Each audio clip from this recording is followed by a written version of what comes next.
Hi and welcome to another narration presented by yours truly, Cryptids Roost. Please be so kind as to throat punch the like button and smack the ass of the subscription button as well. And remember to tap the notification bell and then select all. That way you'll receive all notifications each time I upload a new video. Oh, and don't forget to share the video far and wide. This will all help with YouTube's algorithm and will help promote the channel more. And if you're going to leave a dislike, please be so kind as to comment why. That way I can review what you didn't like about the video and I can possibly make changes in future videos. Thank you. If you enjoy listening to the following story, be sure to pop over to the author's Reddit profile and drop them a line, or even give them a glowing review. I'm sure they would appreciate it. The link to their Reddit profile will be below in the description. So grab your coffee, sit back and enjoy the show. And don't forget, where fear is, happiness is not. Camp Wanahee, Part 1. This fantastic story is written by Wanahee, a wonderful author over on Reddit's NoSleep subreddit. Hi everyone, my name is Carl West and I'm the head counsellor and the only year-round resident at Camp Wanahee.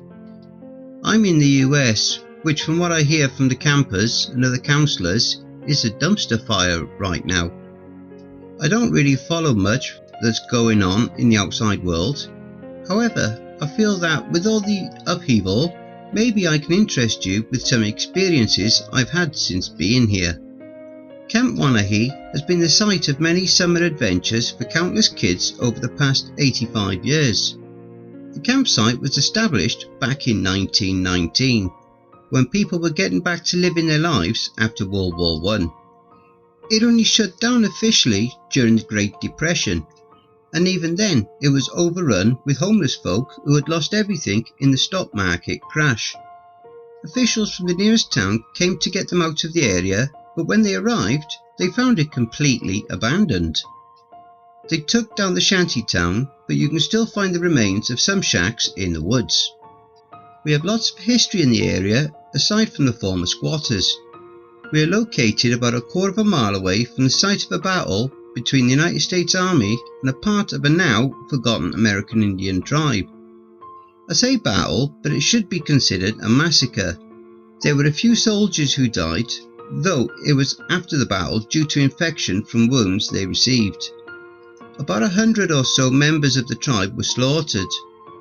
There is a nice little plaque though to commemorate the location and the sacrifice of the soldiers. All in all, it's just like every summer camp you and I have ever been to. Campfires, activities, obstacle courses, crafts and so on. That's not why this place would interest you though. It's the strange, the weird and the horrifying you want. Camp Wanahee has these as well, and I'll give you a few examples. For instance, a cursory glance of the place will tell you there are 12 buildings. Later on, you'll swear there are 13, but as you go to count them, you find that there are only 12 again. You might go to the wrong restroom and come out several minutes later to find that over an hour or more has passed. I have thought about having that restroom boarded up or even dismantled, but it's just too funny when people happen to reappear at the same time. Most of the campers and counsellors don't use it after the first week. If you're at Camp Wanahee, you may also see a figure known as Tree Leg. Much like Bigfoot, the name is unimaginative yet effectively descriptive. It stands about 18 feet tall. It has long legs and arms covered in a tree bark-like skin. The head and body are comically small and difficult to see unless you know what you're looking for. It has great camouflage and will stand still for hours sometimes. It seems to be harmless and appears to watch over the camp. It also eats our compost. They started composting back in the 70s to help grow what they thought were tomato plants, but turned out to be marijuana. Officially, they got rid of everything. Unofficially, Coot, the previous head counsellor, found a place outside of camp to grow it, and from then on took an interest in gardening. Regardless, Tree leg is nice, just a little unnerving to most people when they see it. Also, you cannot go near the lake if you are a virgin. Turns out there is a water spirit at the lake who wants virgins, but only if they're over 18. She's not a creep, as she has told me. This is a question asked at an interview, and works as a good way of weeding out those who may not exactly jive with the strangeness of this place. People usually get weirded out by the prospective boss asking if they are virgins. You would also be surprised as to how many virgins apply for camp counsellor jobs. Thankfully, there are enough desperate people who don't care about those kind of questions and are also not virgins. Otherwise, we would have to shut down the lake, which would be a real bummer. Those are some of the more common and benign occurrences at the camp. Every now and then we get something new. This can be good, but is more often bad or a combination of the two. When something happens that I haven't experienced before, I take a look through the Camp Wanahee Action Plan Book, CWAP for short. Coot had compiled everything he had experienced over the last 50 plus years of working here into this book. It's absolute chaos, loose papers, sticky notes, and sometimes entire notebooks all pierced through the rings of a massive metal 3-ring binder. If anyone were to find it, they would assume it is the magnum opus of a crazy person. They would be partially correct. In his defence, the reason the CWAP is such a mess is because there's always an addendum to be made, or something entirely new to be added to it. I've had to make several entries myself to inform whoever replaces me here on how to help keep people safe. Before he retired, I asked Coot why he decided to start writing all this stuff down, and he told me the following story. It was the 70s, and Coot had been working as the head counsellor for a few years at this point. He had seen a lot of weird stuff that happens here, but never felt that he or anyone else were in any danger. All of the campers were in bed, and the counsellors had all stayed up to sample some of Coot's herbs. It was late in the night when they started hearing what sounded like muffled screaming. Worried about one of the kids being in trouble, everyone leapt into action, their highs now replaced with adrenaline. Flashlights in hand, they took off into the dark in the direction of the sound coming from the other side of the camp. Once they passed the last cabin, he said they saw the figure of a woman coming out of the tree line. Her skin was ghostly white, almost translucent, and stretched tight over her skeletal frame. She was covered in what remained of a dress, threadbare to the point of it being useless. A large tear running up the middle of the dress exposed her stomach. A tangled and matted mess of dirty brown hair fell down her back. He told me her hands didn't have palms, saying it looked like someone had taken a knife and cut between every bone in the hand. It made her fingers look like they had sprouted from the wrists. Her feet were also the same way, giving her these awful appendages that were too big and spread out far too wide.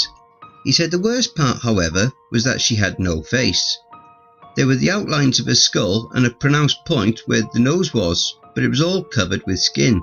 They could see her mouth moving under the surface. Each time she screamed, they saw the skin covering the mouth bulge with the expelled air, pulling the skin tighter and exposing the blood vessels below the surface. She moved in a lurching and desperate way as she wandered aimlessly, unable to see where she was going. At this point, one of the female counsellors screamed, and the creature's head jerked violently towards the sound. She began moving in their direction quicker than they expected. They all began running, trying to get to the nearest cabin. The sound of their running allowed her to follow them, and she broke into a lurching sprint, her screaming becoming more ravenous. Coot said that one of the other counsellors, a girl named Vicky, tripped and rolled her ankle. He didn't see this, but the other counsellors did. No one tried to stop to save her. In their desperation for safety, none of them wanted to be the hero. Coot burst into the cabin, which was thankfully empty, and everyone rushed in after him. He looked out to see Vicky trying to run, but she could barely put weight on her foot. Vicky's screams of desperate horror pierced the night's unhindered clarity, rising above the muffled cries of the woman. Before Coot could go out to try to get her, he saw the woman's long fingers wrap around Vicky's throat, cutting her scream short as they tightened. The woman yanked her backwards off her feet. She appeared to do so effortlessly, despite her emaciated-looking body. Vicky's head was brought to the woman's stomach, a gaping maw opened vertically, jagged teeth glistening in the moonlight, and a grey tongue slithered out. Coot watched in horror as the tongue wrapped around Vicky's head, pulling it inside. The jaws snapped shut. He saw her body jerk violently, then fall limp to the ground as her head was severed. He heard the crunching as it chewed. He told me it was the worst thing he'd ever heard and was never able to forget it. One of the other counsellors pushed Coot out of the way and closed the door. The rest of the counsellors blocked the entrances with every bunk they could. With their hastily constructed barrier in place, they remained as quiet as possible. The screaming started again, and they waited to hear her attempt to get in.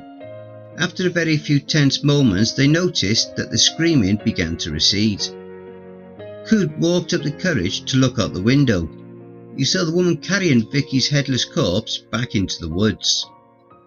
They all remained within the cabin until the sun finally rose. They made their way to the counsellor's cabin and phoned the police. A search was done, but nothing was ever found. The police figured they'd all been too high and had hallucinated the whole thing. They also said Vicky likely had a bad trip and got lost in the woods, or had decided to walk back to town and hitchhike to some unknown destination. While these explanations are a stretch, it's far more believable than the story the counsellors told police. The camp was closed and looked like it was going to remain shut permanently. That was when the new camp owner had came in and bought the place for almost nothing. When Coot heard this, he tried to dissuade him. When that didn't work, he asked to be hired on as the head counsellor. He began working on the plan book that following summer at the newly named Camp Wanahee. During that summer, the clothes Vicky was wearing the night she disappeared were found neatly folded and stacked on a log just inside the tree line. The Faceless, as Coot called her, had returned many times. I've been here for my fair share of them. However, no one has ever met with Vicky's fate at the hands of that creature, thanks to the CWAP and the guidelines within it. I'm sorry to end on such a downer note, but I've got to cut the post here.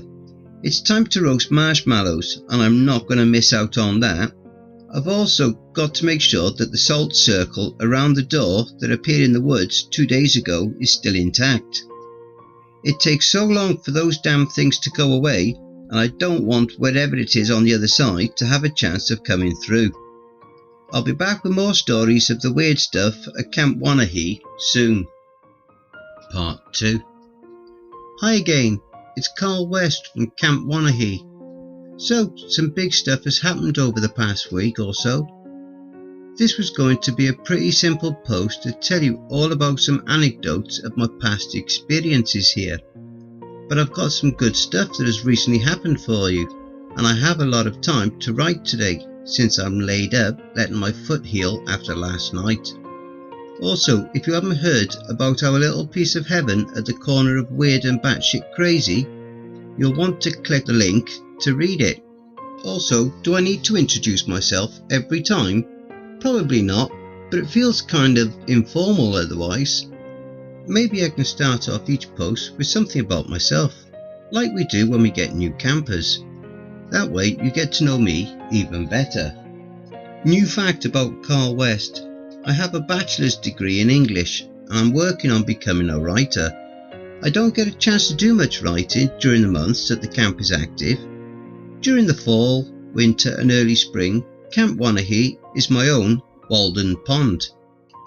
If the pond also had a water spirit and there were also other unnatural creatures roaming around.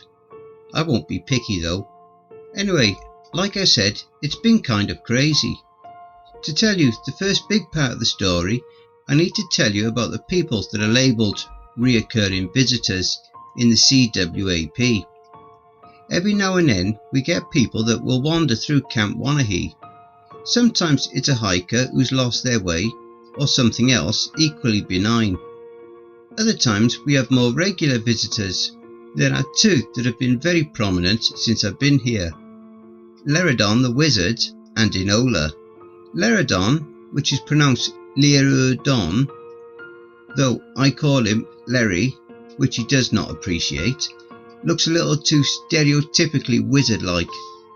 He's older, I would guess in his late 50s, has a robe, beard and a staff with runes carved into it. He doesn't seem to like me very much, and it's pretty rude at times. Kind of has a superiority complex or something. Enola is an American Indian woman in her mid-30s. She wears normal clothing for anyone who goes out in the woods, but the most notable detail is the prominent fox tattoo that wraps from her neck down her chest. She can also turn into a large black fox, about 3 foot tall and 7 foot long. Enola puts up with me and is much more willing to forgive my oblivious nature at times. Treats me like a kid brother. It's kinda nice since I never had an older sibling. As of this week, we have a third reoccurring visitor. I call him John Mccain, due to the fact that he is always wearing a John Mccain Halloween mask. He staggered out to the woods in the evening about a week ago. Someone noticed him and began screaming. He stumbled, then fell flat on his face and didn't try to get back up. Dude was huge. He had to be at least 6'6" and was incredibly muscular. We tried to wake him up, but he was out cold. That's when we noticed that he had a massive bite taken out of his arm and several puncture wounds to his chest. Looked really deep. We got him to one of the cabins and began doing whatever first aid one does for someone with multiple chest wounds. For us, it was putting a lot of towels on him. We also called the forest ranger to come up and transport this guy to town. As we were covering the wounds, one of the counsellors, a girl named Maria, noted that the bite wound looked like it came from an elk. When we asked her why she knew what an elk bite looked like, since they don't even bite people, she was rather dismissive of it. "Don't know, it just makes sense to me," was all she said. It took a while for Jupiter to make his way up, and most of us were checking on the campers when we heard Maria scream from the cabin. We ran inside to see her staring at the window, now opened, and John Mccain just walking back out into the forest with our wood chopping axe. I yelled at him that the axe was not his and he couldn't take it, but he just ignored me and disappeared into the tree line. When Ranger Jupiter arrived, we told him the whole tale, and he said it sounded like some sort of serial killer. He offered to hang around that night and patrol the camp, which we accepted, but we didn't see him again that night. We've seen John a few times since that night though. He seems pretty content to keep his distance from us, and he always has that axe. I'm still pissed about that because I really like that axe. Both Maria and I have woken up to find dead animals outside our cabins with sticky notes stuck to them that say "thanks" in some of the most stunning penmanship I've ever seen. He essentially acts like a cat bringing us his kills. I don't know if that's normal serial killer behaviour. I'm not an expert on the matter. We decided that we would keep the animals for a few days. Then we would bury whatever it was in the clearing in the woods. Best not to make the resident Jason Voorhees angry, even if he does seem polite. The next day our first batch of kids went home. That also signalled the end of training for the new counsellors, which was everyone.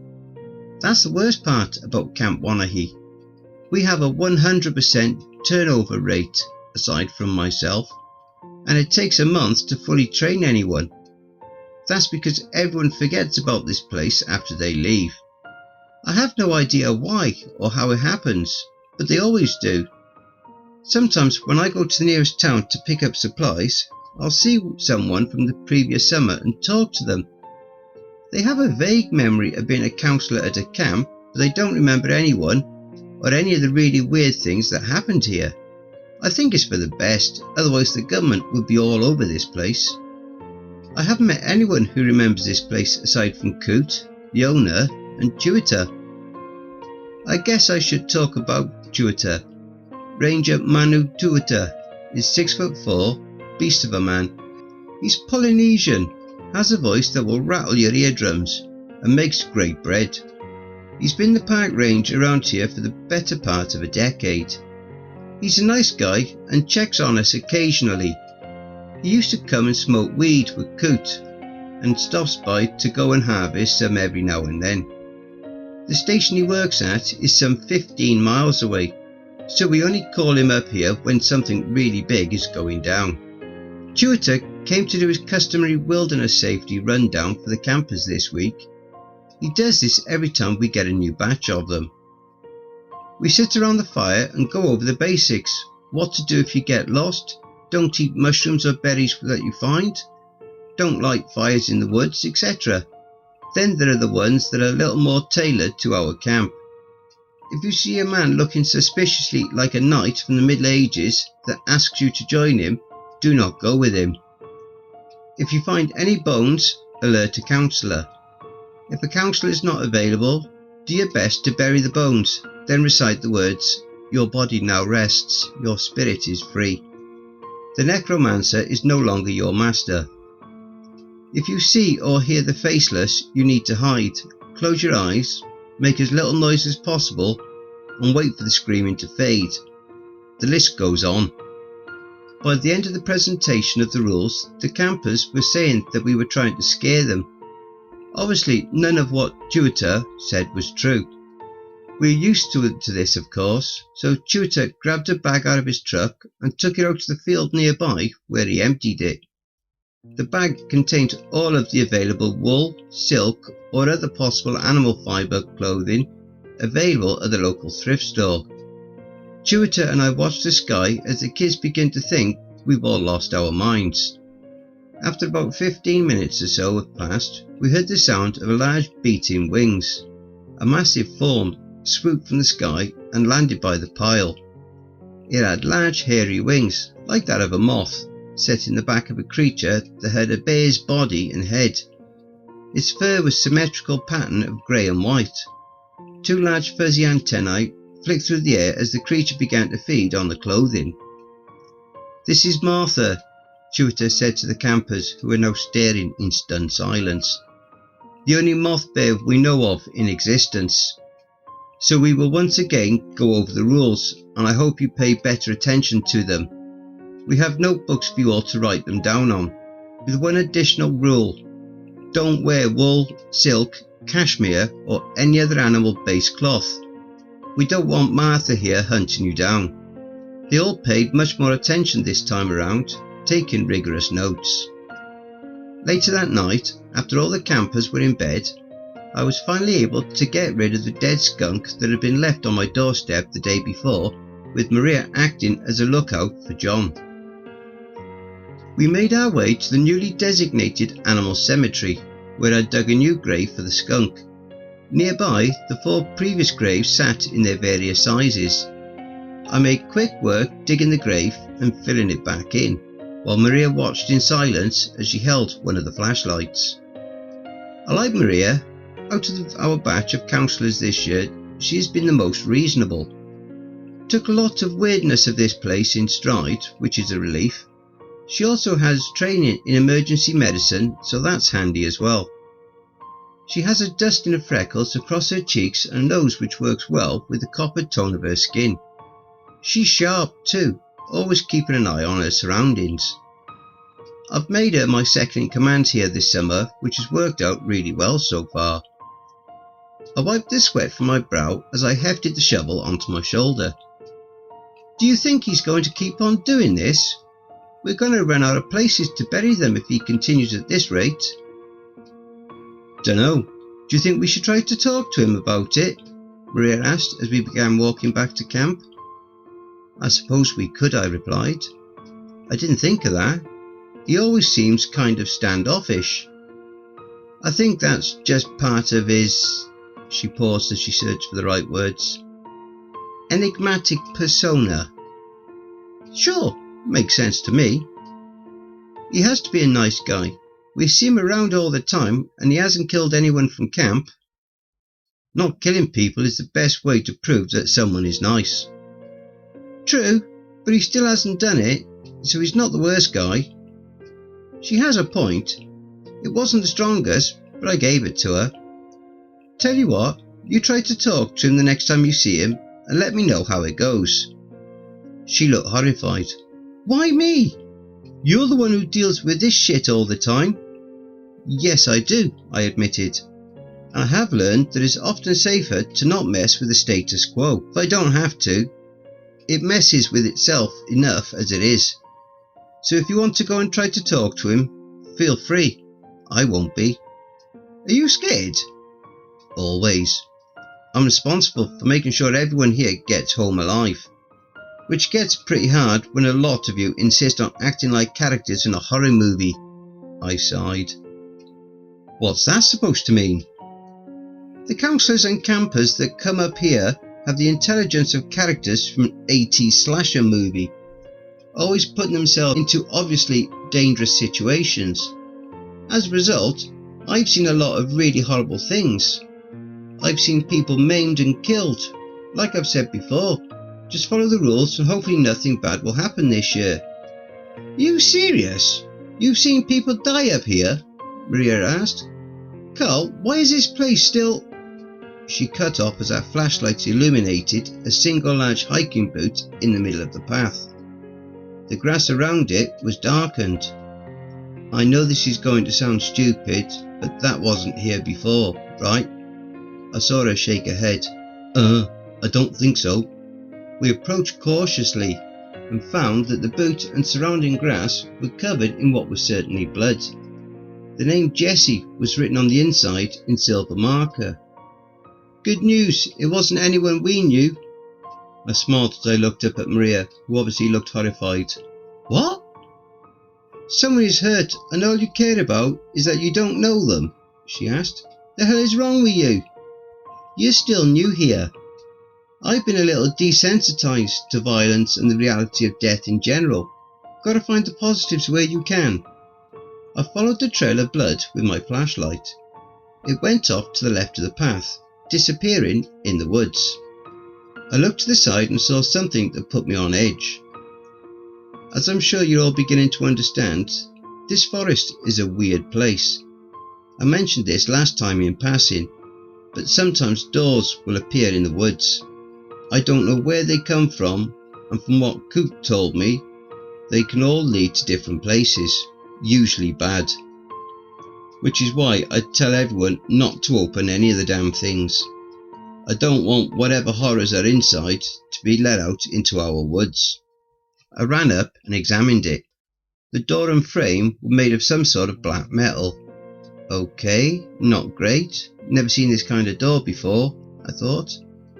Cold air blew from the opening, the acrid scent of burnt rubber and decaying meat mixed together following it.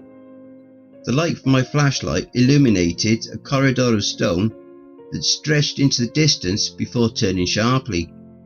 I looked at the door itself and I saw my greatest fear. Only one side of the door had a knob to open it. It was on our side.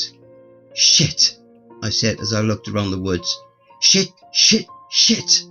Maria began looking around frantically as well. What? What's wrong?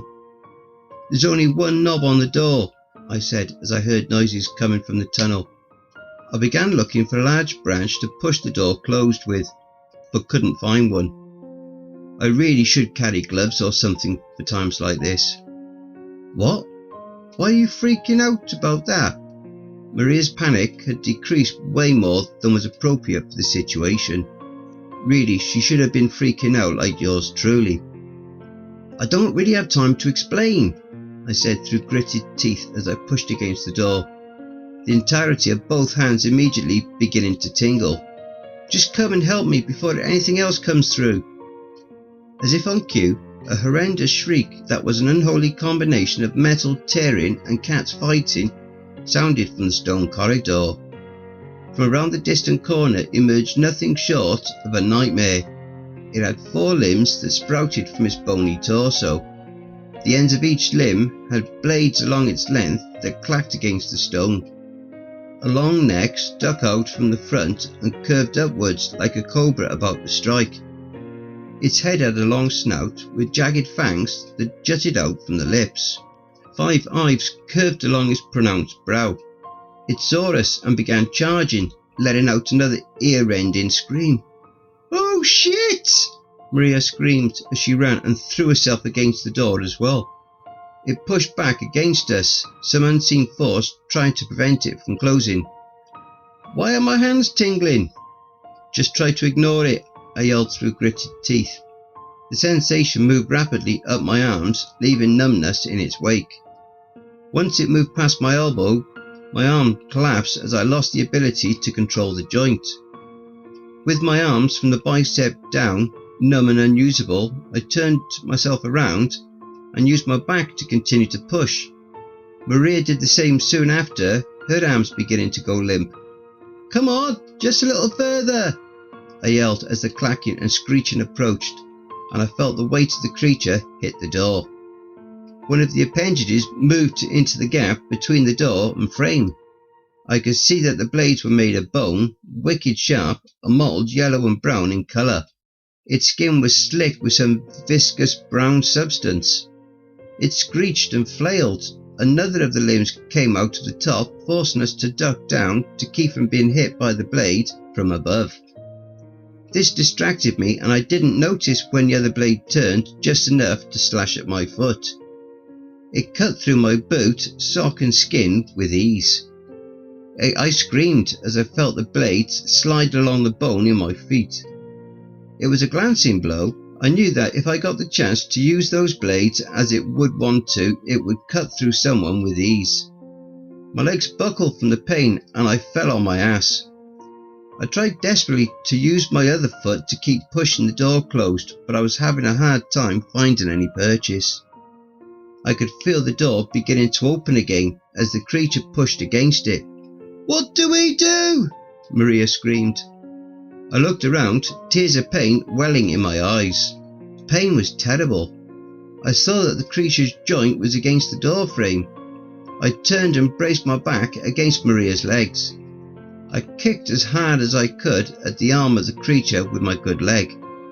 I missed and was able to get my leg back just in time before it could be slashed. The blade caught the shoelace and cut it with ease, hardly feeling a tug.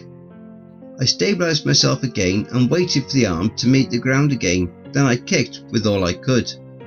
I made contact. There was a sickening crack that I felt and heard as the joint was shattered against the frame.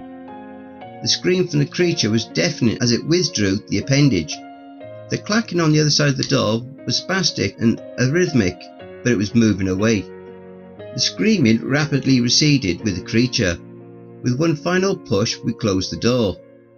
There was a loud sucking noise, and it felt like the air was about to be ripped from my lungs as the door sealed itself once again. Maria staggered away from the door, causing me to flop unceremoniously to the ground without her legs to support me. I could see that her hands, though useless, were trembling. The pain in my foot was awful. What was that?" Maria asked. Her eyes were wide with fear. "I don't know," I said through gritted teeth as I willed my arms to move. I was able to lift them about an inch or so with effort. It felt like trying to move a limb that has been asleep for too long. Millions of pins and needles ran up both of them as I tried to work them. I think there is another one of them or something similar out in the woods. It's probably what got poor Jessie. "There's another one of those things out there?" Her face went pale, which was disconcerting given how tanned she was. "Maybe not exactly like that, but it is at least from whatever place that was, and I'm not jazzed about it." I grimaced as I worked my hands and arms in an attempt to bring feeling back to them.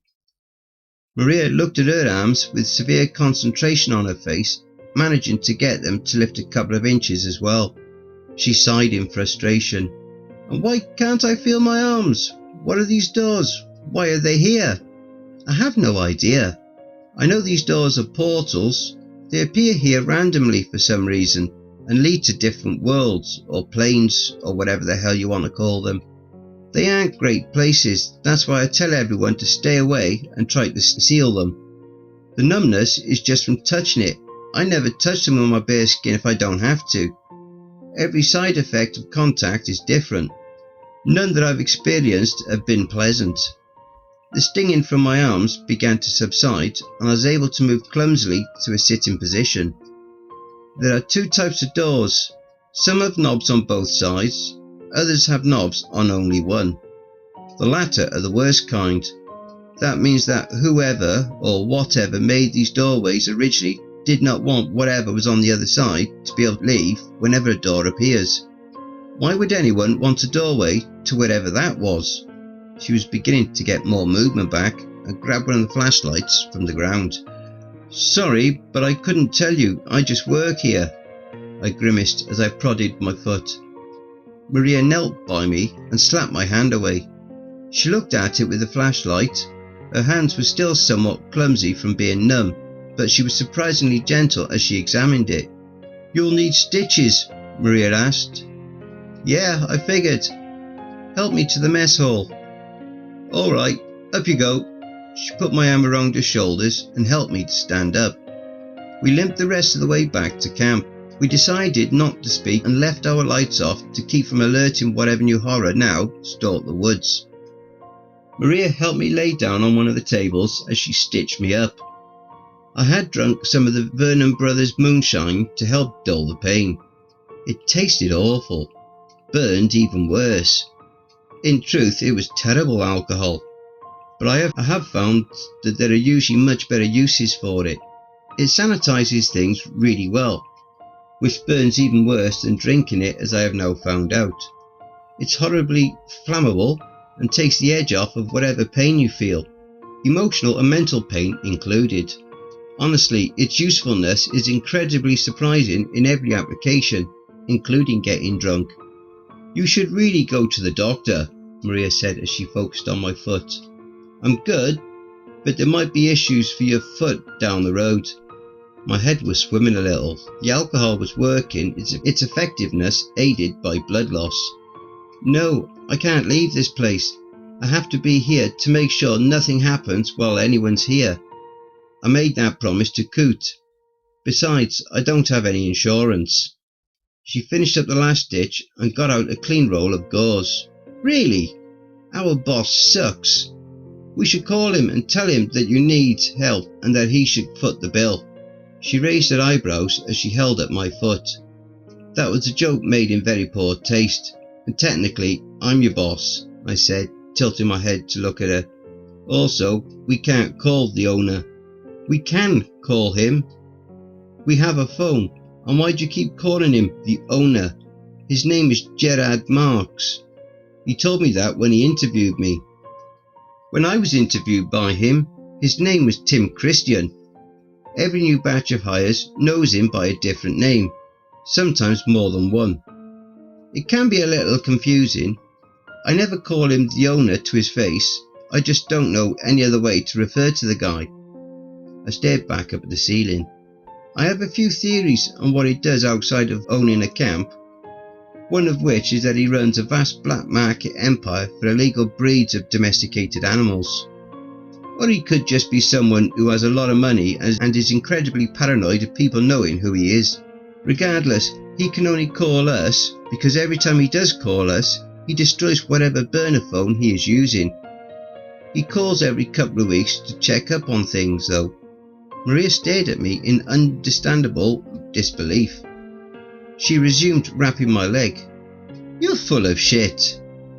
We just stopped a weird nightmare monster for coming through a doorway in the woods.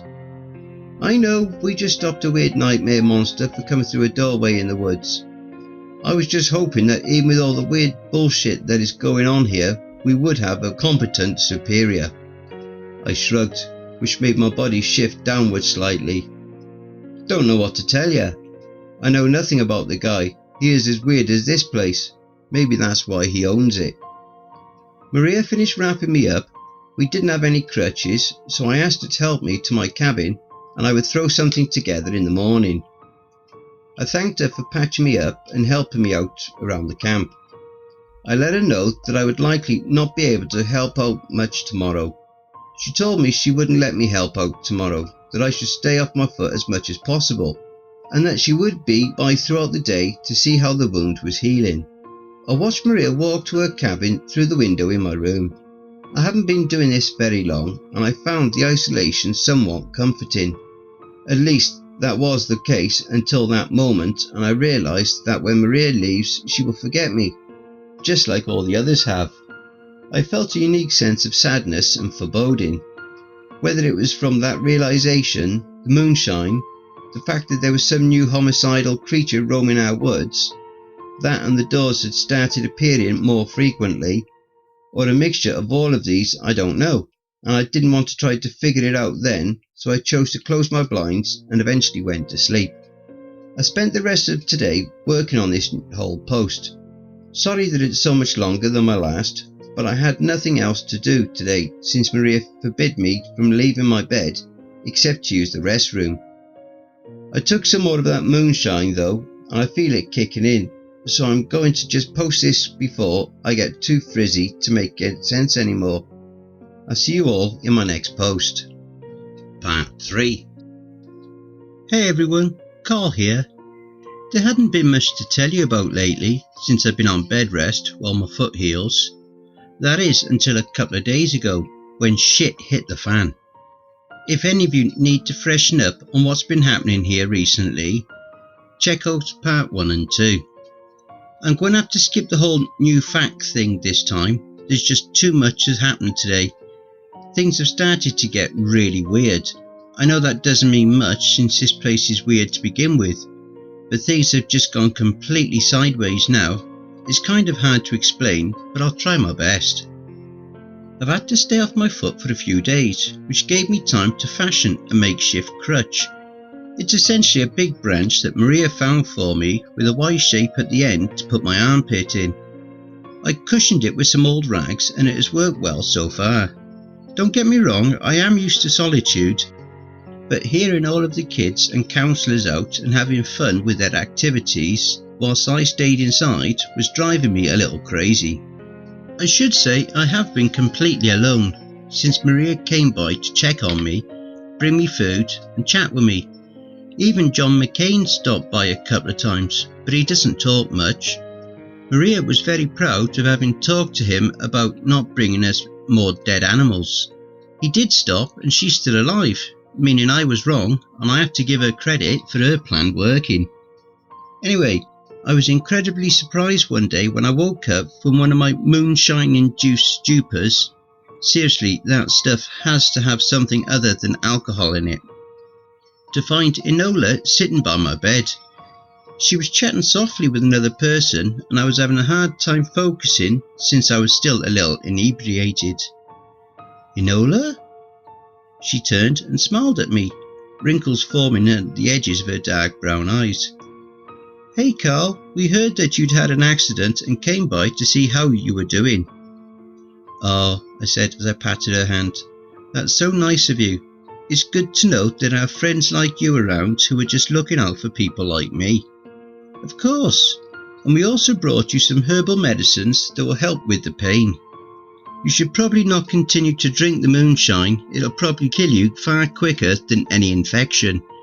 She sat a leather satchel on my bed. I've written instructions on how to use them so you don't end up dying or tripping balls. I nodded as I picked up the satchel.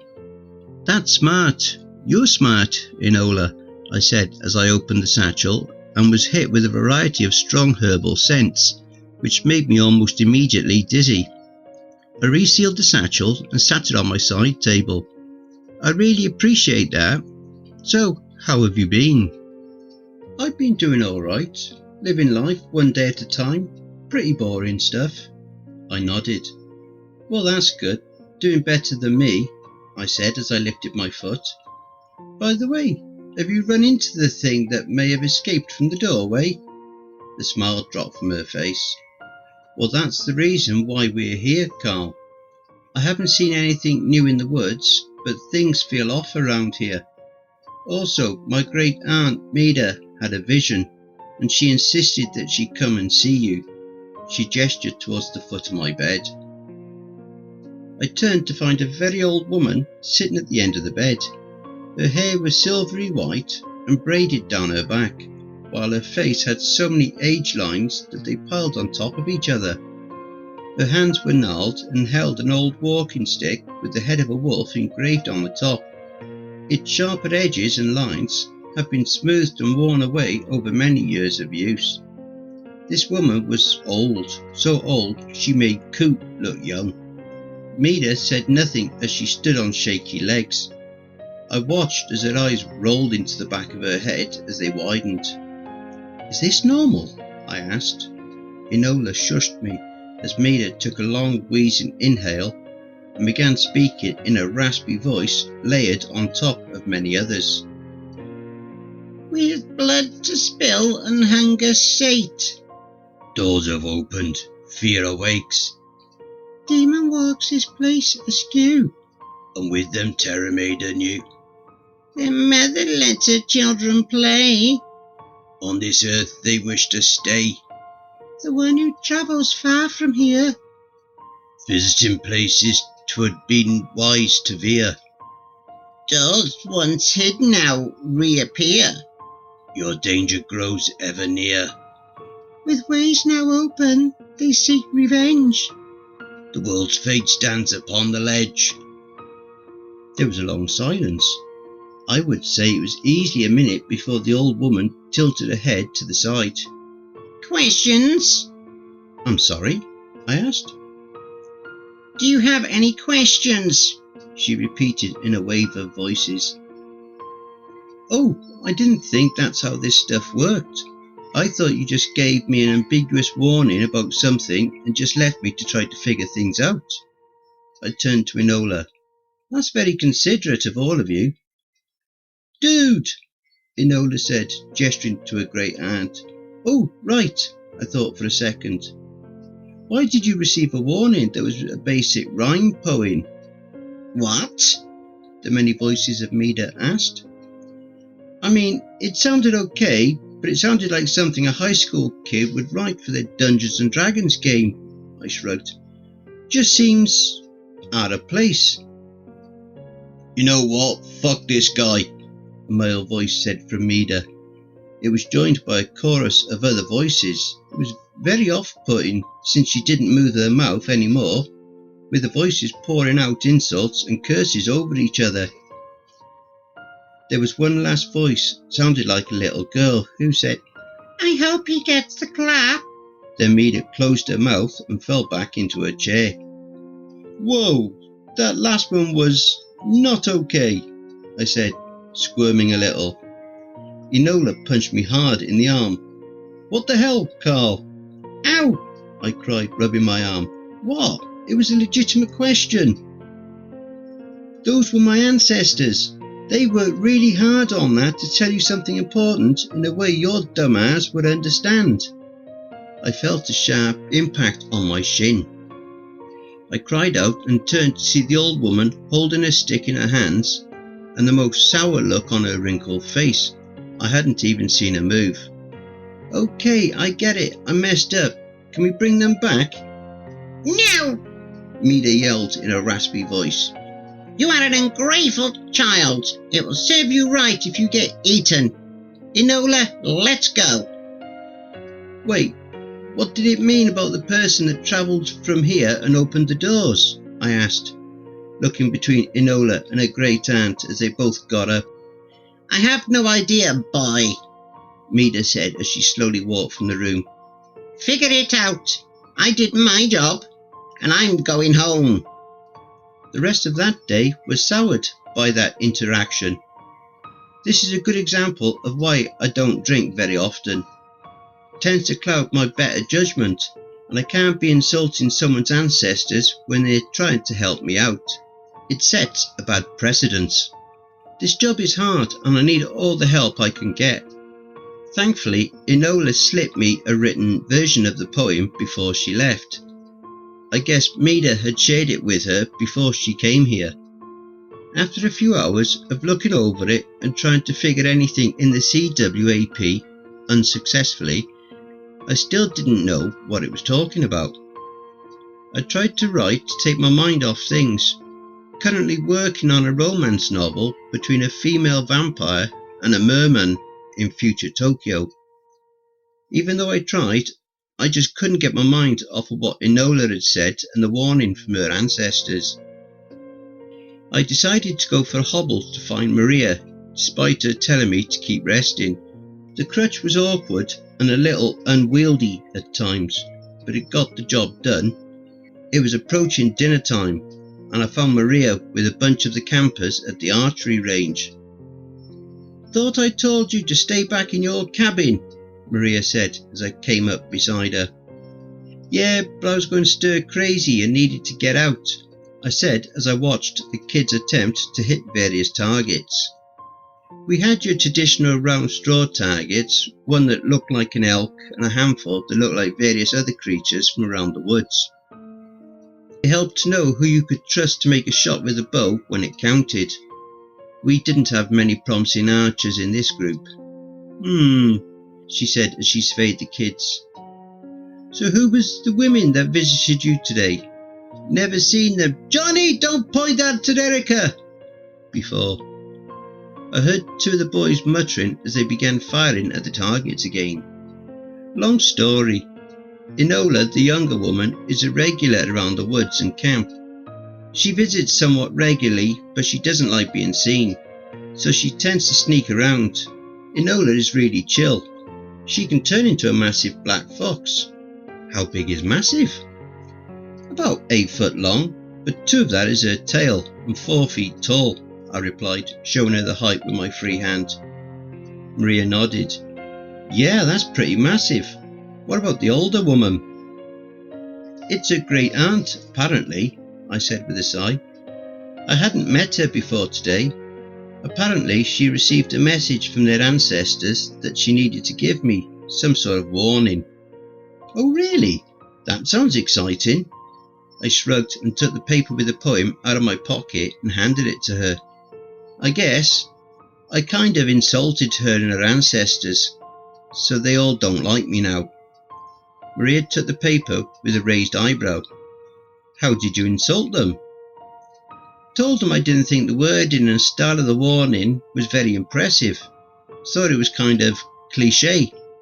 "Wow, are you serious? You said that to someone's supernatural ancestors?" Maria asked as she began reading the poem.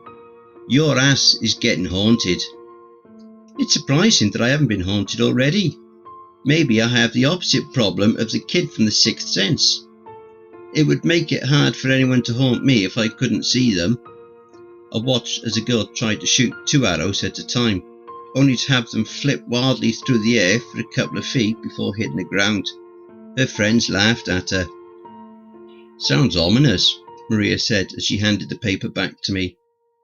"Do you know what it's talking about?" "I have no idea," I replied as I put the paper back in my pocket. "I'm going to talk to some of the locals and see if I can figure anything out tomorrow." Maria looked at her watch and told all of the kids to gather the equipment and put it away before they got ready for the nightly fire. "I suppose that's a good idea. Let me know how that goes." "Will do," I said as I adjusted my crutch to get moving again. "What's for din—" The question died in my throat as I heard a muffled scream from the woods. I looked across the clearing to see a skeletal and sickly pale woman, one with no face, lurching on the periphery of the woods. The kids all stopped and stared at the faceless, the first time they'd ever seen her. "That's not right," I whispered to Maria. I felt glued to the spot as a cold sweat covered my body. "She's never been out in the day." "Come on, kids, we need to go," Maria said as she began to quickly gather them up. "Leave everything and don't make a sound. We'll be all right." I shook myself out of my stupor and began limping as quickly as possible with the kids. Glancing behind me, I saw that the faceless had made her way into the clearing. Luckily, she hadn't reacted to our presence. However, she wasn't wandering around aimlessly. She appeared to have focused on something. In the no quiet of our surroundings, I could hear faint cheering and yelling in the direction she was going. I moved up to one of the kids closest to me. A boy I would guess was around 14 with brown curly hair and a noticeable sunburn on his face. "Hey," I whispered, "where are the rest of the campers and counsellors?" "They were playing kickball on the other side of the camp, I think," he said as quietly as he could, moving his mouth as little as possible. "Some others might have gone to the lake, but I'm not sure." And at that moment I knew I had to do something stupid. You see, the faceless was going in the direction of the kickball fields. The games were loud, and it was likely that they hadn't heard the screams, nor would they before it was too late. "Run to Maria and tell her to get all of you inside, then get all of the other campers and counsellors inside. Tell her not to come after me. I know what I'm doing, and I will see them in the morning at the latest. If they don't see me, tell them to keep the camp safe and that Maria is in charge. You got all that?" The boy nodded and began to jog as quietly as he could to where Maria walked at the front of the line. I began hobbling towards the faceless. I saw the kid get to Maria and deliver my message. She immediately turned to me with a look of horror. She looked like she was about to say something, but I just shook my head and screamed, "Hey, bitch, come get dinner!" The faceless immediately turned in my direction and began moving my way, since I was only about 100 yards away from her. I began limping to the tree line, which wasn't too difficult, but slower than I would have liked. Once within the forest, I slowed down more since I had to start choosing my steps and crutch placement as carefully as I could. I was now living a scenario I have run way too many times in my head. It was a common thought experiment of mine. There were two things to keep in mind. If I was too quiet, the faceless would lose interest in me, and there was something else she heard instead. On the other hand, if I made a sound at the wrong time, specifically when she was too close, it would mean death. In those scenarios, I had imagined having full use of my body, so this was a hell of a lot harder. If I lost my footing or stumbled, I wouldn't be able to get back up in enough time to put distance between us again. And out of all the ways I would want to go out, being eaten was not at the top of that list. All that being said, luck appeared to be on my side. My tactics had been working perfectly. A rock knocked over here, the rustling of a branch there, followed by silent movement. I had managed to keep her interest for quite some time, easily half a mile. I knew that by this point the campers would be safe.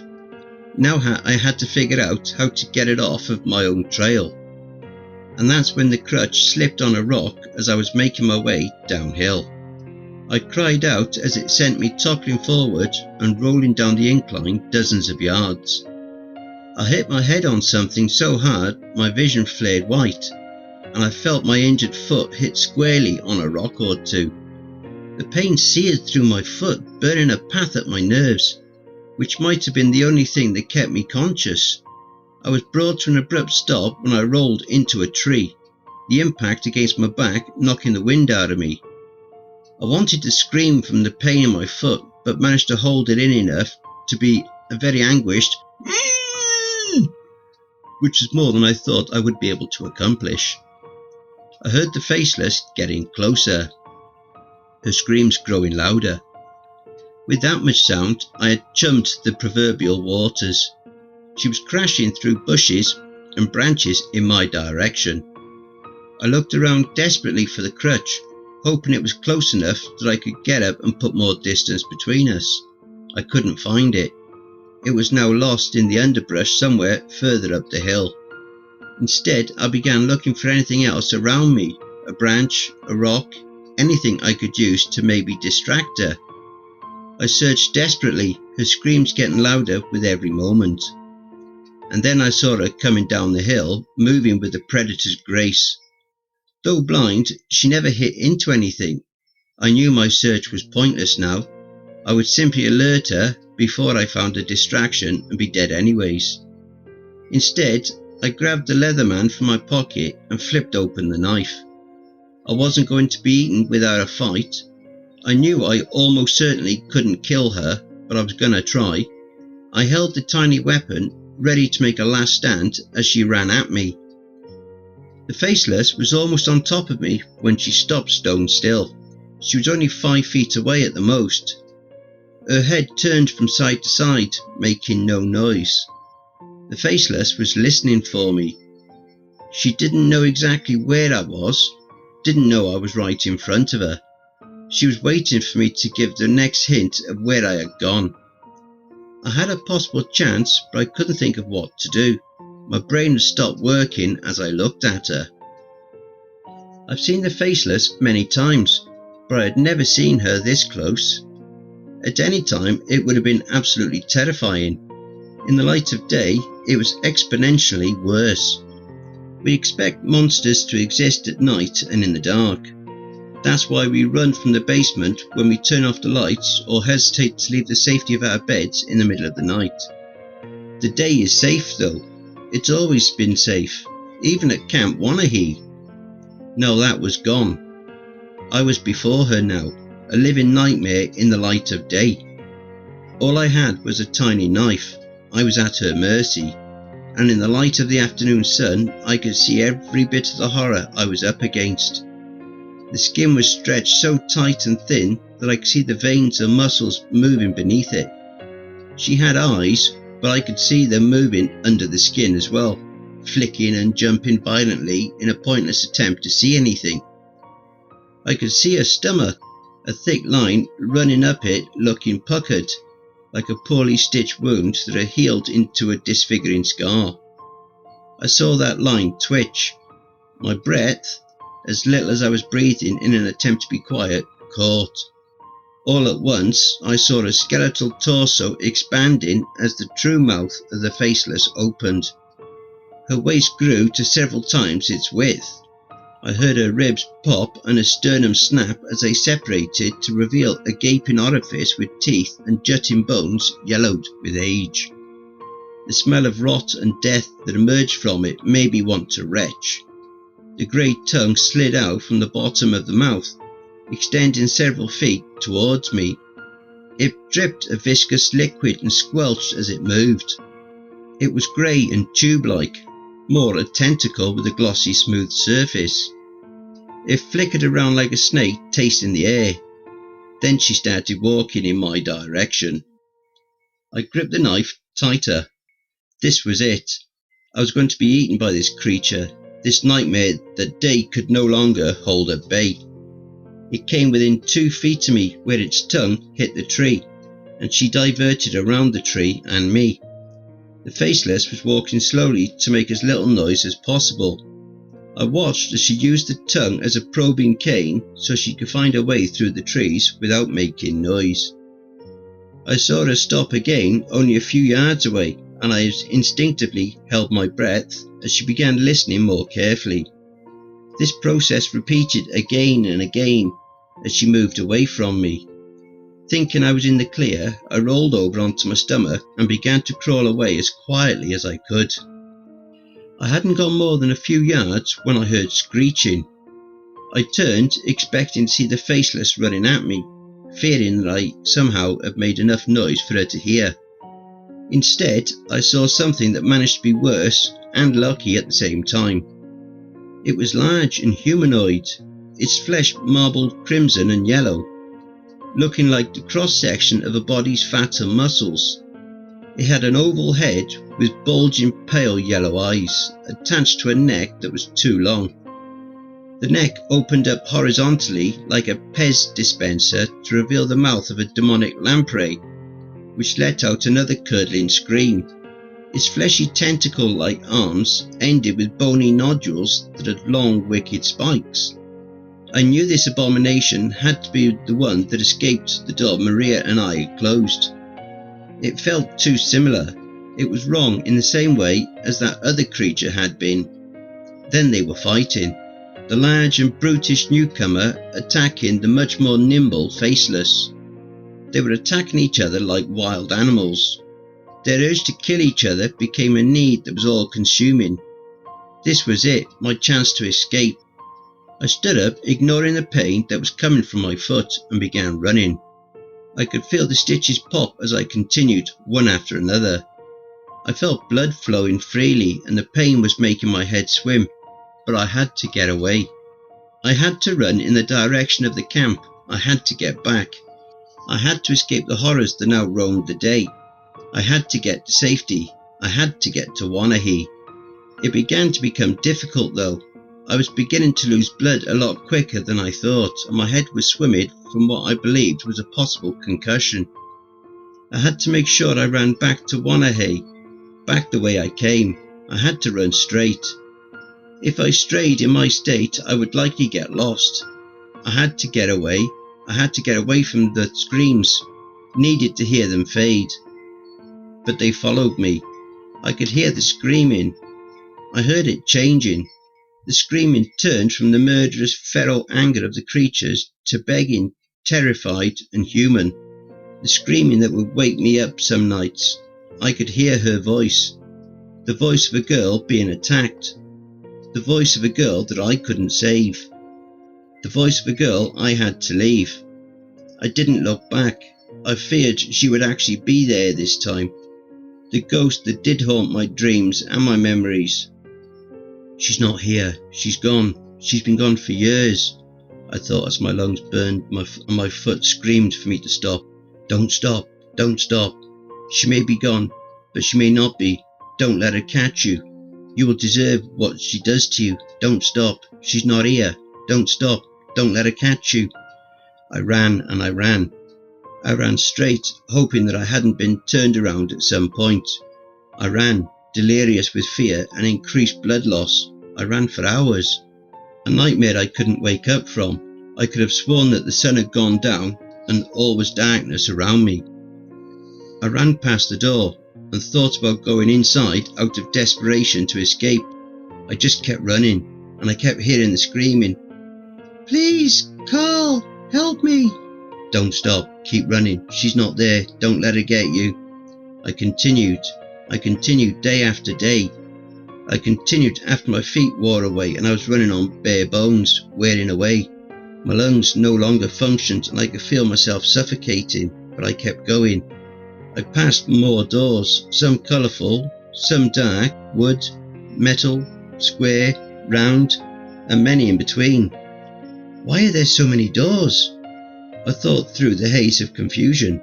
I was ripped from the thoughts by her screams. They were getting louder. I could hear her footsteps getting closer. I was losing ground. I could hear her screaming turn from sorrowful pleading to angry accusations. You left me, Carl West. You left me out there. You coward. You fool. You monster. You belong here with us, with the monsters. That's why you were at Wanahee. That's why you don't forget like the rest. You're a monster like the rest of us. You can't leave. You won't leave. I felt her hands grabbing at me, tugging at my clothes. So many hands. The screaming was deafening. The trees started to thin. I saw the clearing. I saw the buildings. I ran desperately, my body begging to give out. You can't leave, Carl. You can't run from me. I felt her hands grab me, finding purchase. First one, then another, then three more. All of them pulled me back into the depths of the woods. I screamed, fighting against their grip. I grabbed the Leatherman from my pocket, the knife still out. It sliced my hand as I fumbled with it, but I fixed my grip and began slashing at the hands on my arms and thighs. They released and I heard her screams mixed with pain, the anger now boiling red. I scrambled frantically.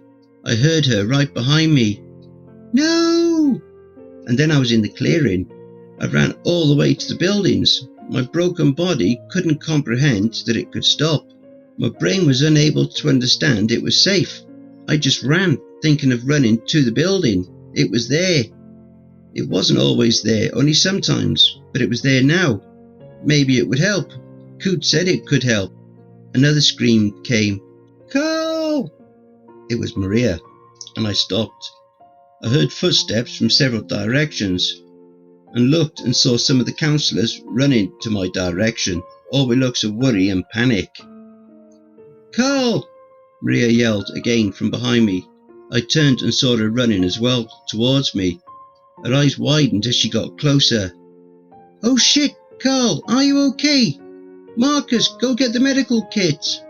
Marcus, a tall man with ebony skin, nodded and ran towards the mess hall. "How long have I been gone?" I asked through a throat that felt like sandpaper. "It's only been 2 hours, Carl. Are you okay?" Maria asked, growing concern. "No," I mumbled. "No, that can't be right. It's been days. I almost died. The screams." The world had started to go dim at the edges and I was losing my balance. I saw a figure in the woods behind Maria. Jeans and a red flannel shirt, both stained and torn, auburn hair. I was falling. "Shit! Grab him, Carl!" Her voice was so far away.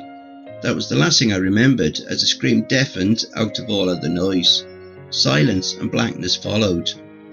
I woke up in my cabin. The bedding was stuck to my skin from sweat and I felt awful. Light filtered through the curtains. It was too bright and I winced from it. Someone to my side gasped. I turned to see Jessica sitting on the couch. "You're awake," she said in her Texan drawl. "Don't move. I'll be right back with Maria." "Wait," I croaked, but she was gone in a blur of blonde hair and too much positivity. I found some water by my bed. I reached for it and found my right hand was bandaged and hurt to move. I reached over with my left instead and then began chugging it. It felt like it had been days since I'd had anything to drink, and the room temperature water was heavenly. I dropped the cup onto the nightstand and tried to sit up more. It hurt like hell and I immediately gave up the effort. Maria came in a little while later. I expected her to look relieved, but she looked pissed. I opened my mouth to speak, but she cut me off.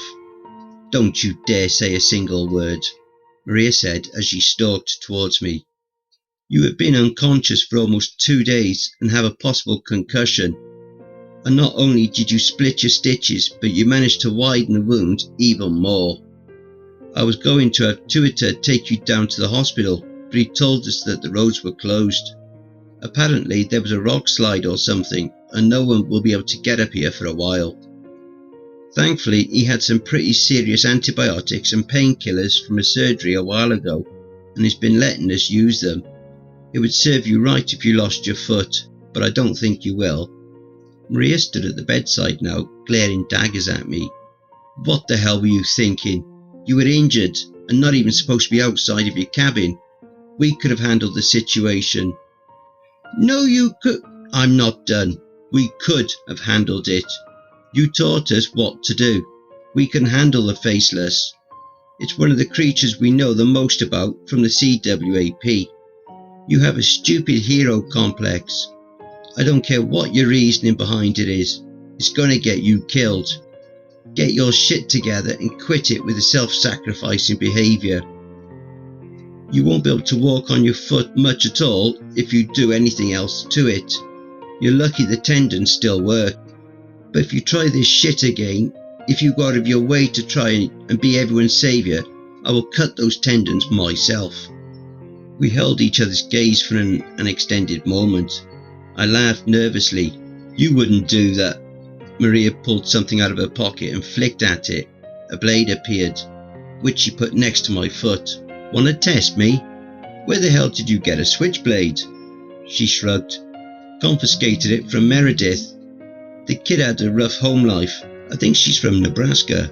Regardless, do you understand?" I nodded. "Good." Maria unswitched the blade. "What are you going to be doing for the next couple of weeks?" "I'm going to be staying in my cabin." Maria nodded and sighed. "All right." She turned and made her way to the door. "I'm sorry," I said. "I have a hard time letting other people do things. It hasn't always worked out well in the past." Maria stopped. She turned around and studied me, looking to be questioning whether she should ask something. She decided it was all right. "Does this have to do with Ruby?" I felt like vomiting at the mention of the name. "What?" "When you were out, you would yell about Ruby. "Where are you, Ruby? I'm sorry, Ruby," stuff like that. Maria looked at the floor. "I assumed it was someone that you knew. Maybe someone who got hurt." "Yeah," I said quietly. "Something like that." I didn't want to talk about this. After waiting for me to expound and not doing so, Maria seemed to understand that and nodded. "All right then." She turned and opened the door. "I'll make sure they send lunch to you. I'll check in on your bandages later. Try to get some more rest." "Sure," I said, giving her a smile she knew was fake, and she was gone. I was left alone in my cabin, stewing on my thoughts about what happened and what was happening around here. Thoughts about how I was in way over my head, how I shouldn't be in this position, how I knew I was stuck here. But I mostly thought about her. I thought about Ruby. But that wasn't doing much for my mental health. So I decided to write down all of this and bottle all of that up and shove it way in the back where it won't see the light of day until my head is opened up against my will. Sure, it's not the best coping strategy, but I also don't want to lose my mind. So I feel that with the given situation, it is a perfectly reasonable coping strategy. Anyways, that's all I have for right now. I'll be having my call with the owner on Wednesday. Update him on everything that's going on. Hopefully we will be able to figure out more about this whole warning thing. Fingers crossed on that at least. I'll let you all know what I find out. Part 4. Hey everyone, it's Carl again. Things aren't going well. Check out the links to get caught up on our current situation. Where to start? It's been a couple of days since the incident with the faceless, and I was still having a hard time even getting up to go to the bathroom, since we haven't found anything to make a decent crutch from yet. I've mostly been sleeping and letting things kind of happen. I trust the other counsellors to know what to do. If they don't, they always come to me. Earlier today, Maria came by and said hi and see how I was doing. Her anger tapered off really quick after threatening me with a switchblade. We sat and chatted for a while, but I could tell that she was stressed. I asked her what was on her mind. "We've been finding more doors in the woods," Maria said quietly as she looked out the window. "We've been finding a lot of doors." I thought back to my run through the forest, all of the doors I had sprinted past.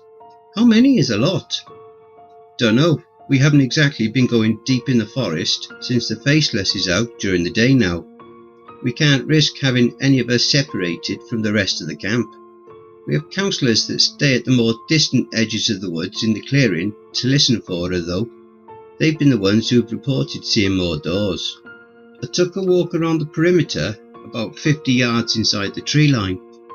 Last I saw, there were maybe 30 or so doors. "Are you sure that's right?" I asked, hoping that it was just a rumour. "Saw them myself, Carl." I cursed under my breath. "That's 10 times the number we find in a month." "That's just around the camp," Maria nodded. "Yeah, I know. It's not good. It's gonna get ugly here, I think. I'm glad you've been doing all you have, keeping everyone around the camp and having lookouts. That was smart thinking.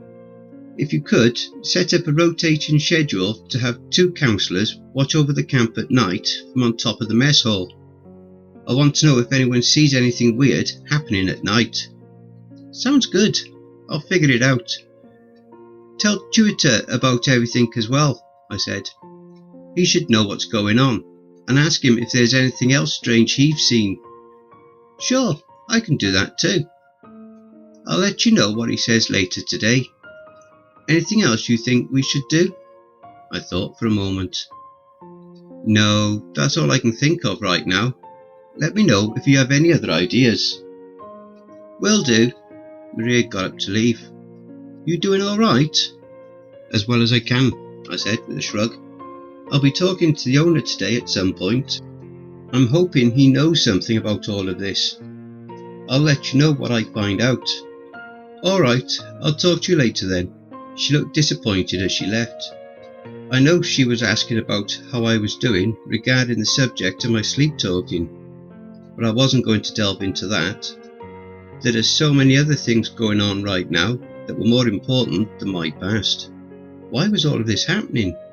Sure, we live in an area of pure chaos and madness, where the rules of reality seem to break down, but the creatures here have usually stuck to their habits. It was at this moment that I really wished Coop was here. Sure, I have the CWAP, but I couldn't discuss things with the book. I wanted to get his opinions on what the hell was going on here, and if he had any ideas on what to do. But I couldn't contact him. He never left a number or anything. Since he left, I haven't heard anything from him. I felt very much alone, even if I did have Maria helping me. This feels so much bigger than all of us. Like an ant trying to stop a kid from destroying its home.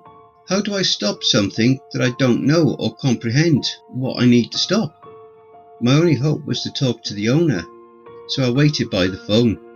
I didn't want to miss that call. As the day dragged on, however, I began to wonder whether he would call at all. I sat impatiently by the phone. I tried writing a short story to pass the time. It ended up being about a man who ends up going crazy as he waits for a phone call that never comes. I decided to stop after the 4th page since it wasn't really distracting me away from the current situation like I'd hoped it would. I began going through the CWAP. I wanted to find any information I could about someone who made the doors, or even someone who referred to themselves as a traveller. There was nothing. As I had feared, this was something even Coop didn't know about. There were plenty info about cosmic horrors, demons, mythical creatures, and your everyday monsters from werewolves to Zaburatori. Marcus broke my obsessive searching through the book when he brought dinner by. I haven't had much of a chance to talk to him, but he had brought his dinner as well, citing a need to get away from the kids and be somewhere quiet. I understood what he meant. While I enjoy my job, kids can just suck to be around for an extended period of time. How have you been handling things?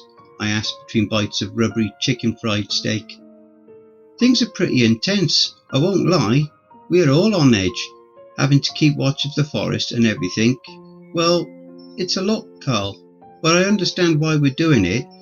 We have to keep everyone safe, so we aren't complaining, Marcus said as he focused on his food.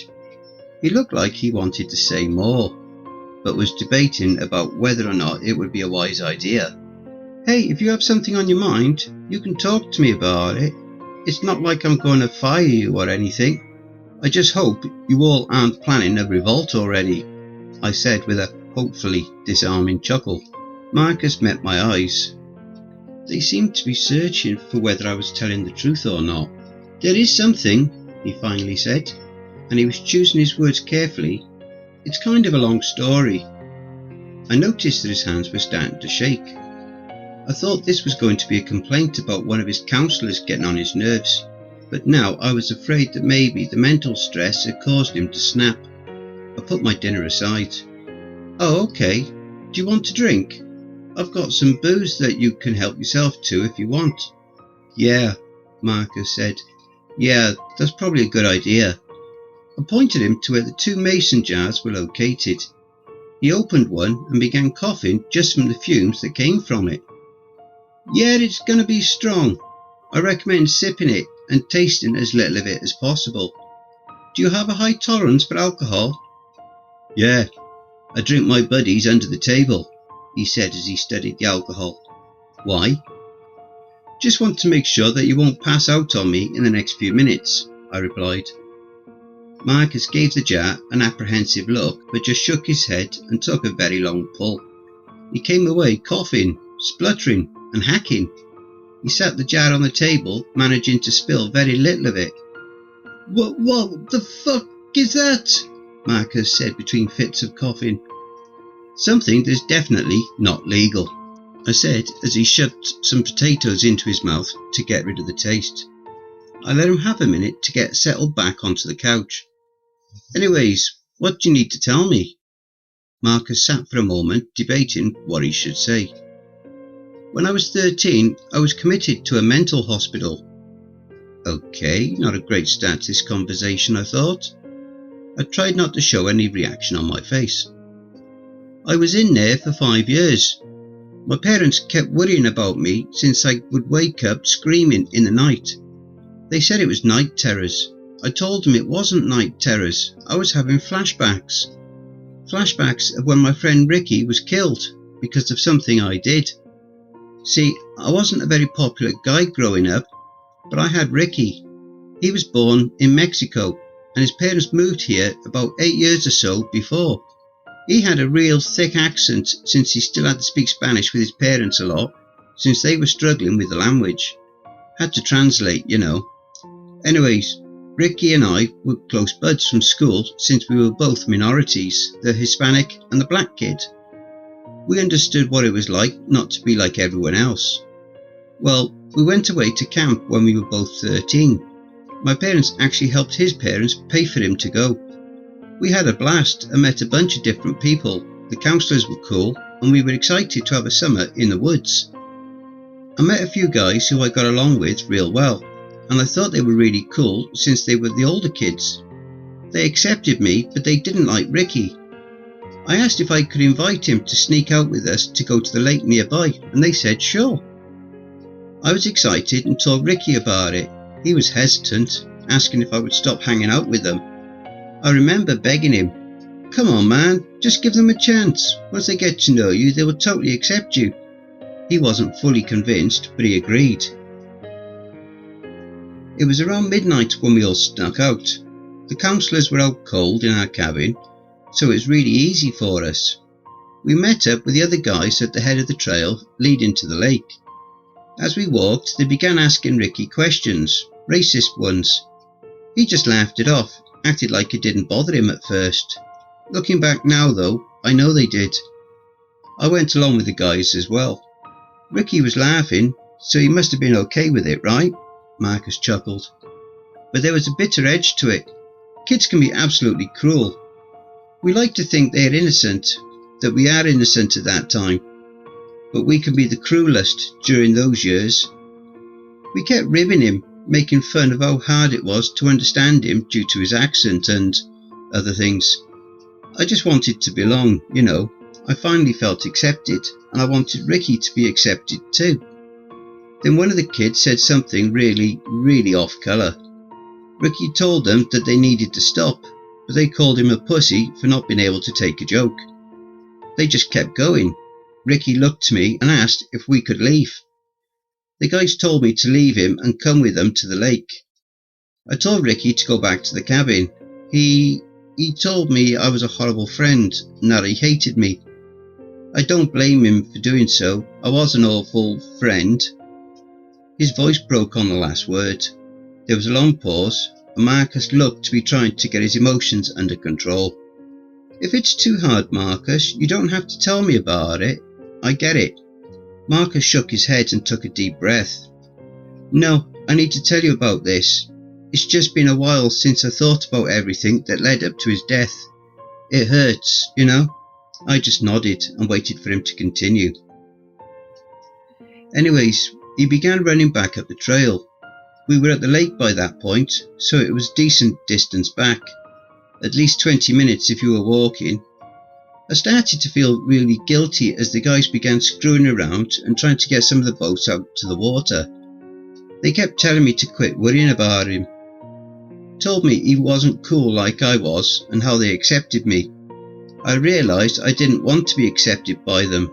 I told them that they could fuck off, and I began running back up the trail to catch up to Ricky and apologise. I was maybe halfway up the trail when I heard a scream in the woods. I knew it was Ricky. I just knew it was. I took off into the woods to find him. I didn't know why he was in the woods. He should have just stayed on the path.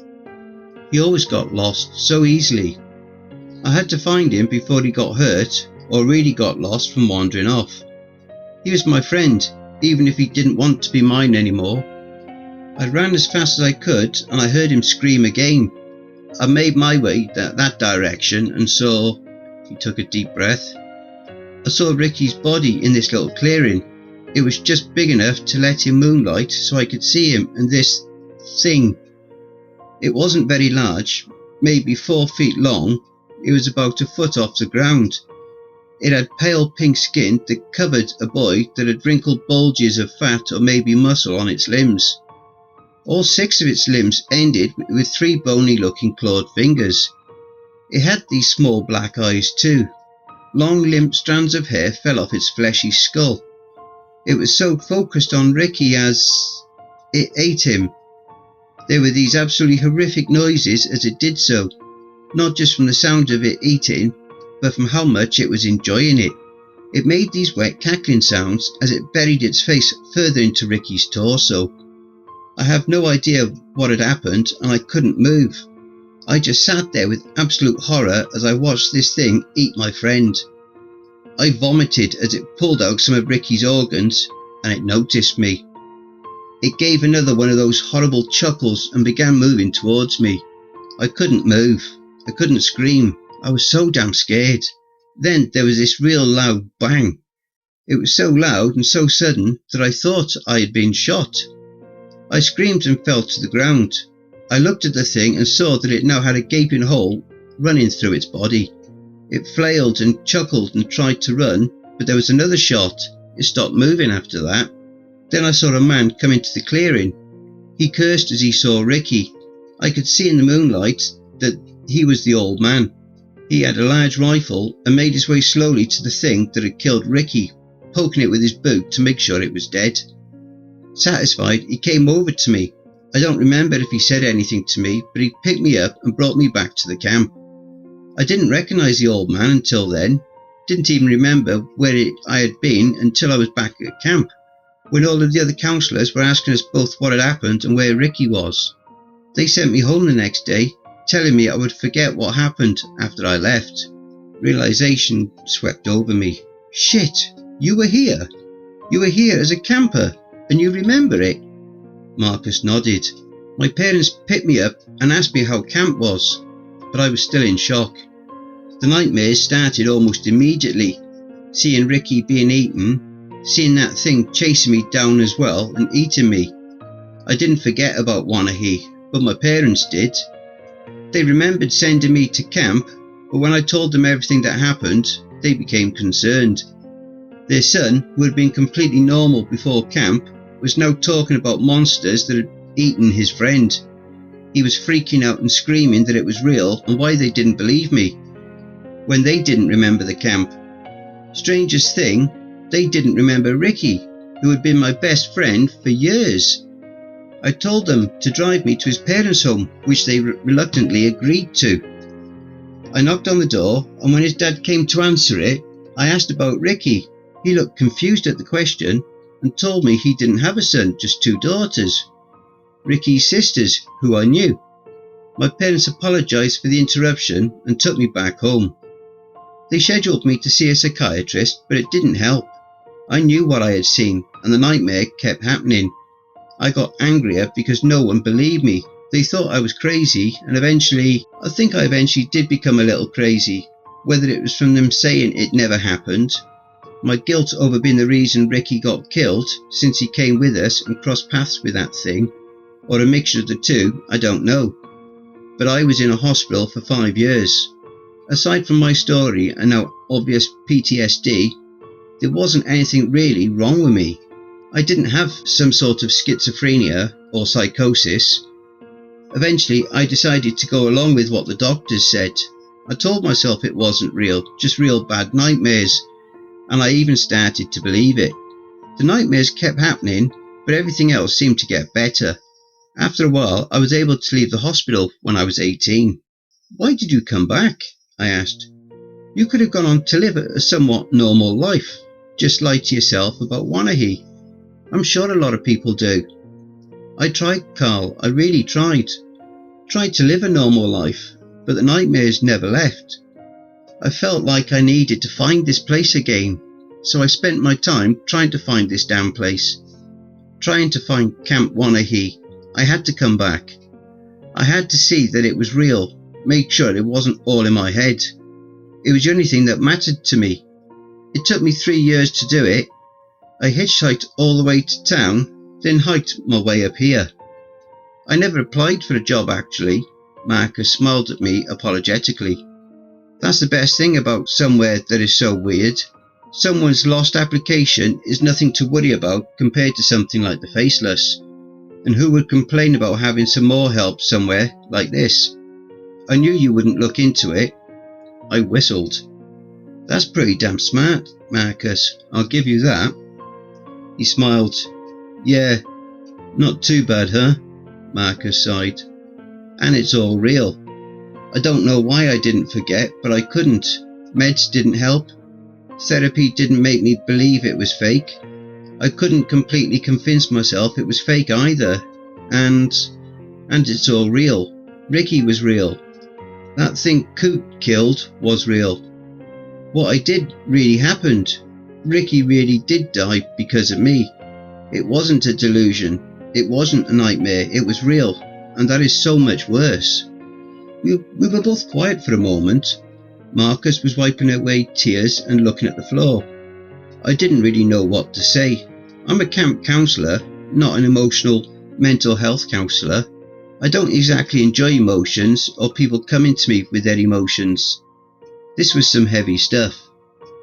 What the hell do you say in times like this? I searched desperately and the best I could come up with was, "That's a lot, Marcus." Huh, yeah, he nodded with a smile. Yeah, it is. I'm sorry to drop it all on you, but I want you to know that someone else here knows about this place and hasn't forgotten it.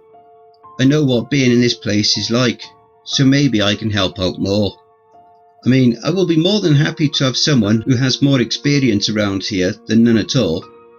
This explains why you accepted everything about this place so much more readily than everyone else. That's one thing I don't get. Why do you remember this place? Why can't both of us remember it? Why did Coot remember it? Or Twitter? I asked. Marcus shrugged. Dunno. Maybe it has to do with people experiencing traumatic events or something. Didn't Coot see one of the camp counsellors killed by the Faceless?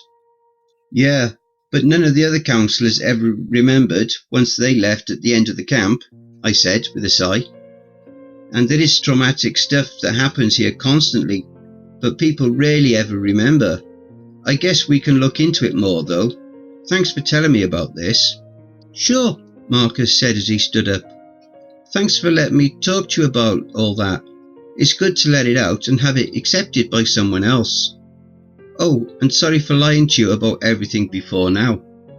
Out of everything you could lie about, I said, I completely understand why you would lie about this. Well, I'm glad. I should go help with cleaning up dinner. I'll see you around, Carl. I spent the next hour or so thinking about what Marcus had told me and writing down everything I could remember about his experience so I could look over it later. There was something going on. Why did some people remember? I became consumed by my thoughts so much that when the phone rang, it scared me out of my skin. When my heart finally stopped racing, I grabbed the phone and managed to present a very calm attitude, which was immediately ruined by my voice crackling as I said, "Hey, yeah? Hey, Carl, it's Jeremy Donaldson. How are things going?" came a man's voice, so smooth and disarming it would put the best used car salesman to shame. This was, without a doubt, and despite the changed name, the owner. "Oh, they're going," I said. "Ha! Good to hear." There was an abrupt and very loud series of bangs, sounding distinctively like gunshots on the other end of the line. "Sorry about that, just taking care of some business around the old castle, you know, making improvements and such." I could hear screaming, followed by a couple of other bangs. "Are you telling me those bangs from people doing repairs on your house?" "Of course, Carl. What else would it have been?" There was a veiled threat in his tone that seemed to say, "Don't start asking questions because I know where you live," but in a nice way. Imagine a mafia boss dad saying that to their kid they adore. "I'm glad you're doing improvements, idle hands and all that." I cleared my throat. "So, Mr. Donaldson, we've had a bit of a situation here the last few days." His voice went from nonchalant to intense. "Really? What kind of situation?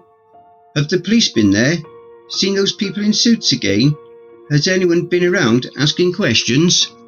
No, nothing like that. As I looked over the warning from Enola's great aunt, there had been more doors appearing in the woods recently, and Enola came by with her great aunt, who proceeded to give me a real strange warning from their ancestors who possessed her.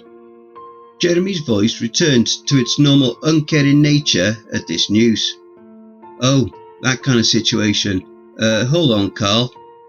There was a ruffling of cloth as he moved the phone from his mouth to speak with someone else, but I could clearly hear him say something that sounded like, "Don't care about the blood, just get rid of the bodies and grab that signed Firefly poster from their den. I want that in my office." The owner put the phone back to his mouth a few moments later and started our conversation back up. "Sorry about that, Carl. Someone didn't know where to put the chaise longue. You just can't get good help these days. Anyway, what were we talking about?" "The warnings from Enola's ancestors," I answered. "Oh, right. What was the warning?" I read what Enola had written down for me. This happened a few days after one of the other counsellors and I found a door in the woods that had been opened by some random guy in the woods. I think something got out, since there was a blood trail from where we found the door leading into the woods. Since then, we've been finding more and more doors. Also, we saw the Faceless during the day yesterday. The owner didn't say anything for a long time. I actually got nervous that we had somehow lost connection. Are you still there?" I asked. There was a sigh from the other end of the line. "Yeah, Carl, I'm still here. Look, it sounds like things have really started kicking off up there. I was afraid this would happen, but we always knew it was a possibility." "We did? We who? Is me included in we?" There was a laugh from the other end. "Well, yeah, Carl. We figured that traveller gal would be back. She's the one that opened the doors to begin with. Come on, man, don't mess with me about not knowing about this. You definitely were told." There was an even longer pause this time, where the owner coughed a few times. I decided to finally break the silence. "Yeah, I knew nothing about any of this." "Wait, really?" He sounded actually concerned, bordered on worried. This was the first time I've heard that emotion from him. He wasn't even concerned when an entire cabin of campers had joined a cult to summon Shigroth Endbringer to the world of the mortals. Something went horribly wrong with the summoning, since one of the rune stones had been shifted by me. In my defence, I only thought that it would keep them from succeeding, not suck them into some horrible dimension beyond sanity and time, but you live and learn. "Yeah, Koo didn't tell me anything about this. There's nothing in the CWAP either. So, I'm kinda concerned," I said as I tried to keep my leg from bouncing more than usual from my quickly increasing anxiety. Oh no. "Oh well, this is all my bad," he laughed. "I'm so sorry, Carl. I must have just spaced this whole thing when you were hired. There's always a lot going on in my life. Gotta deal with the family, my other family, running a few businesses, breeding exotic animals, dealing with the cartels. It's all just chaos out in my world, my friend. Let me tell you that the yachts and mansions are not the answers to life. Being up in the great outdoors, now that's all the good stuff. I envy you, Carl. I really do sometimes. Not right now, mind you, but sometimes." "Wait, you deal with all of that stuff regularly?" I asked, and began writing down all of that in the CWP under the heading of the owner. There was a disingenuous laugh from him. "Of course not. I was just, exaggerating. Hyperbole and all that." "Oh, right. Of course." I finished the entry with a bad liar whimper on the spot, before returning to the more pressing topic. "So, who is this travelling woman, and what does she have to do with the doors in the woods and the end of the world?" "Alright, I'm going to have to give you a quick version. There have been legends all over the world that there was some woman who had discovered the secret to trans-dimensional travel when humanity was still just a bunch of idiots trying to survive. Apparently she travelled all over the damn place using these doors. These legends range from thousands upon thousands of years ago to around 100 years ago. I guess she also discovered the secrets to never dying somewhere out there, since she could definitely be dead. Anyway, at some point in her travels, she pissed off a demon named... I can't transcribe it, he made an awful screeching sound that made my ear ring. But she's also known as Malixodrak, the mother of demons. Don't know what she did, but we do know that she sealed off all entry to the demon bitch's realm, plane or whatever. She then made sure that all of the other doors that could be opened to our realm of existence would open up near where Camp Wanahee now stands, so she could keep an eye on things more easily. This was a lot to process. I asked the owner to hang on for a second. I put the phone down and grabbed the moonshine, which I took a big gulp right from the bottle. This produced a coughing and gagging fit. After I finally got control of myself, I returned to the phone. Okay, I'm back. So let me just make sure I got all of this right. We have some unknown, ageless woman who could travel to different realms or planes of existence with doors. There are legends all around the world about her, and she pissed off Malixodrak. Malixodrak, the owner cut in. Malixodrak, I sighed. Yeah, you got it that time. Okay, so she pissed off Malixodrak by sealing off her realm, then rerouted all of the portals or doorways to open up here in the woods around Camp Wanahee. Does that sound right? Yeah man, you got it down, the owner said with a chuckle. Okay, but why are there suddenly so many doors? This has never been an issue. We used to get only a couple in a month. According to my counsellors, the woods are lousy with them now. Well, it sounds like that when one door was opened, it broke the seal. Now Malixodrak is planning on invading this world with all of the demons she is the mother of, he said with a surprising nonchalance. I could be wrong, but the logic does seem to follow. Okay, well how do we contact this travelling woman? Where is she? Is she in the forest? I asked in desperation. This is way above my pay grade, sir. Oh, it absolutely is. I would know since I'm the one who pays you, he laughed to himself. You should definitely find her. Agreed. So where is she? No idea. I told you. The latest supposed sighting of her was around 100 years ago. No one has seen her since. You gotta be kidding me. Wish I was, Carl, I really do.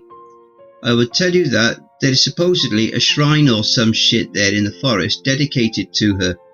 Maybe go find that and you'll be able to find out where she... There was some yelling that cut him off, and I thought I heard sirens. Ah, shit. Okay, looks like I need to run. Good luck, Carl. No, wait, please don't. I heard the phone hit the ground, followed by his shoe. Yelling and sirens were replaced with nothing, followed by a dial tone. Destroy your phone. I looked at the handset for a long moment, then hung it up with a sigh. Maria came by a little while later while I was typing all of this up. Hey, I got all that stuff figured out. The watches on top of the mess hall and all that. She sat on the couch. Jupiter said things had been mostly quiet around his neck of the woods, but he did come across a couple of doorways down there as well, as he made his way in our direction. Since the roads are still blocked, they haven't had more people coming into the forest, which is really convenient. Did you talk to the owner? Yeah, I talked to him. Was it any help? Maria asked hopefully. Well, I suppose it was. Turns out all of these doors are the result of a big invasion from a realm of demons. Oh, that's all it is? She asked, throwing up her hands and lying down on the couch now to stare at the ceiling. I figured it was going to be something super ridiculous. We can totally handle an end-of-the-world demon invasion, no problem. Yep, so we need to go out looking for whatever the lady is that made all of these doors in the first place. She would be the only one who could help. Apparently there is a shrine or something in the forest here, but I don't know where it could be. I looked out the window, watching some of the campers going back to their cabins. I'm going to talk to the locals about it. I'm planning to set off tomorrow. I would say that you should stay behind, but I know you won't, so you can come along. I'm too tired to argue, and I will need your help. We'll bring Marcus too. Maria sat up and looked at me. Why Marcus? He was here as a camper. He remembered this place and came back here. You could ask him about the other details if you want. Regardless, I feel like he would be better to take with us than anyone else, since I'm sure he will keep his head when things get bad. Make sure you're both ready in the morning and find me a new crutch. We've had a crutch for a few days, an actual crutch this time, thanks to Twitter. It should fit you well. I just didn't want to give it to you until you were healed, so you would be unable to go anywhere. She smiled at me as she got up to leave. Well, I guess that was a good call. They were shouting from outside. I looked out the window and saw a bunch of counsellors running around yelling to each other. Maria burst out the door before I could say anything. I got out of my bed and hopped my way over to the door she'd left open. I began hopping down the steps to the ground when Maria came running around the corner. Bad news? I asked. 3 of the campers are missing, she said, panting. Get Marcus, we are leaving tonight. The rest of the counsellors will stay here. Tell them that everyone needs to remain in the mess hall at all times. It's large enough and it is more defensible. I'll tell Twitter about what's going on. Have him come up here if he's able to as well. He will know what to do to protect this place, I said as I hopped my way back up and got inside. I don't know when we will be back, so pack food as well. I just wanted to finish writing this before we head out. Wanted to let you all know what was going on. If you don't hear back from me, well, hopefully we were successful and the world doesn't end from demons. Wish us luck. Part 5. Hey guys, so it's good news, bad news time. Good news is that I'm still alive and we found the Traveller. Bad news is that there is currently a massive summoning of Melixodrak and Camp Wanahee is surrounded by her demon children. All in all, I suppose things could be worse. I'm going to jump into what happened. Thankfully, I brought a notebook to write down a quick log of what happened every day so I would be able to tell all of you. Day 1. We set off at midnight. The moon had just started to rise over the eastern mountains. We made our way to the lake to talk to Myra, the water spirit. The walk to the lake would have felt almost leisurely if I wasn't able to see that there were a lot of doors through the woods. As we approached the lake, Marcus got quiet. We asked if he was alright. Yeah, I just can't go near the lake, Marcus replied. Oh, I guess it would be hard to come around here, Maria said. I'm sorry, we can meet you back at the camp and come get you. Marcus looked confused at that. Oh, no, it's not the Ricky thing, he blushed slightly. I'm a virgin. Maria and I gave a collective, oh. Marcus nodded. So probably best not for me to get too close. Wait, I know you mentioned that you showed up here, so we knew nothing about you. But how have you gotten around not coming to the lake? I asked. I knew where you guys grow the weed, so I told Jessica, and she always takes my shifts there. Marcus gave an apologetic smile. I shrugged. I don't care, but that explains why most of the counsellors have been damn near useless half the time. Yeah, sorry about that, Marcus said. Anyways, I'll catch up with both of you after you talk to her. I'll be an eyesight though, don't worry. Feeling this was a good idea, given the situation, Maria and I made our way to the edge of the lake. The lake is a couple of square miles in area, and we don't necessarily know how deep it goes. Several people have tried to measure it, but the findings were never conclusive. Surprisingly, the lake remained clean and clear over the years, despite the high amount of pollutants we've found there, even having nuclear waste dumped in on it more than one occasion. No one really knows where that came from. There aren't any places that would produce that close by that we're aware of. Regardless of whatever is thrown in there, Myra is incredibly effective at keeping it clean. The place is beautiful, which is no surprise when you meet its single resident. We made our way onto the pier. The wood it's made from is an aged silver grey and is a surprisingly sturdy structure given its age. The wood creaked lazily under my feet as I reached the end and called out, Myra! A dozen yards away, a head popped up out of the water, with deep brown hair and alabaster skin. Myra smiled when she saw me. Hey Carl, been a while. She had an accent that sounded very similar to Irish, but it wasn't. It's incredibly hard to explain, and I'm no expert when it comes to accents, but it felt off. Like someone who has spent a lot of time trying to nail down an accent but missed the important small details. "Yeah, things been busy back at camp," I said as I sat down on the edge. Myra swam effortlessly up to the pier. She made the smallest ripple in the glassy surface, the reflection of the stars and moon warping at its passing. Myra climbed up to sit next to me, though her feet never left the water. She always has a lustful innocence to her actions, and the way she looks at you with her jade green eyes. She wears a white gown that clings to her skin, but is never translucent, only putting emphasis on her form. She's beautiful, is what I'm getting at. The kind of beautiful that gives you butterflies when you make eye contact.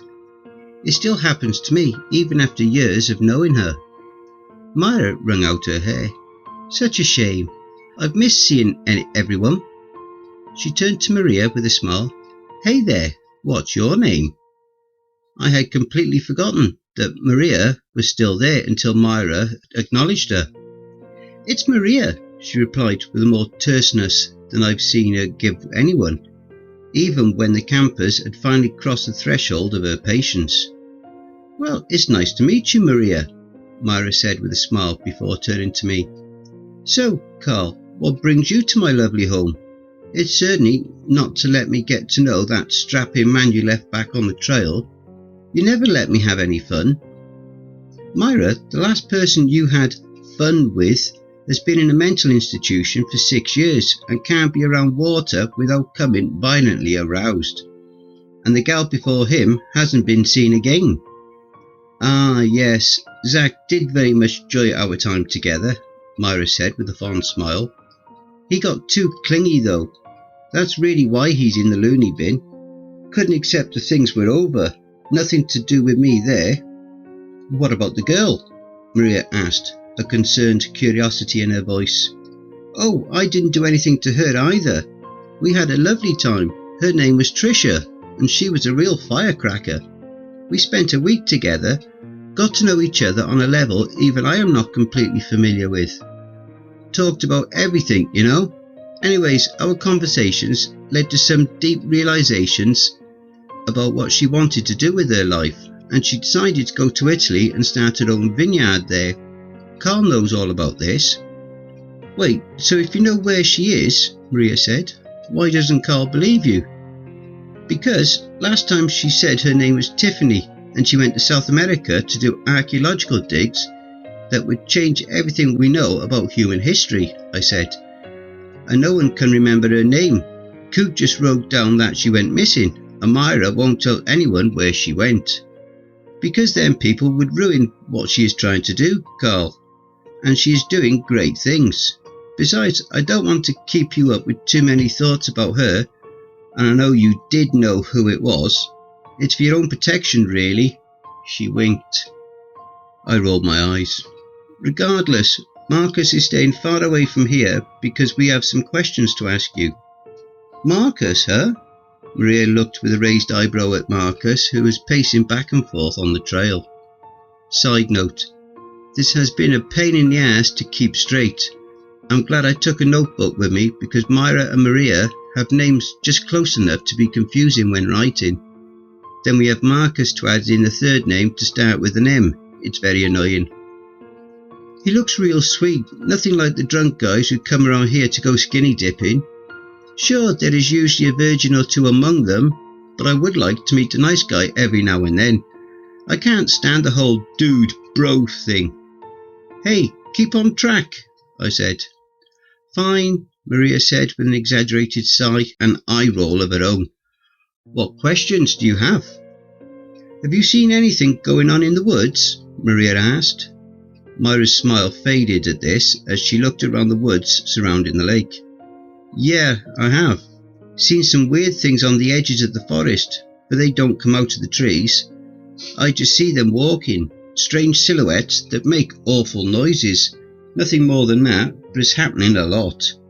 "Have you seen them during the day as well?" I asked. "Yeah, I have. mostly at night, but I've seen them during the day too. I've seen the faceless as well during the day. Yeah, we have too, Maria said. 3 campers went missing earlier tonight as well. Have you seen them come this way? I asked. Myra grew somber at this news and shook her head. No, I'm sorry, I haven't seen them. I'll keep an extra close watch on my rivers for them. I sighed. Okay, thanks for doing that, it would help a lot. Try to keep them safe if they do come around you, if that's something you can do. Of course, I always protect them where I can, Myra said. Man, you guys are just absolute downers. What the hell is going on around here? You don't know? Maria asked. Myra shook her head. It's dangerous for me to leave the water, dear. Think of a fish, but I am only capable of being out of water for maybe a minute before dying. And it's incredibly painful the entire time. I get all the information from the campers, counsellors, and Carl. To answer your question, I said, someone opened up one of the doors in the woods. He wasn't anyone we knew, but we are pretty sure he's dead. Maria and I were able to close it again, but apparently that one door broke some seal placed on a demon plane. Now there are doors opening up all over the damn place, and Enola's ancestors told me that the world is going to end. We need to find someone called the Traveller, since they supposedly know about the doors. Have you heard of her? Myra looked down into the water, her reflection framed by stars. Yes, I have heard of someone referred to as the Traveller. I haven't seen her for a very long time though, and I was only ever at her home once when I was a child. She brought me here and other young children of my species through one of those doorways to escape our dying planet. That was thousands of years ago though. I haven't been back since, and I haven't seen her in at least a century. Maria and I shared a disheartened look. So, you have no idea how to get there? I asked dejectedly. I didn't say that, I was just stating some facts, Myra said. Really? A simple, I remember where she lives, would have sufficed, Maria said in frustration. We are kind of fighting the clock here. You know, you're cute when you get mad. I bet Carl agrees, Myra said with a smile and a wink. Maria scoffed. You're going off topic again, I said. Besides, Myra continued, time becomes irrelevant when you enter your second millennia, and no one has been in a couple of weeks, so I feel entitled to having my bit of fun now. Anyways, I have a vague memory of where she lived. It was up the mountain east of the camp, the one that used to have the old asylum. Go up the road to the asylum until you get to where the white boulder is. Go around it and follow the path that leads into the mountain. You will find it at the end of that path. An old asylum? Are you joking? Maria said with a cynical chuckle.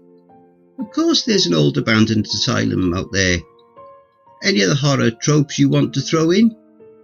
There is an old military base that's no longer used when they used to conduct weird experiments on the opposite side of the mountain to the south, and an old mine that was closed down after something weird was found in it. No one ever said what it was. That was back in 1905 though, I said, feeling surprisingly embarrassed over something that I had no control over. She scoffed and shook her head. Right, makes sense. You don't need to worry yourself with those though, honey, Myra said as she smiled up at the night sky. Just the path that leads to the Traveller's home. Might be a little overgrown by now, but it shouldn't be too difficult for you all. Well, at least we have an idea of where to go. Thanks, Myra. Myra sat straight up, her eyes growing distant. Hey, is everything okay? She sat like that for a moment, then shivered. Something crossed through the water. It's one of those new things I've seen around the woods. Feeling it cross through my waters, she wrapped her arms around herself. It feels awful, violating even. How far away was it? Maria asked. Not far, maybe 2 miles, Myra replied. We should probably get moving, I said. Myra nodded as she looked at the two of us. Be quick and careful out there. Things are getting bad. Worse than they have been in a very long time. And if you get into a bind, you can try to make your way to the river where I might be able to help you all. Thanks, Myra. Despite the somber mood, Myra gave a genuine smile with a wink. Anytime, handsome. It was nice to meet you, Maria. Come back another time if the world doesn't end. She blew a kiss at Marcus, who reacted as if he had just been slapped, stopping him mid-pace. Myra laughed as she slipped back into the water. The surface of the lake remained glassy except for that single ripple that bent and warped the night sky. Myra and I began making our way back to Marcus, who was looking around very confused. Can I request to not do any time at the lake if we survive all of this? Maria asked. Why? I asked. I don't really like Myra. She's not like Treeleg or John. She can and has hurt people. She's more like those things in the forest, if you ask me, Maria replied. All right, I guess that's fair, I said. If we live, you won't have to be around her. Thanks. When we got close to Marcus, he snapped out of his confused stupor caused by Myra. He asked us how it all went. We informed him of the information Myra had given us. We decided to cut through the forest and began making our way to the old asylum road. We walked until daybreak and decided to set up a tent to eat and get a few hours of sleep. Day 2. Woke up after 6 hours.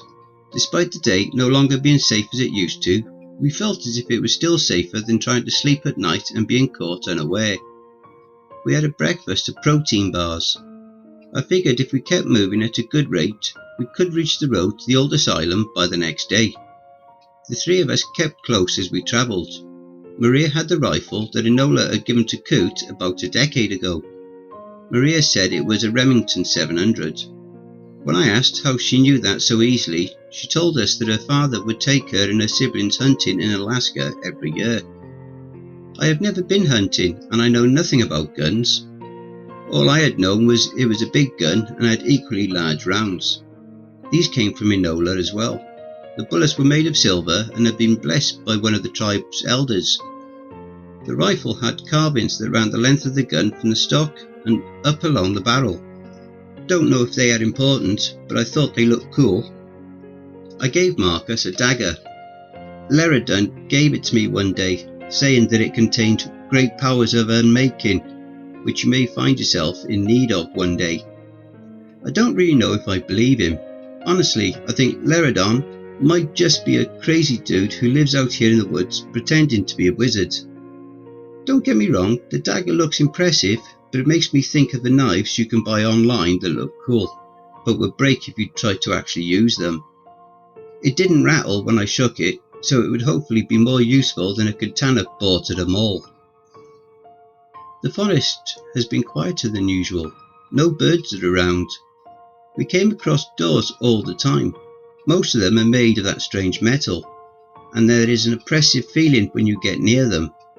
Sometimes we find one by itself, sometimes we find groupings of them, 5 or 6 within a few hundred feet. We still see other random ones made of other materials, but it's usually the metal ones. We avoid them as much as possible. It was around 5 in the evening when we heard something coming through the woods from behind us. We stopped to listen to which way it was going. It sounded large and it was moving fast in our direction. Both Marcus and Maria looked at me. What do we do, Carl? Marcus asked. I saw some bushes and motioned for them to climb in with me as whatever was coming was hauling ass. Feeling we were adequately hidden, we risked a peek out to see what was running our way. Large and lumbering, the creature I had seen fighting the Faceless came into sight. Mottled red and yellow skin. One of his tentacle-like arms was gone now. A ragged tear near its shoulder dripped blood the colour of 3-day-old gutter snow. Maria gasped and Marcus cursed. Shit, I whispered. I was hoping we wouldn't run into this. What? Maria asked as she pulled out the rifle. You've seen this before? Yeah. It attacked the Faceless when I was crawling away from her. It distracted her enough to allow me to escape. And you didn't think to tell us that? Marcus asked incredulously. Look, I've had a lot going on, and I figured the Faceless would be able to kill it. Get off my back, I whispered back. The abomination was running frantically, then slowed. It appeared to notice something, then began to stalk forward slowly in our direction. It knows we're here, Maria whispered. How? Marcus asked, his knuckles white as he held the dagger. I could see the gem on the bottom of the hill glow a deep red. I have no idea. It's from some different dimension. It could smell our thoughts for all I knew. But I know what a predator looks like when it's hunting down its prey. Also, it's coming this way, she replied, surprisingly calm as she flicked the safety off. I hope you killed the damn thing with your first shot, I whispered. I don't think we can outrun it. If this went bad, if she didn't kill it, what were the options? There would be no way I would make it if I was stuck with them. Maybe I could outrun them if I ditched my crutch and booked it. It might take them a second to react, which would give me a head start. No, I thought, you can't leave them. Don't do it again. Maria said nothing. Marcus and I waited. The moment seemed to stretch on as Maria took several deep breaths. On the third, she let it out slowly, and the quiet of the forest was shattered by the crack of the rifle. I saw the creature knock back from the impact of the shot. A bloom of grey-brown blood erupted from its chest. Around the wound, the skin started to blacken. It howled so loudly that I could hear it over the ringing in my ears as it charged. My heart was pounding so hard I could feel the blood pulsing through me with each beat. I wanted to run. I wanted to escape. Don't do it. Don't be the monster you think you are. That she said you are. Maria chambered another round. The creature got closer, its arm flailing wildly. Another bang as the silver ripped through the air, flashed in the sunlight. It went wide. Well, I should run now. It's all botched and someone needs to survive to help Wanahee.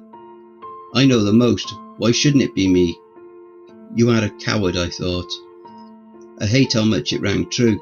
I thought I heard muffled voices, but I couldn't make them out as I watched that inevitable ending come at me.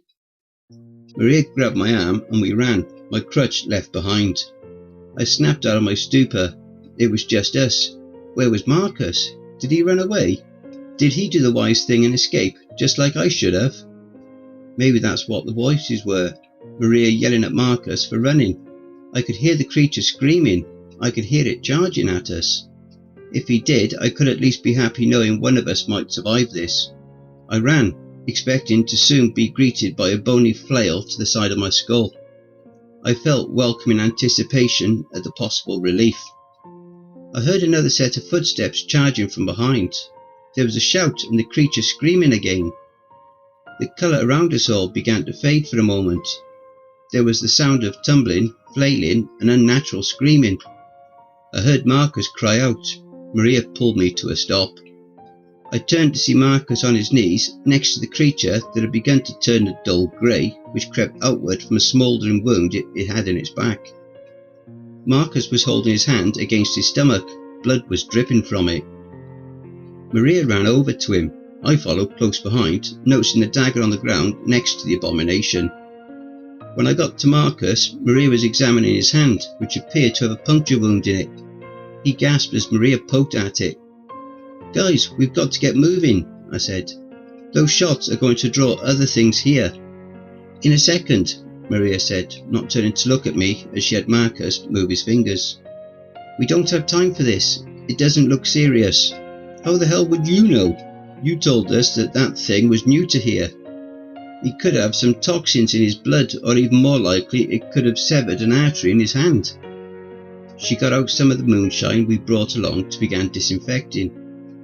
Sure, if it was one of those things, he wouldn't bleed out, but he would lose a lot of blood in the meantime.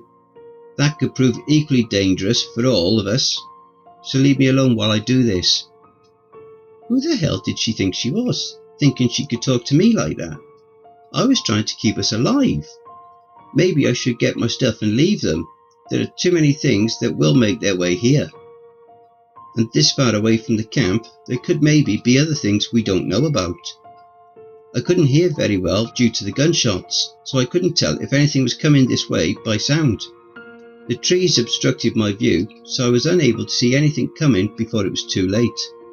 I considered just continuing on. If they were smart, they would follow. "Stop it," I said under my breath. It couldn't be an option. I wasn't going to do it.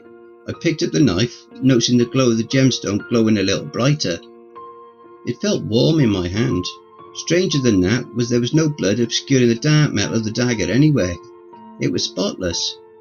The creature, however, had begun to disintegrate into grey dust, slowly falling apart as it continued to turn grey. I walked over to Marcus and Maria. I placed the dagger next to the two of them as Maria bandaged up Marcus's hand. I kept looking around at the trees, my ears still ringing. "You almost done?" I asked impatiently. "Yes, Carl, I am." Maria gave me a cold look. "Get your crutch, you shouldn't be on your foot." I was about to respond, but she turned away from me, talking to Marcus again. He gave me an apologetic look. "I don't need this drama. I get why Coot always did stuff on his own. No guilt trips, no waiting on others, none of this stuff that will get you killed." They're my friends, I thought. That had proven to be a weak excuse in the past though. Why would it have more weight now? I grabbed Marcus and our packs along with my crutch from the bushes as Maria finished putting away the first aid kit. "How is his hand?" I asked. "Oh, now you care," Maria said. "I've been caring about none of us getting killed, Maria. We could have looked at his hand later. It didn't look life-threatening." "I don't know if you really do. I think..." Marcus cut her off. "Whoa, Maria, Carl, calm down. Things are really intense right now and we need to get the hell out of here," Marcus said. "Now is not the time to get into shit like this. Come on." He shouldered his pack and began walking away. I felt shame, the kind that sits in the bottom of your stomach and in the back of your mind. When you are confronted by something you hate about yourself and can no longer deny the truth of it. I didn't care as much as I believed I did. During that whole time I was worrying about what I should do. We didn't play much of a part. When I had to depend on others, I was looking for a way to save myself, assuming they would let me down. Because I had done it before. If I would do that, I couldn't trust anyone, because anyone could do it too. I realised I am just a coward playing at being a hero. No one said more than was necessary the rest of the night. The silence between us felt deafening. The rest of the day passed without much incident, and we eventually made camp at around 5 AM as the sky was starting to lighten. Day 3. Woke up a few hours later to a scream from Maria. I shot bolt upright to see her scrambling away from Marcus and me, pressing herself against the tent. Her eyes were wild with fear. "Who are you?" she screamed. Her hand fell on the rifle beside her sleeping bag, which she grabbed quickly and pointed at me. "Where am I? What did you do to me?" My throat was instantly dry. I have very rarely been at gunpoint and I wouldn't recommend it. "Maria, it's me, Carl. I'm your friend, your co-worker." "I don't remember you. I have no idea who the hell either of you are." Marcus continued to snore. What the hell? How is he sleeping through this? I thought as I started nudging him hard with my foot to wake him up. It took a couple of tries. "What, dude?" a groggy Marcus said. I couldn't see him, but he seemed to figure out the reason for waking him quick enough. "Oh, what's going on?" He sounded much more awake. Maria looked between both of us. Her finger rested on the safety, which was thankfully still engaged. "You don't remember either of us?" I asked as calmly as I could manage. "No, I don't remember you." "Did you kidnap me? Drug me at a bar? You and your buddy over here?" Maria moved her head towards Marcus. No, we wouldn't do that," I said. "We work at a camp, all three of us, don't you remember?" "Maria, you've been here for months. You don't remember anything that's been happening?" Marcus asked. I heard Marcus beginning to shift, I assumed to sit up. Maria moved the gun towards him, and I now saw the safety was off. "Don't you fucking move. I will blow you both away." Her hands were shaking, but I didn't doubt she would. "Okay, you're in charge here." My heart was racing. "If I may make one suggestion, can you please not be so loud?" "Why, will I alert someone?" she asked, her voice getting noticeably louder. "No, you might alert something," Marcus said. Maria narrowed her eyes. "What the hell does that mean?" "We are somewhere very dangerous, Maria. Somewhere that being loud would draw the attention of a very dangerous things that would kill us, all three of us," I said. "Like a faceless woman. who has a desire to kill anything, Marcus added. A faceless woman? Sounds like some stupid local campfire story. She gave a derisive laugh. What do you call this character? The Faceless, I said. She began laughing again. Oh, come on, that is the most unoriginal name I have ever heard. The Faceless? Maria's laughing continued, but it trailed off quickly and her expression became confused. Wait, no, I've heard that before. She's pale, sickly looking, long fingers. What? Maria, you've been at Camp Wanahee for a couple of months where we've had to protect ourselves and others from things like the Faceless, I said, keeping my voice calm. She was still pointing the gun at us, but seemed to have forgotten that fact. I really didn't want to do anything that might cause her to pull that trigger. Camp Wanahee? I know that name. Why do I know that? Maria asked in a whisper. Her eyes widened in horror as she appeared to recognise Marcus and I. Carl! Marcus! Oh my God! Maria let go of the gun. You remember us? Marcus asked. Maria nodded as she looked at the rifle where it had fallen in her lap. She looked horrified as she moved it off her and left the tent in a hurry. I heard her run a short distance away and thought I heard her vomiting. Of course, something like this would happen, I thought to myself as I got up to follow after her. Hey Marcus, I'm going to have you stay here to look after the rifle, just in case whatever she just went through happens again. Yeah, he said with a nod, his voice shaking slightly. Sounds good. I would rather not have someone else point a gun at me today. Same, I said as I left the tent. I saw her leaning against a boulder a short distance away.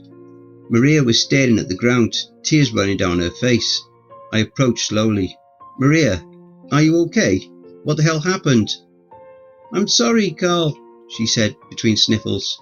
It's okay, you didn't shoot either of us. We're okay. Are you okay though? Maria was fidgeting with her hands. She took a shaky breath. I think I'm starting to forget. Oh boy. This was easily in the top 3 of bad things I did not want to have to happen. I had never taken anyone with me this far from Wanahee.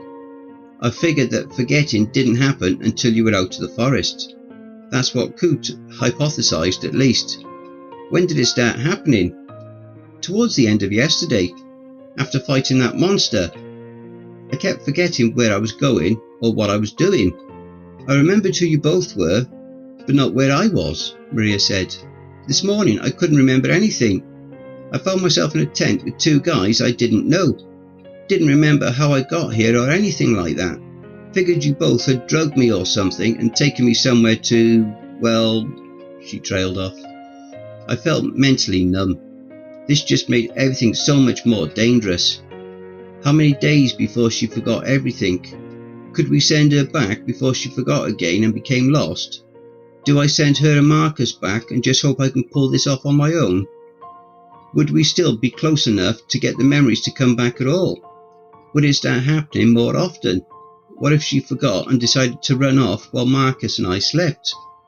Not remembering the dangers of the woods and come across something she didn't understand. This was very, very bad. It'll be okay, I gave her a hopefully reassuring smile. We aren't far from the mountain. If we hurry, we might be able to find the travellers home today. Maria sniffed and wiped her eyes as she nodded. Yeah, let's get started then. Grab yourself something to eat. I turned to walk away but stopped when I felt her grab my hand. Maria seemed to be searching my eyes, diving within my soul, trying to find something. I'm not sure if she found it. I'm sorry, Carl, she whispered. I hoped I wouldn't forget when it was time for me to leave here, but I guess I'm going to be like everyone else. It's nothing to apologise for, Maria. It's not your fault, I said. She seemed confused by that. Yeah, of course. Maria let go of my hand and went to her pack.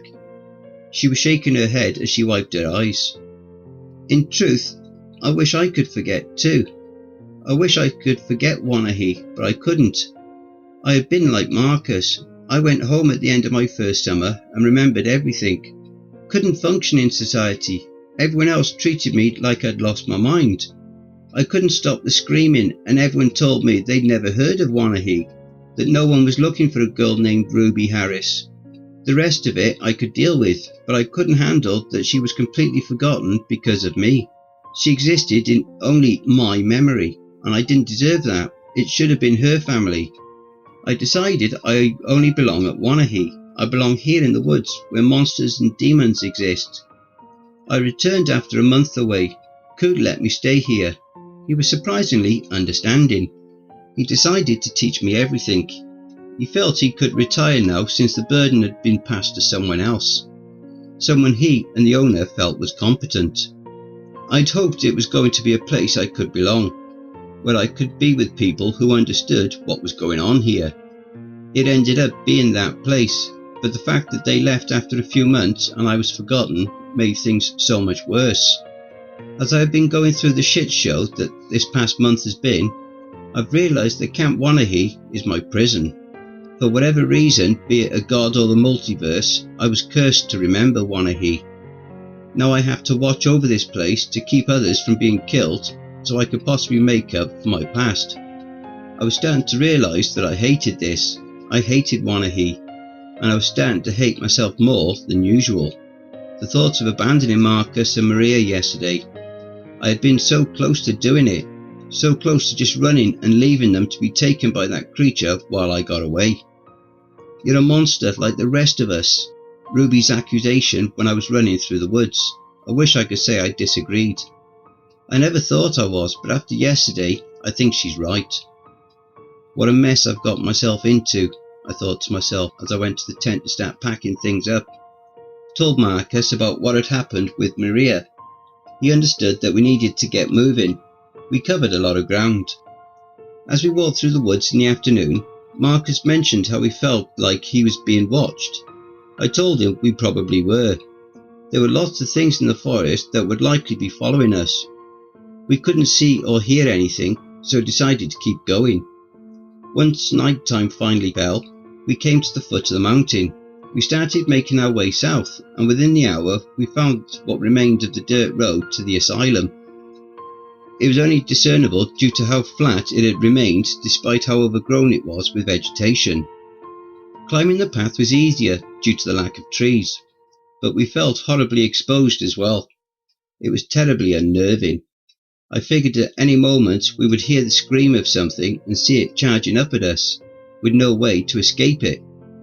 It made all of us uneasy, and we decided to move much faster up the switchback-in roads. There were several occasions when we had to break the silence to talk to Maria. The memory loss was coming more often. She would begin walking slower, then look around as if she had walked into a room and had forgotten why she went in there. It was still relatively easy to bring back the memories, but it was beginning to worry Marcus and I. "You think she'll be okay?" Marcus whispered from behind me, quiet enough that I hope Maria didn't hear. "I don't know. She seems to be okay most of the time. We just have to hope that it stays that way. We're too far away to think she'll get her memory back if we send her back now. She would get lost and likely die," I said, feeling the weight of that fact. "I just hope she can hold on." "I think it will turn out all right," he replied. I didn't say anything to that. After about the fourth switchback, we got a view over the forest and could see Camp Wanahee. The forest around it seemed to be glowing with a faint orange light. I had no idea of knowing what that was, but I had an idea. It meant that Wanahee was surrounded by a lot of stuff the three of us had no way of dealing with. Turning around now was no longer an option for any of us. We each knew it, but we didn't say anything. We continued on our climb. At around 4 a.m, we made our way around to the south face of the mountain. The switchbacks finally getting to the point where we could see the decaying form of the old asylum. Not only could we see that, but we also saw the white boulder. We considered our options. There were still several switchbacks to go before we arrived at the boulder, and who knew how much longer to go after that. "Should we try to sleep now?" Marcus asked. "Depends." I looked to Maria. "How are you feeling?" "I've had some moments where I've forgotten what we are doing, but so far I've only forgotten who you guys were once, which passed really quick," she said. "But I felt similar yesterday. It was only after I went to sleep that things got to how they were earlier." "Okay, so we probably shouldn't sleep right now, I said. Coot explored a lot of stuff around Wanahee, but he rarely came out this way because of how far away it is. There are possibly things here we don't know about that can be dangerous. I don't want to risk her losing her memory when we are so close to an answer. Do you think we can go without sleep until we find something? Marcus asked Maria. Yeah, I'm tired, but I can keep going, she said with a confident smile. I don't want to risk it. As we approached our destination, we noticed that the boulder was impressively large. It leaned against a wall of rock, perhaps 40 feet tall, where the switchback was. The road came out further from the mountain here, the workers deciding it would be easier to build around the boulder rather than try to remove it. We made our way to the far side of it and found about a 2 feet crack between the boulder and the wall. It looked like it was a dead end after about 8 feet where the boulder and the mountain met. Marcus volunteered to go in to check it out regardless. He slid in and began to shimmy his way through. Oh man, there's actually a way into the mountain, Marcus said excitedly. He took a right that we couldn't see from the angle we were at. Marcus told us it was safe to go in. I followed first with Maria right behind me. The area Marcus had come to was a decently sized cave with a surprisingly narrow opening. We turned on our flashlights and began making our way forward. Do you think anyone would have ever found this place if Myra hadn't told us? Marcus asked. Since it hadn't been discovered as far as we know when the asylum was being used regularly, I doubt it. No one comes up this way anymore aside from the occasional ghost hunting show. There would be no reason for anyone to look, I said, appreciating the surprisingly smooth floor and how much easier it made for me to get around with my crutch. The air was stagnant, and compared to the currently sparse sounds of the forest outside, this place was deathly quiet. Each step sounded deafening by comparison. The tunnel curved up gently, and when it levelled out again, we found ourselves faced with trees. The leaves were a dull charcoal grey and trunks ashy silver. They even managed to lightly reflect some of the light from our flashlights. The three of us just stopped and stared at this. Carl, Maria whispered. I have no idea, Maria. I have never seen anything like this. We began looking round with our flashlights. The ceiling curved gently above us and levelled out at well over 50 feet. But the trees obscured most of the view, making it impossible to tell if it raised or lowered. The walls continued out from where we were to either side, and our lights couldn't see a curve to them, nor could we see an adjoining wall. This place is absolutely massive, I said as I began to slowly move into the trees. Something here felt very wrong. Not the usual wrong either. There was something about this place that was pervasively and oppressively wrong. I heard the other two begin following me. We'd only made our way in a few yards when we heard an all too familiar muffled scream reverberating from somewhere within the cave. All three of us stopped immediately. No, that can't be right. This couldn't be happening.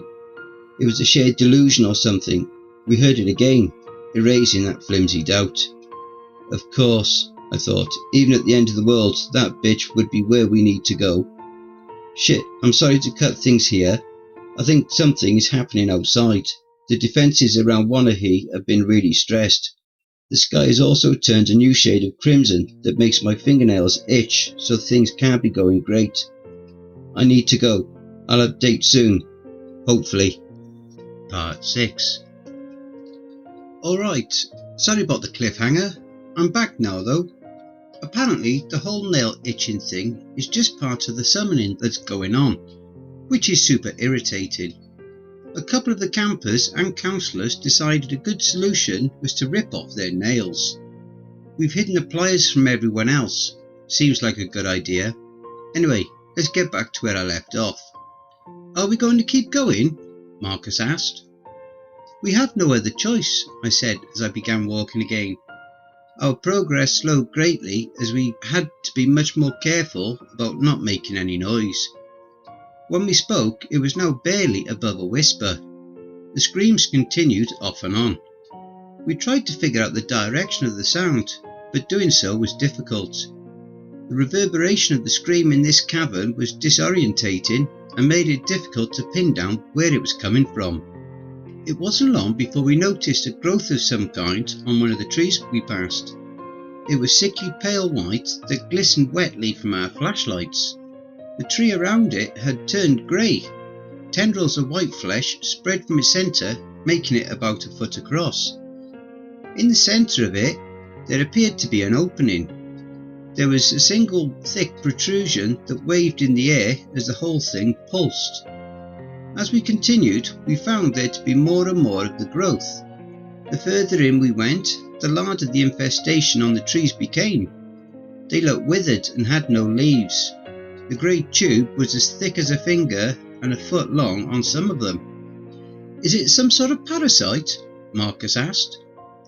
"Looks like it," Maria said. "Definitely avoid touching anything." "Something's weird about it," I said. "It looks fleshy, like skin." "Yeah, you're right," Marcus said with disgust. It seemed familiar and I was trying to figure out why that was. Another muffled scream echoed throughout the cave, bringing a terrible revelation. "It looks like the skin of the faceless." "Shit," Marcus said. "You're right." "Did we finally find where she lives?" Maria asked. "Knowing our luck, probably," I said. "Come on." We made our way much more carefully, having to avoid disturbing the growths and tentacles as we made our way deeper into the increasingly infested forest. We didn't get too far before Maria spoke up. "Hey guys, you may want to check this out." We turned to see what she had noticed. The light illuminated a body a few yards away.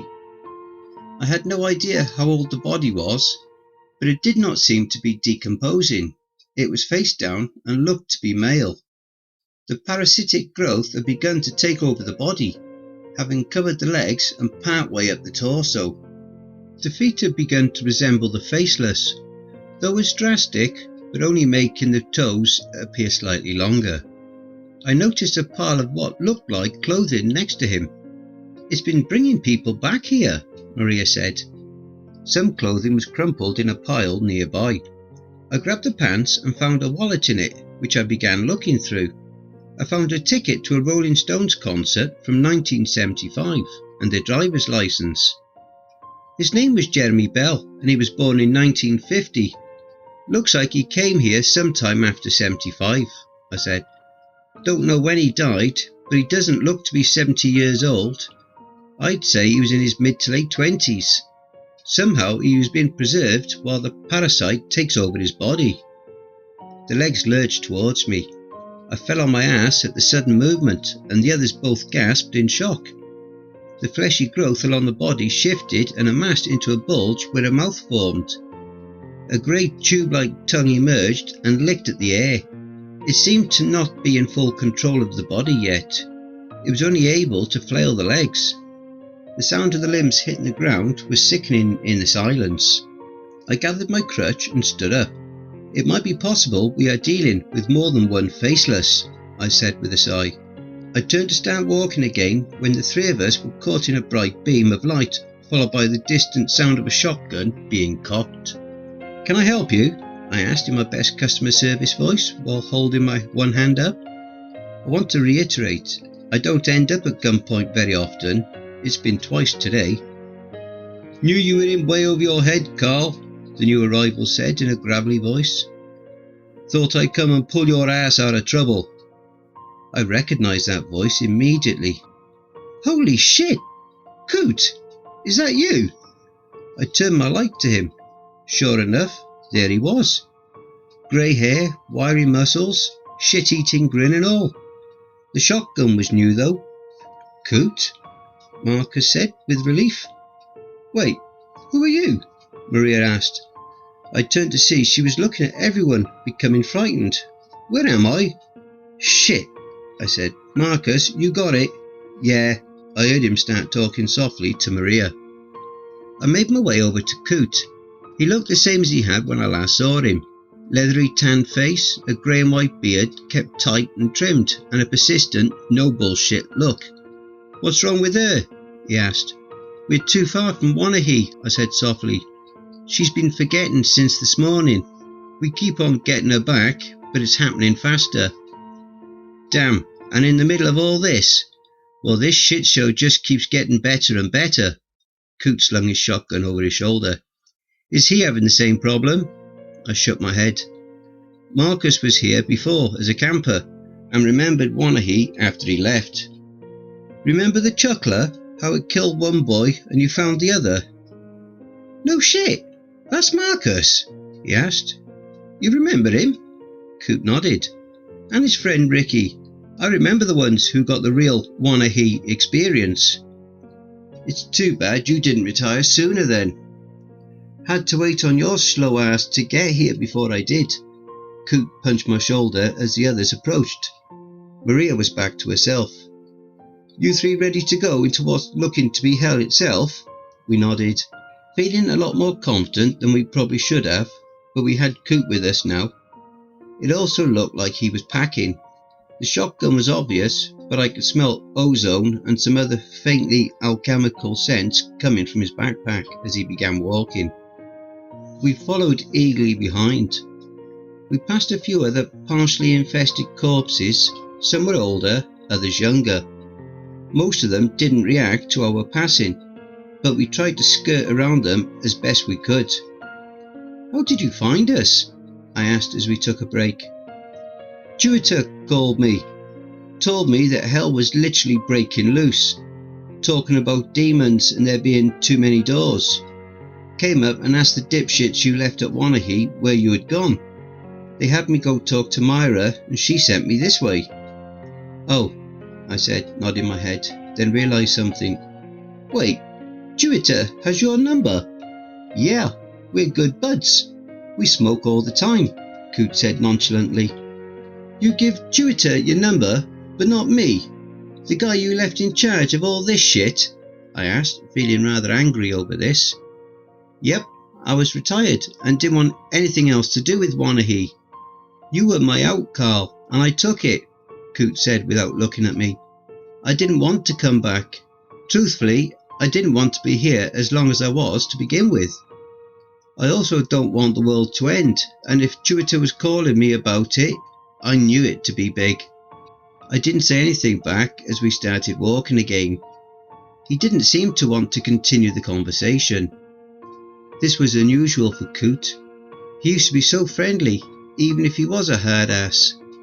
He never sounded this angry when talking about the camp, but it reminded me of something I had been wondering. Why can't we forget this place, Coot? I asked. I don't know. I never figured it out, Coot replied tersely. It's weird. Marcus saw his friend being eaten. You saw Vicky killed. I had her. But that's not it. So many kids and counsellors have been horrific. Things like that at Wanahee and never remember or come back. So why do we remember? I told you. I don't know, Coot growled. There's something missing. Ricky died because Marcus had invited him along, then he ran away. I was the reason. I trailed off as I made a connection. He and I were both responsible for what happened. Coot didn't respond. Oh God, I stopped walking, realisation flooding over me. You lied about that night. You lied about what happened when you first encountered the Faceless, didn't you? I'm not fucking talking about this, Carl. Drop it, Coot said in a harsh tone as he continued to walk. You were the reason Vicky got killed. Marcus and Maria came up next to me. What are you talking about, Carl? Maria asked. Coot had stopped walking, one of the fleshy trees hanging over him. His hands were balled into fists. Marcus and I remember Wanahee because we were the causes of our trauma. We were directly responsible for what had happened, I said. That's why we were missing, Marcus. Coot never told us the truth, so we couldn't figure it out. Coot? Marcus asked. Is that true? I'm not going to talk about this. His voice was getting louder as he turned towards us. I told you to fucking drop it. What did you do, Coot? I demanded. Shut the fuck up, Carl. You think you have any right to demand anything of me? Coot was shouting and making his way towards me. Tell us what happened. I shouted back. I could hear the muffled screaming in the distance. I tripped her, Coot shouted, a mad rage in his eyes. I was way too high and lagging behind. I knew the faceless was going to get me, so I tripped her. No one else saw, and if they did, they never said a goddamn thing about it. Some of them wanted to go back out for her, but most of us kept them back. I figured she was hungry, and once she fed, she would leave us all alone. And she did. Took Vicky's headless corpse and left. Coot stepped in close to me, his face inches away as he dropped his voice to a venomous whisper. Is that what you wanted to fucking hear, huh? Coot stabbed a finger into my sternum. Fine. I was the reason Vicky died. Coot had been my mentor, someone I thought was a pretty decent guy. I looked up to him. I'd come back to Wanahee like he had, but I had hoped that our similarities ended there. All of this shattered in front of me. Now I was angry, even though I had no right to be. You don't even care that you did it, do you? I spat back. You just went on living your life here, pretending to be a hero to... Coot punched me across the jaw. My vision flashed white and I fell to the ground. Marcus moved to help, but Coot already had his shotgun trained on him and Maria. They didn't say anything. Coot put his foot on my chest as he met my eyes again. Of course I cared, you dumb piece of shit. That's why I came back here. I came back as penance for what I did. He shook his head. I'm not some goddamn saint.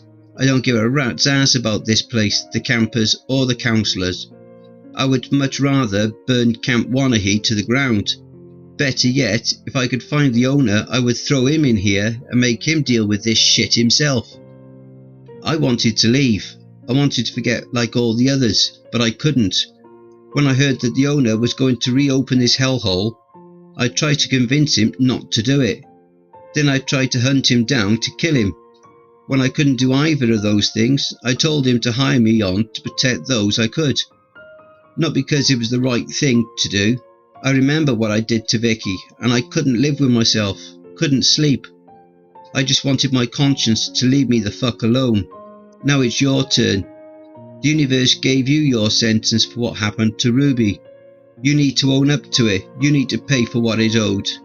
Another scream tore through my mind. Carl, please, don't leave me. No one else could hear it. The scream of a memory, a girl. I tried to push it to the back of my mind. The side of my face was swelling and my lip was split. Well, that figures, doesn't it? I never thought you were a great man.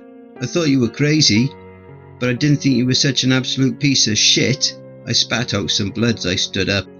Carl, I really don't fucking care what you think about me, he said, replacing his shotgun.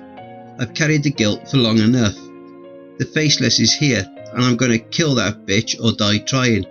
I figure either way I can finally be rid of the screaming. The screaming in my head was still there, calling my name, begging me to come back. They turned from fear to screams of absolute agony. It took some effort, but I managed to push the memories out of my head for the time being. You were never able to do it before. I've got some new things to try, Coot cut off abruptly. Something had moved behind Coot, and he noticed my eyes go wide. Coot was about to say something, but I signalled for him to stop and to look behind him. As he turned, I could see what I had hoped wouldn't be the case. There had been too many bodies that were infected though, and 10 yards away stood a faceless, up and walking around. There was no longer just one, but who knew how many others. Okay, I know you'll all be mad about this. I didn't want to do this. Cliffhangers are the worst. Sadly, I have to cut off there though. Believe me, I wanted to get through all of what happened on this day, but there was a lot. Also, it sounds like there's something going on outside. I think people are trying to break into the shed to get at the pliers. Either that or something else terrible is happening. Maybe both, who the hell knows. Everything is going to shit. I'll pick this up tomorrow. Part 7. Hey everyone. So, I've had to give the pliers to John Mccain. Everyone who still has their nails, including myself, find their presents just a little too enticing. He still wouldn't give me back the axe, which peeves me off. He and Tutor seem to get along really well though. They spend a lot of time hotboxing, so I guess that's the silver lining at the end of the world. Anyways, back to where we left off.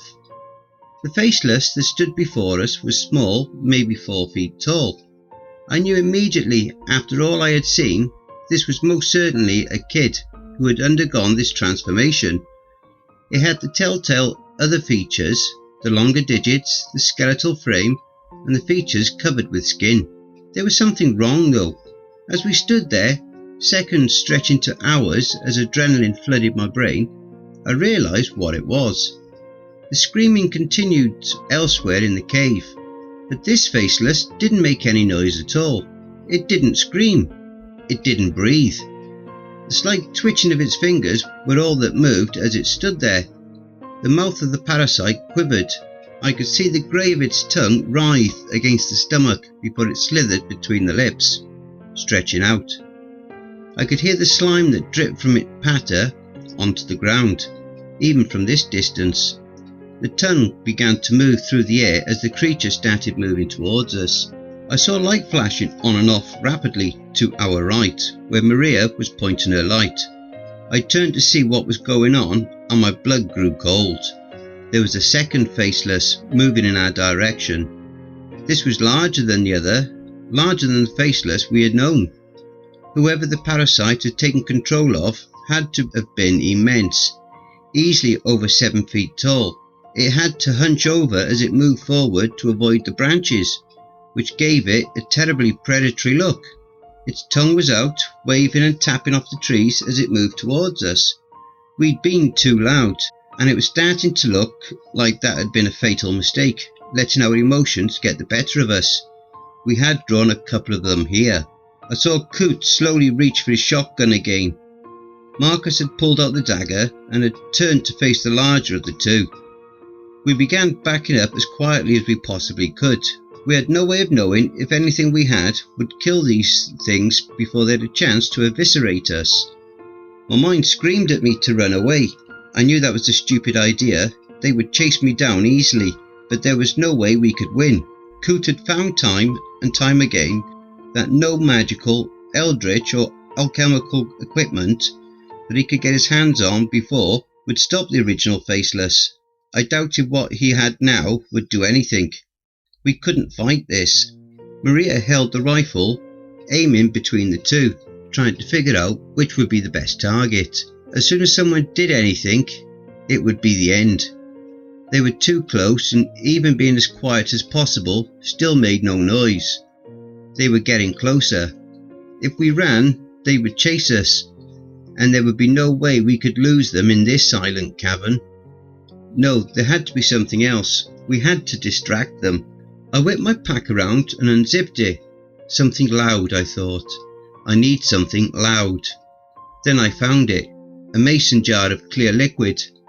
I turned and chucked the moonshine as far as I could to the right, managing to hit an infested tree about 30 feet away.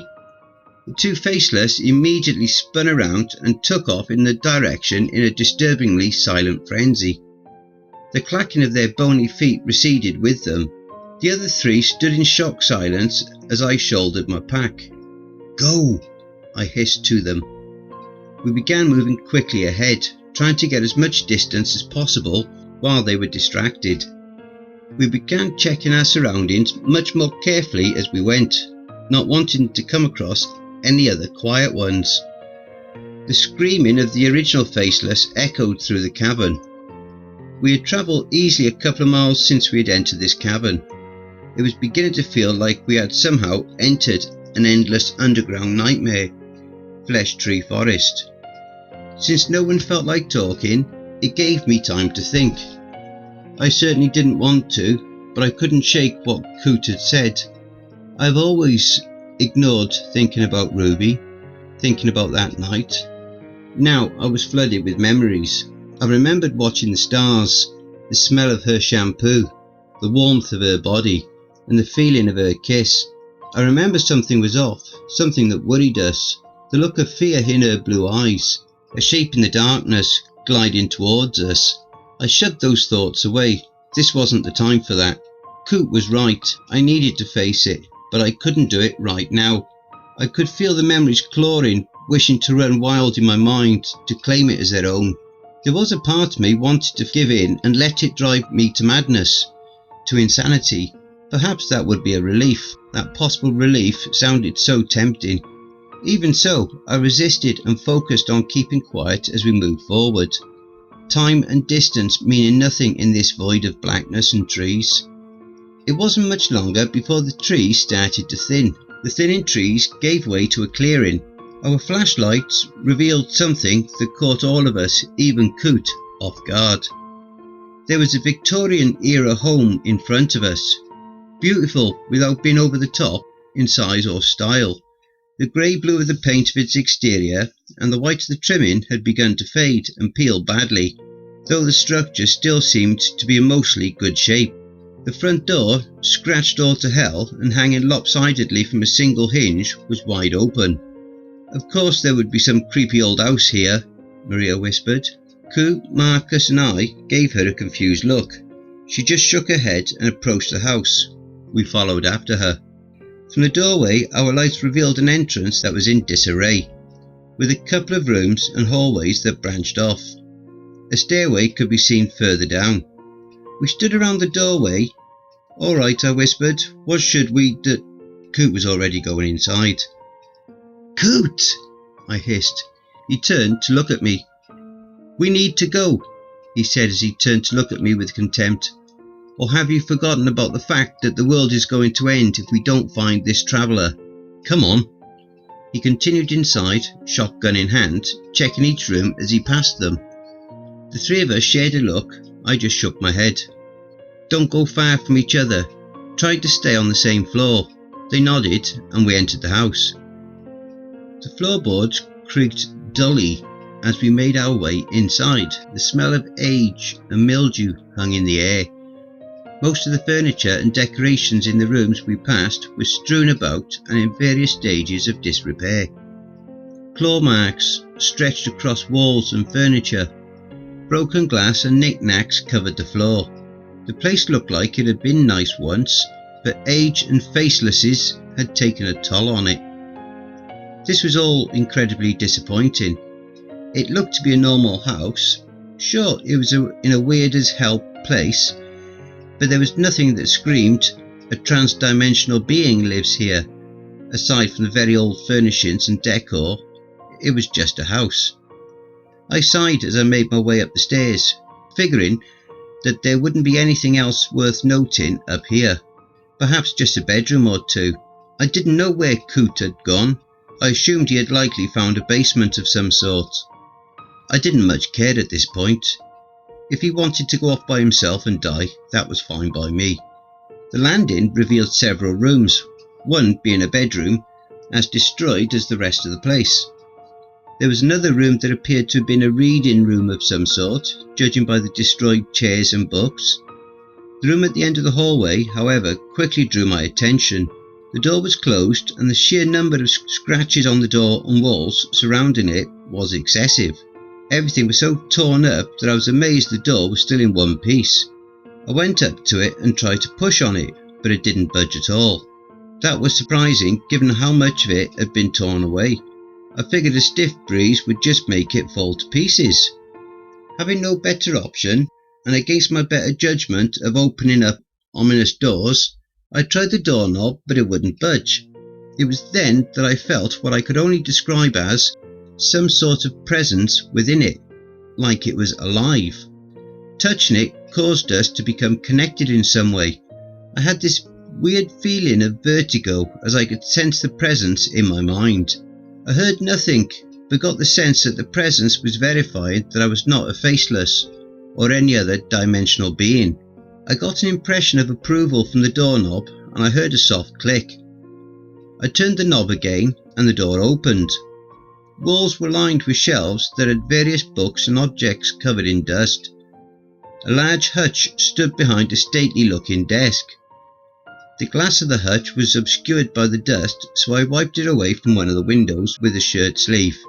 Inside I saw glass vials filled with various liquids the skull of some small creature with fangs and curving horns, a sphere that glowed a dull blue, and the other things I couldn't really identify. Marcus and Maria came in a few moments later. "Whoa!" I heard Marcus whisper. "Was this her study?" "Looks like it. I think the answers we want are in here," I said, scanning the shelves. Maria walked up to the desk. It had an old lamp on it, a few writing implements, and a couple of books. One of them grabbed her attention. It was a simple leather book, no ornamentation, no gilding, not even a title. The way that it was placed right in the middle of the desk, however, made it stand out from the others. She came around and sat in the chair, opening the book and flipping through its pages. The writing in it was impressively neat. "It's a journal," Maria said quietly. "Oh, that's great," Marcus said as he came over from one of the shelves. "Maybe it'll tell us what happened to her. Go to the end, read the last entry." Maria nodded and began flipping through. The handwriting began to get sloppier as we continued. We made it to the blank pages and backed up to where the last entry started. The handwriting was nothing like it had been before. It looked like they had stopped caring and were just rushing to get their words out. It took us a minute to decipher the words. May 27th, 1911. I have been unsuccessful in stopping the infection. I have lost complete use of my legs, spread to the elbow on my right arm, and is making its way up my neck. I now have to write with my left as my right arm is having difficulty moving as it should. The infection fights against me. I have had to crawl wherever I go now, as it will refuse to let me use my legs. I haven't left my home in years. I can feel my muscles atrophying. My feet burn as well. I believe that the parasite is consuming the flesh there, or atrophying it rapidly in some way. Hard to tell. I have tried everything I know of to kill this thing. It has taken nearly 15 years for it to get to this point, but nothing has stopped it. Even the plane I contracted it from had no way of fighting it. None of the people I have contacted brought anything I could use. I don't know what to do now. It has increased how quickly it spreads. I suspect I have maybe a month left before I will have next to no control of my body. I have always been scared to death, but now I am faced with two options. I can continue to live my life, but as a slave to this parasite, in hopes that someone might be able to kill it and free me from it. Or I can end my life now. Regardless, my body will still be used by it. Others may come to find me. I hope they stay far away. To whoever finds this book, I hope you find a way to end this. Good luck. Alright, I have to end that here. I've got to go watch some of the kids. They keep wanting to let the one of blood and flesh rise.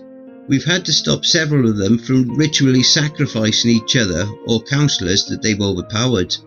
I think we might have a way to stop the summoning Sue, though. We've been brainstorming a plan. I'll tell you guys about it when I get the chance.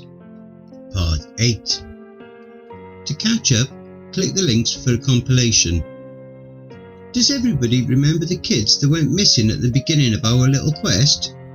So, it turns out the little bastards have converted.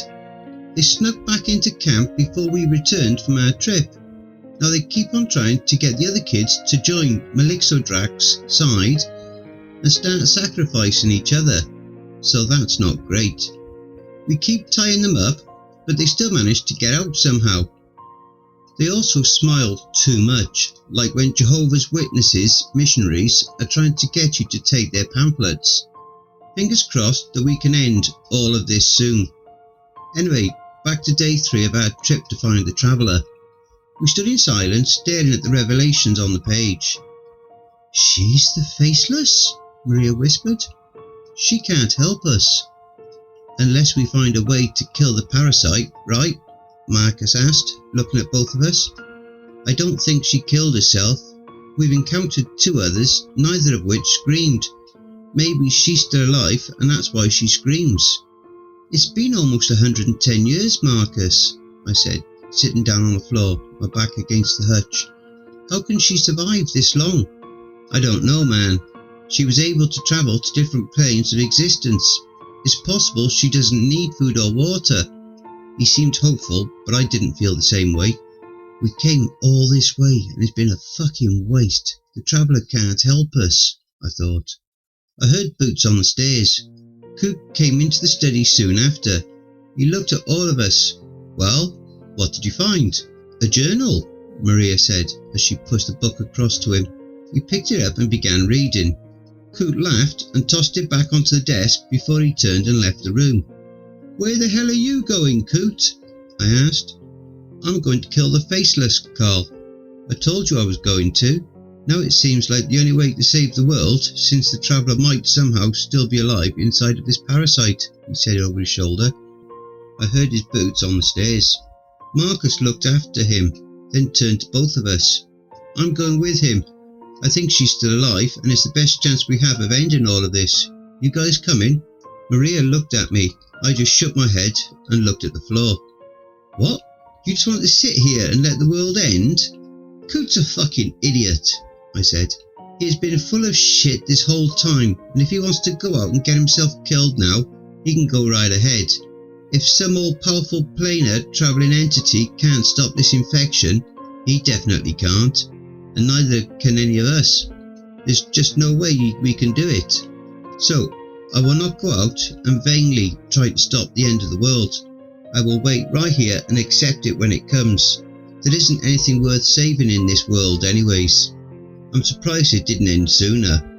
I got out one of the 2 remaining jars of moonshine and began drinking it. Really, there isn't a single reason you don't want this world to end? Maria asked. Not one reason. No, Maria, there isn't one. She gave a single pained laugh. I could see tears welling up in her eyes. Well, I do. I have a few of them, and I'm going to go out there and try to save them, even if it means I might die. Even if one of them doesn't fucking care. She stormed out of the room. Marcus looked at me. I hope you figured out all of your issues, Carl.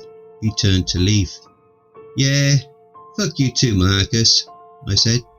He shook his head as he left the room. I felt like vomiting. I had to force myself to drink more of the moonshine, wanting nothing more than to be enveloped into drunken oblivion. I was angry at this whole situation, and mostly myself. I didn't ask for any of this. All I wanted was to write books. I wanted to spend a summer at a camp. I wanted to live a normal life. I wanted to do something meaningful, something that would matter, that would be remembered. I didn't want to keep a bunch of stupid kids safe from things that shouldn't exist, and then be forgotten as soon as they left. I heard the 3 of them leave. I sat in silence for a long time. This wouldn't have happened if it hadn't been for you, Ruby, I whispered, feeling tears sting my eyes. I could have been happy if I hadn't met you here. I could have forgotten all of this, if I hadn't been drawn to you somehow, if you hadn't made me like you, hadn't convinced me to have a relationship neither of us would remember. I thought it was pointless, but you fucking convinced me. If you hadn't asked me to go into the woods to look at the stars, none of this would have happened. Fucking hell, you would still be alive if we hadn't met. I can't even go out and die in a blaze of glory like Coot, trying to kill the thing that took you. I haven't ever seen it again. The tears were flowing now. I can't even die in the way I deserve.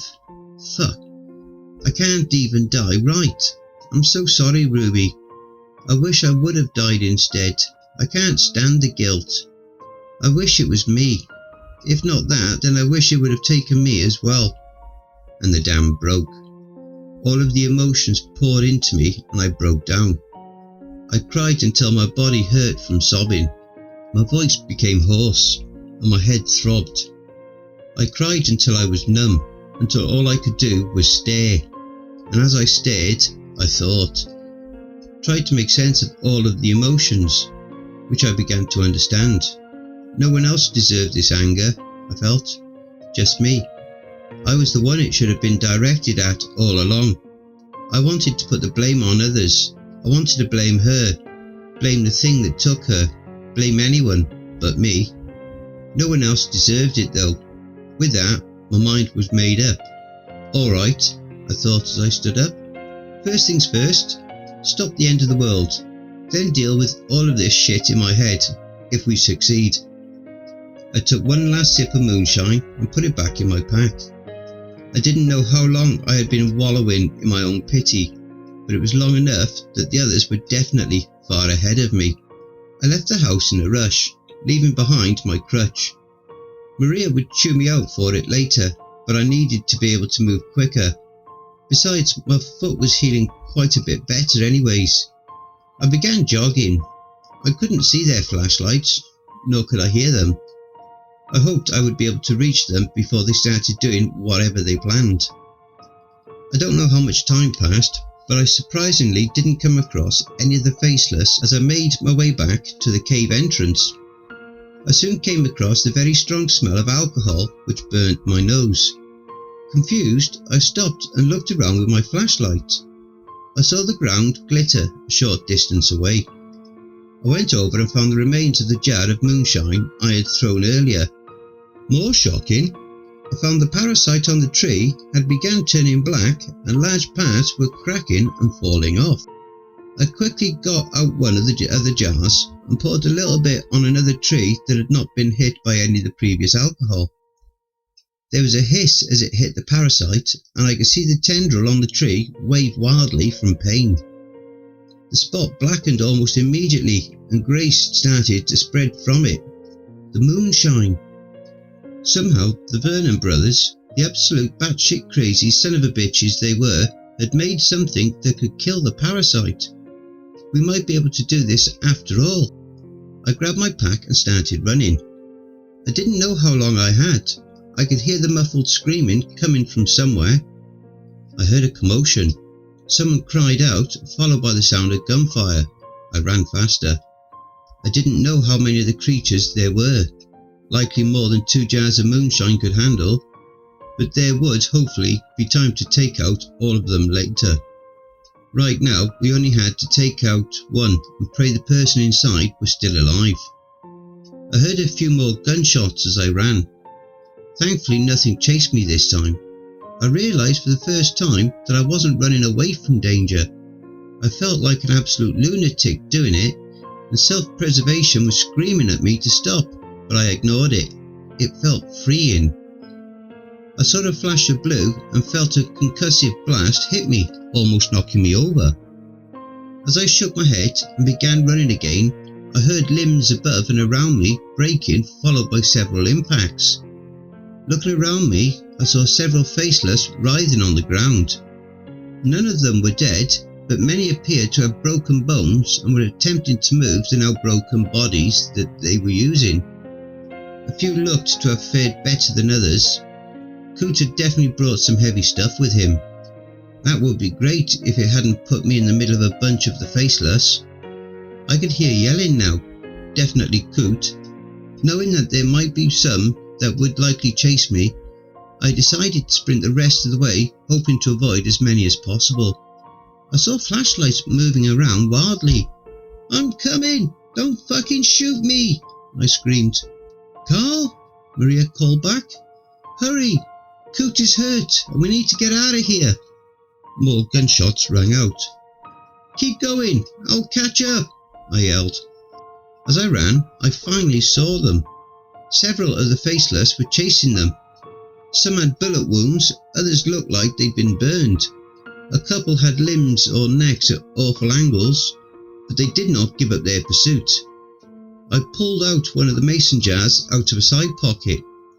As I approached one of the faceless, I took a mouthful and spat it all over its face as I passed. It began flailing wildly, clawing at his face before stumbling. I did this twice more and broke through the pack to where the others were. My lungs were on fire. I didn't know how much longer I could run.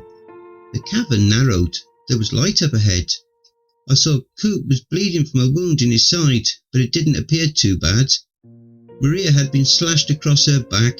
Blood was spreading across her shirt.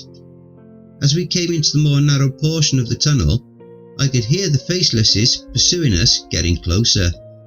I turned and threw one of the jars at the ceiling behind me.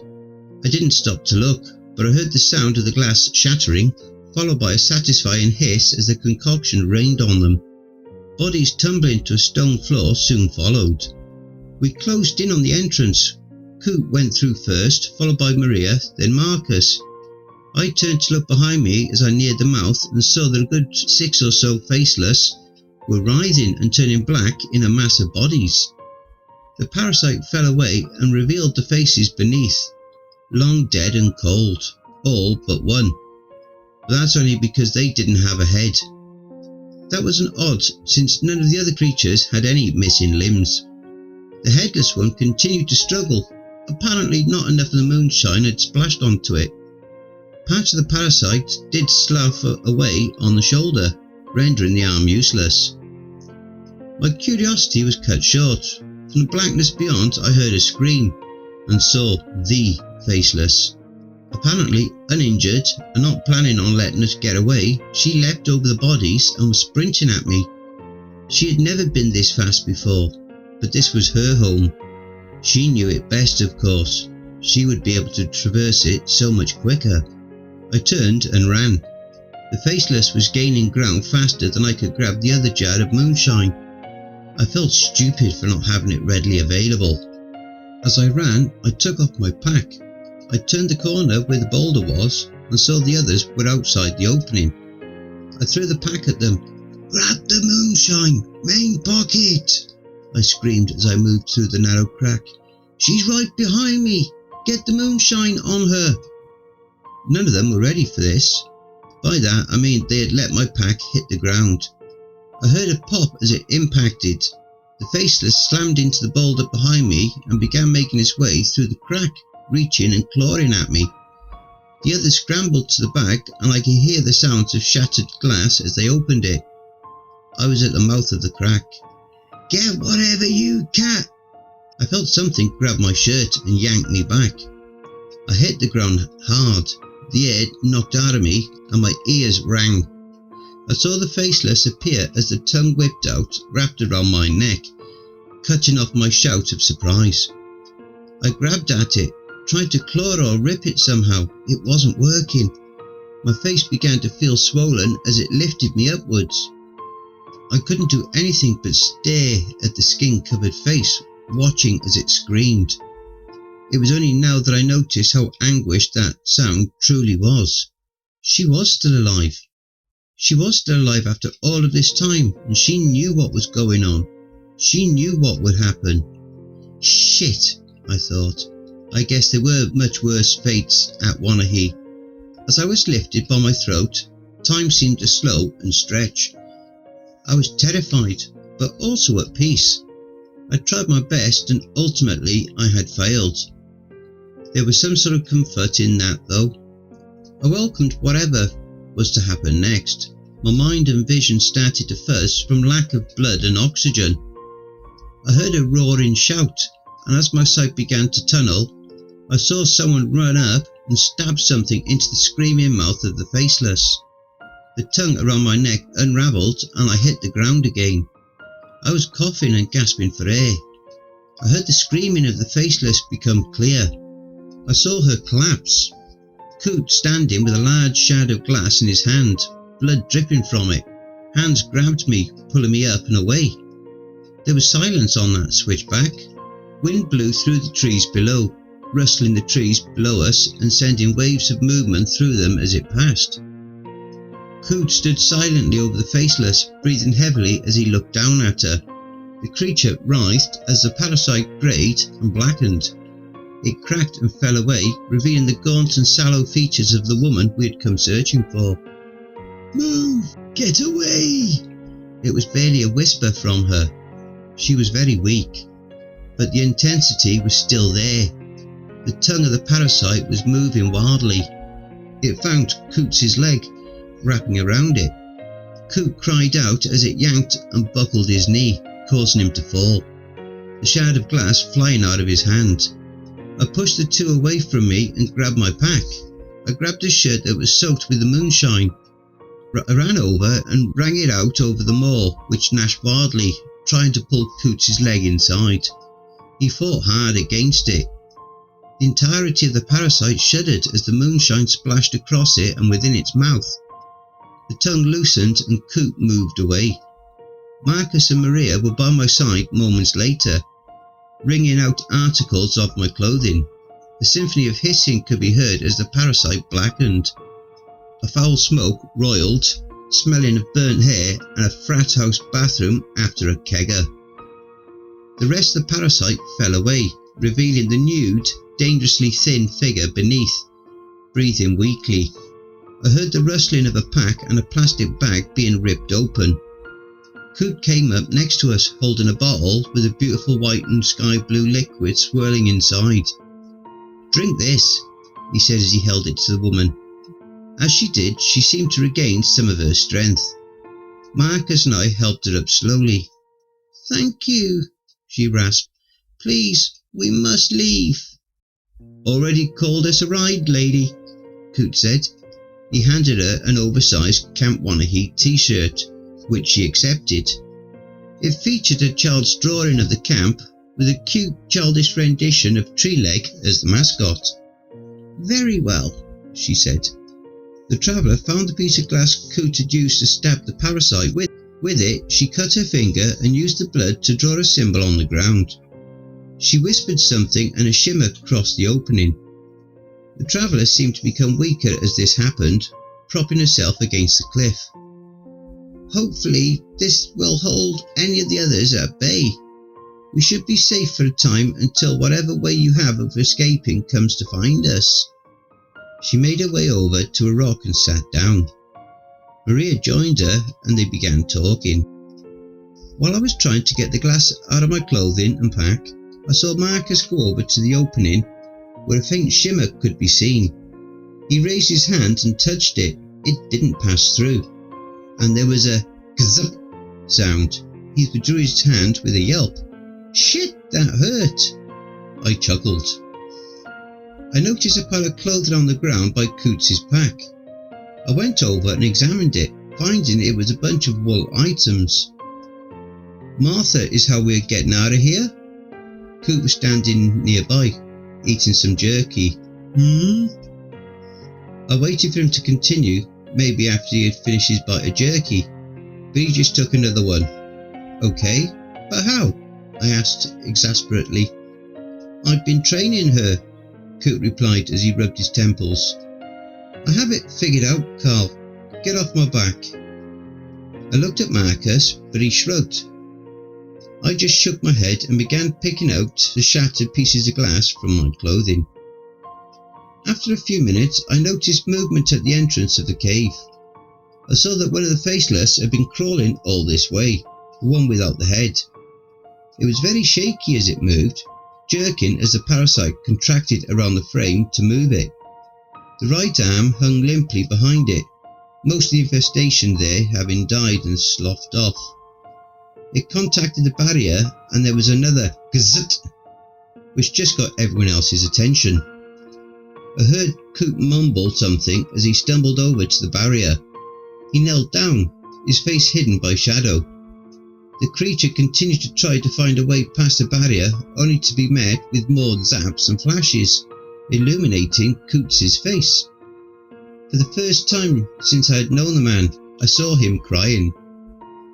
Marcus and Maria were standing now. The traveller quietly made her way over to Coot, placing a hand on his shoulder. The touch brought him out of his trance, and he stood up quickly, wiping his eyes. "Take down the barrier," he said as he moved past her, going to his pack.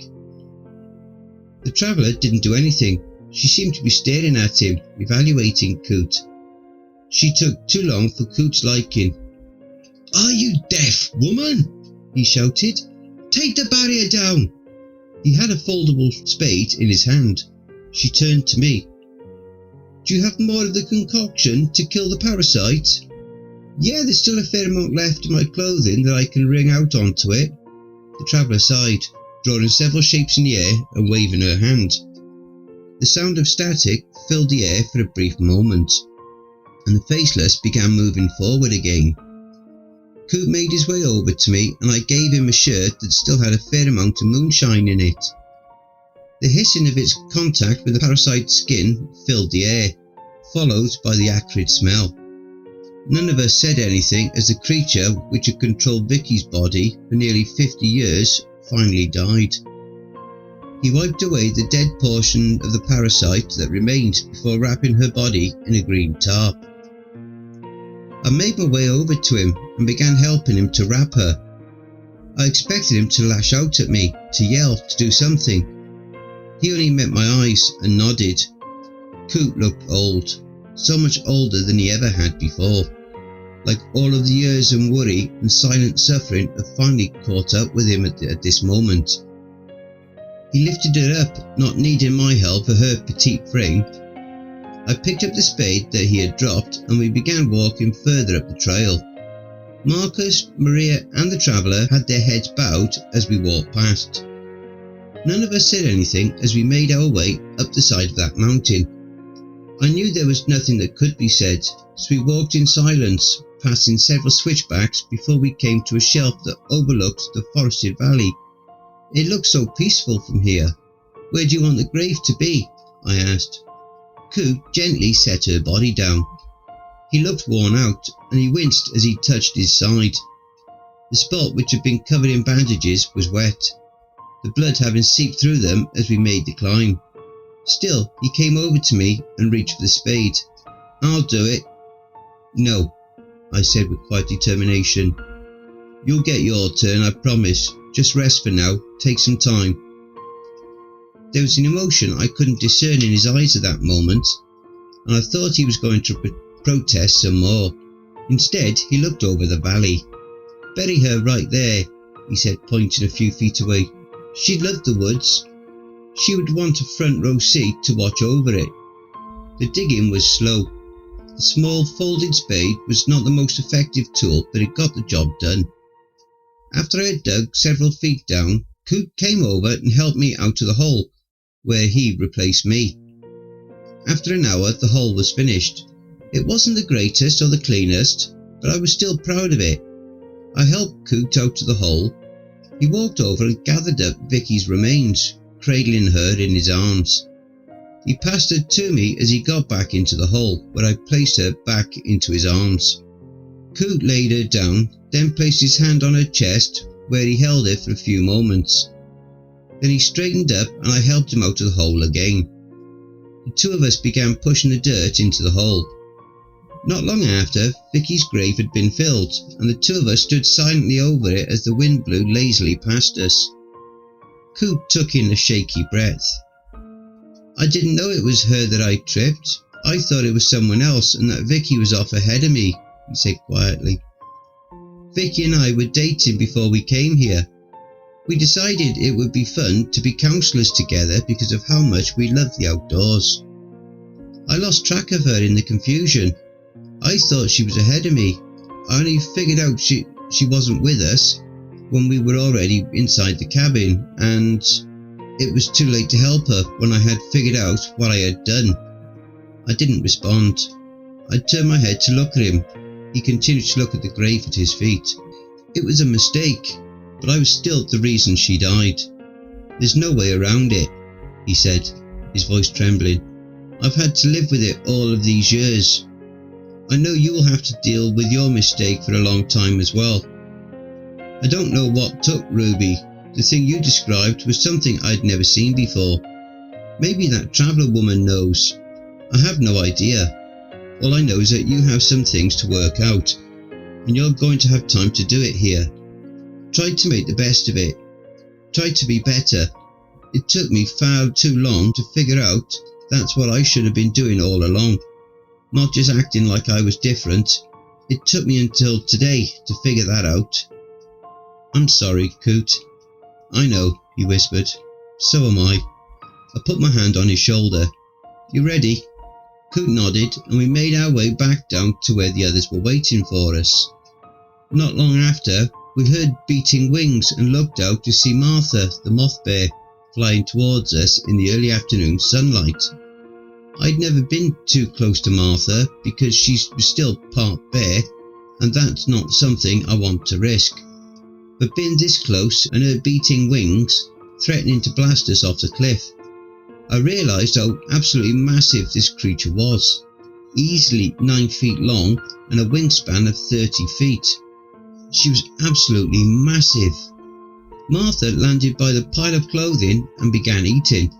Coot placed a harness over her, which was something he had apparently thought about bringing. To this he attached a large net which hung underneath. Coot informed us that we could all fit in the net, though it would be uncomfortable. None of us cared. Coot clambered into the saddle, giving some instructions for Martha to begin hovering. The 4 of us placed our things into the slack net and climbed into it. Soon we were flying over the forests surrounding Wanahee. Watching the trees pass so effortlessly beneath us was surreal. So much ground covered in such a short time. After 20 minutes, we passed over a clearing that I'd never seen before. As we came over it, I saw that the trees had been cut down, and there was a massive symbol glowing in the middle of it. It glowed so brightly that it hurt to look at directly, and when combined with a disorientating orange glow, gave me a sense of vertigo. I saw numerous horrors milling around. The variety was stunning, each one terrible in its own way. "Wait," the traveller said as she leaned over the net to look down. There was a tremble in her voice. There's something in Melixodrak." "That's why we came looking for you," I said. She said something in a language I didn't know, and didn't sound like it came from our realm of reality. I didn't understand it, but it made me immediately queasy. "Can we stop it?" Maria asked. The traveller didn't say anything for a time. "Possibly." She said nothing else as she stared downwards. Marcus, Maria and I all shared looks. Of course, things weren't going to be easier with a trans-dimensional being. As we crossed into the clearing of the camp, there was a strange tingling sensation. I also had the taste of hydrogen peroxide in my mouth. This seemed to comfort the traveller, but I didn't care to ask why, assuming it had to do with some sort of magic. We landed and we were met by Jupiter and the rest of the counsellors. Coot, who seemed to be going strong, began to talk to them about what had happened. The rest of us saw to our injuries. Maria needed a few stitches for her back, which I had to do. Not a fan, by the way. Marcus had a change of bandages, and I was cleared to walk around without a crutch. We helped the traveller find a place to stay and got her some food. Once this was done, I passed out in my cabin. Finally, you've all pretty much caught up on what has been going on. We have some plans set to go and possibly stop this summoning. I hope we can. The players are starting to get real appealing. I mean, there's also the whole world ending thing I hope to stop, but the whole itching nail thing is currently much more annoying. Priorities get a little messed up at the end of the world, I guess. See you all soon. Part 9. To catch up, check the links for a compilation of the previous parts. Okay, I need to make this one quick. We don't have a lot of time before things finally go down.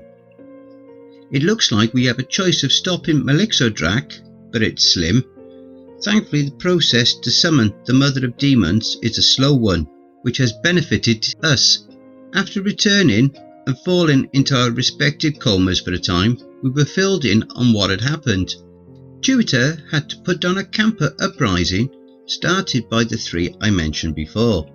They learned how to make a chloroform somehow, and had knocked out several counsellors that they were trying to drag into the woods to sacrifice. We no longer have any bleach as a result, since Jupiter figured he didn't want to be dealing with that anymore. Killed a bunch of the grass, which I'm sure will be my job to deal with once all of this is over. Apparently, none of the creatures have been able to breach into the clearing around Camp Wanahee. Jupiter had said they have tried to do so on several occasions, sending swarms of monstrous creatures this direction. However, every time they step into the clearing, there is some wall that is keeping them out. Said the first time it happened, scared them all to death. The demons had tried to be sneaky, but once they crossed into the field, there was a flash of pale green light that threw them back. The demons tried this a few more times, according to Tutor and the other counsellors.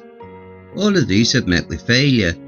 They even sent some flying monstrosities that looked like a cross between a giant bat and an octopus to see if they could pass over the barrier, but were unsuccessful, as it wasn't a wall but a dome.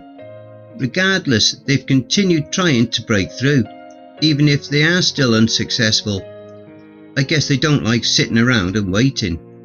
The traveller looked at the barrier, confirming that it was magical in some way, but it wouldn't hold forever. The attacks on it were taking a toll. Speaking of the traveller, she is doing better. Found out her name is actually Anikia Trovinik. We have taken to calling her Annie, since most of us are having difficulty with whatever Eastern European dialect that name comes from. She doesn't have an accent, at least not one that any of us can detect, which is surprising given her supposedly incredible age.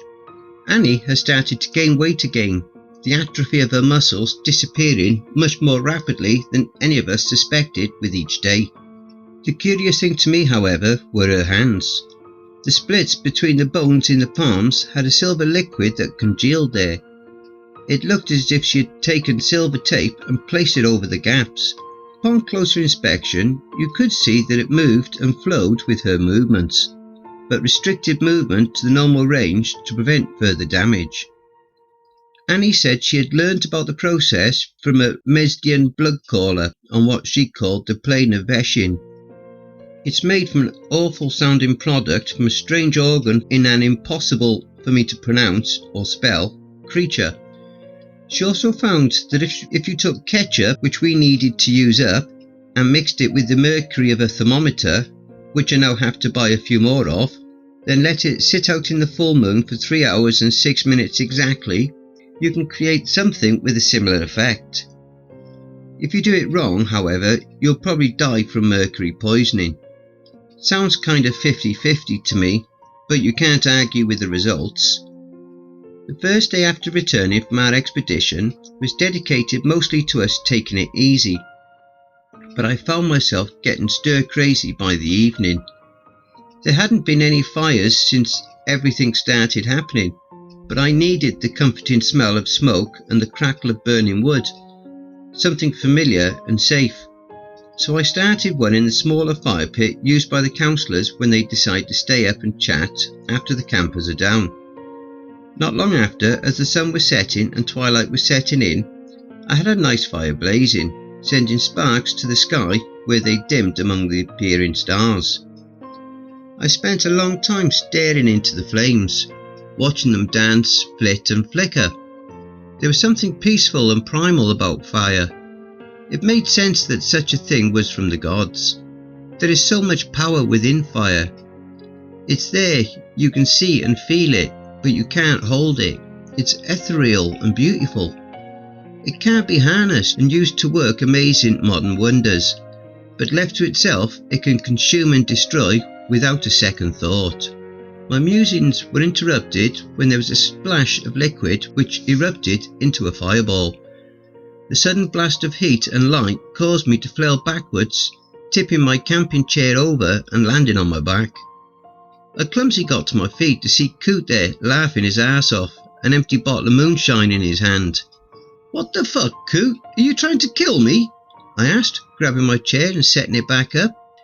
"You might as well have thrown gas into the fire." Coot unfolded a chair of his own and sat down, wiping tears from his eyes. "God, that never gets old," he sighed as he sat back into the chair. "And you overreact too much, Carl. It would have only singed your hair. You weren't that close to it." I huffed as I sat back down into the chair. "You're a lunatic," I said, with a shake of my head. "Why else would they have called me Coot? I'm a crazy old man," he replied, lighting a cigarette and taking a long drag.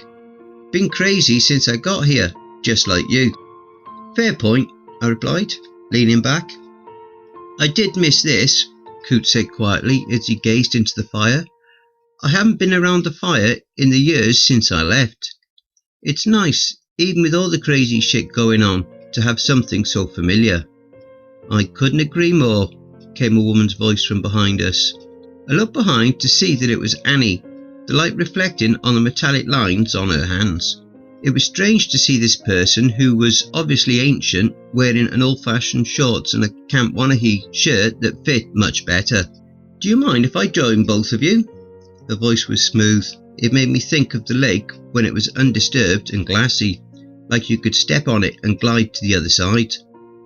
I don't care, Coot said, pointing to the other chairs. Help yourself. Annie retrieved one of the folding chairs and after fiddling with it, figured out how to open it up, and she sat in it in one fluid motion. Her brown hair reached her mid-shoulder, which complemented her alabaster skin, and as for being incredibly old, she didn't look older than someone in her 30s.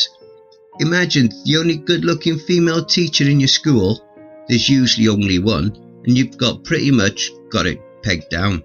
It's been so very long since I've been around a fire, Annie said wistfully. My mother used to tell my siblings and I stories around the fire as the camp was set up. I remember eating charred fish, seasoned with the salt of the sea and the smoke of the fire. I do miss those days. That does sound nice, living the simple life, only focusing on where you will go next and what you'll eat, Coot nodded. Yeah, that sounds real nice. Oh, it was absolutely miserable most of the time, she said, still looking at the fire. So many of the people I knew died from simple things, infections, bad food, bad water and so on. I would spend nights shivering from the cold or pass out from dehydration when we couldn't find any water. It was terrible. But I still get nostalgic, Annie shrugged. Coot and I shared an, okay, look. Well, I'm glad that things have improved then, I said hesitantly. How are you handling everything, Annie, being back in the world again? Annie's brows knit together as she pondered the question. I suppose the best way to describe it would be that I have been severely traumatized after spending decades under the control of a homicidal parasite. I was responsible for the death and or infection of a large number of people. However, I am also no longer under the control of that parasite, which was using my body against my will. So that is an overwhelming positive turn of events, she said as she stared into the fire. Annie was quiet for a moment longer. So I suppose the jury is still out on how I'm doing. We'll have to give it more time. Well, that's better than one can expect, given the situation, Coot said with a chuckle. Yes, I thought so too, Annie said, smiling. If you don't mind me asking, Annie, I said, how did you get infected in the first place? Annie kept looking into the fire, though the smile faded. I have a problem. I have an incurable case of wanderlust. See, when I was a child, I would always wander off. I wanted to see something new, something strange. To find caves, rivers and hidden places. I wanted to go beyond the oceans, to see what was far beyond it. When I would look into the sky at night and see the lights twinkling, I dreamed of dancing with them. One day, after I must have been around 16 years old, I went wandering. I found a cave that I had never seen before, and I hoped to find something exciting inside, which I did. I found a man. He had skin as dark as the night sky and was not at all surprised to see me. He wore strange things that didn't look like the skins that my people wore. They were bright and colourful, like the meadows in the southern lands. His name was Vekidan Kirillian. He said he had been expecting me, so he could show me the wonders of the world and beyond. He taught me so many things. When I had reached my 22nd year, he helped me perform the ritual to slow my aging. It strengthened my body, made it so that I would never need food or water. I wouldn't need to breathe. Time would also have very little effect on me. I can still be killed, just not in mundane ways. She smiled and chuckled to herself. What's so funny? Coot asked. It's just... and he appeared to be looking for the right words. I know how to become immortal, but being immortal was never where I found joy. There are so many myths and legends in our world. where there is the goal to achieve immortality. I understand why it is so appealing, because it was appealing to me. Having lived for so long, however, has made me realise it is highly overrated. It's a lonely existence at the end of the day, even with infinite planes of existence to travel to. Everyone else goes away eventually, but you're still around. That is miserable, I agreed. I felt that. That's what I've experienced for several years, only without immortality and jumping to different planes. I wondered if that made my life as difficult or more difficult than hers. I quickly came to the conclusion I shouldn't compare and assume that both sucked in their own unique yet similar ways. Yes, well, I have still enjoyed my life. There were so many great things I learned. I was able to go wherever I wanted, and he smiled at memories she didn't share. Don't get me wrong, I still have found plenty of awful places as well, more than the good places, truth be told. But good and bad are all a matter of perspective in the end. Regardless, back in 1894, I had grown a little careless. I had been doing this for a few millennia by that point, and believed I knew what I was doing. I decided to go through a door without taking the necessary precautions. The plane I encountered was desolate, the plant life was non-existent, and the fauna all looked similar, like the others you saw, but it infected everything, including animals. I got too close to one of them while trying to understand what I was seeing, and was pierced to the thigh. I was able to incapacitate the creature and get back through the doorway, which I sealed. Counting myself lucky, I thought nothing else of it and went about my life. However, the wound never healed. Instead, a fleshy growth began to form. I thought it was a scar tissue at first, but it spread. I noticed how the growth looked similar to the creature on the other plane. I knew I had a problem and tried to find answers, ways to stop it. It was slow in spreading, taking several years before it started to impede my movements. She shook her head. That's the strange thing about it. It doesn't take over the body, it overpowers it. It requires a living structure it can grip to, which it can then move through its own power. It immobilized my joint slowly, which caused my muscles to atrophy to the point where I couldn't fight it anymore. I tried to contact the others of my order. They knew what it was, and they knew it was a death sentence. They were apologetic, but they refused to come near me. They cut me off from them and left me here in my home to be consumed. Coot shook his head and went to take a drag from his cigarette, but found that it had burned away, as he had been entranced with the story. He grunted and threw the filter into the fire. Sounds pretty cold-hearted for them to do that to you, Coot said as he lit another cigarette. And that's saying something coming from me. Annie shrugged.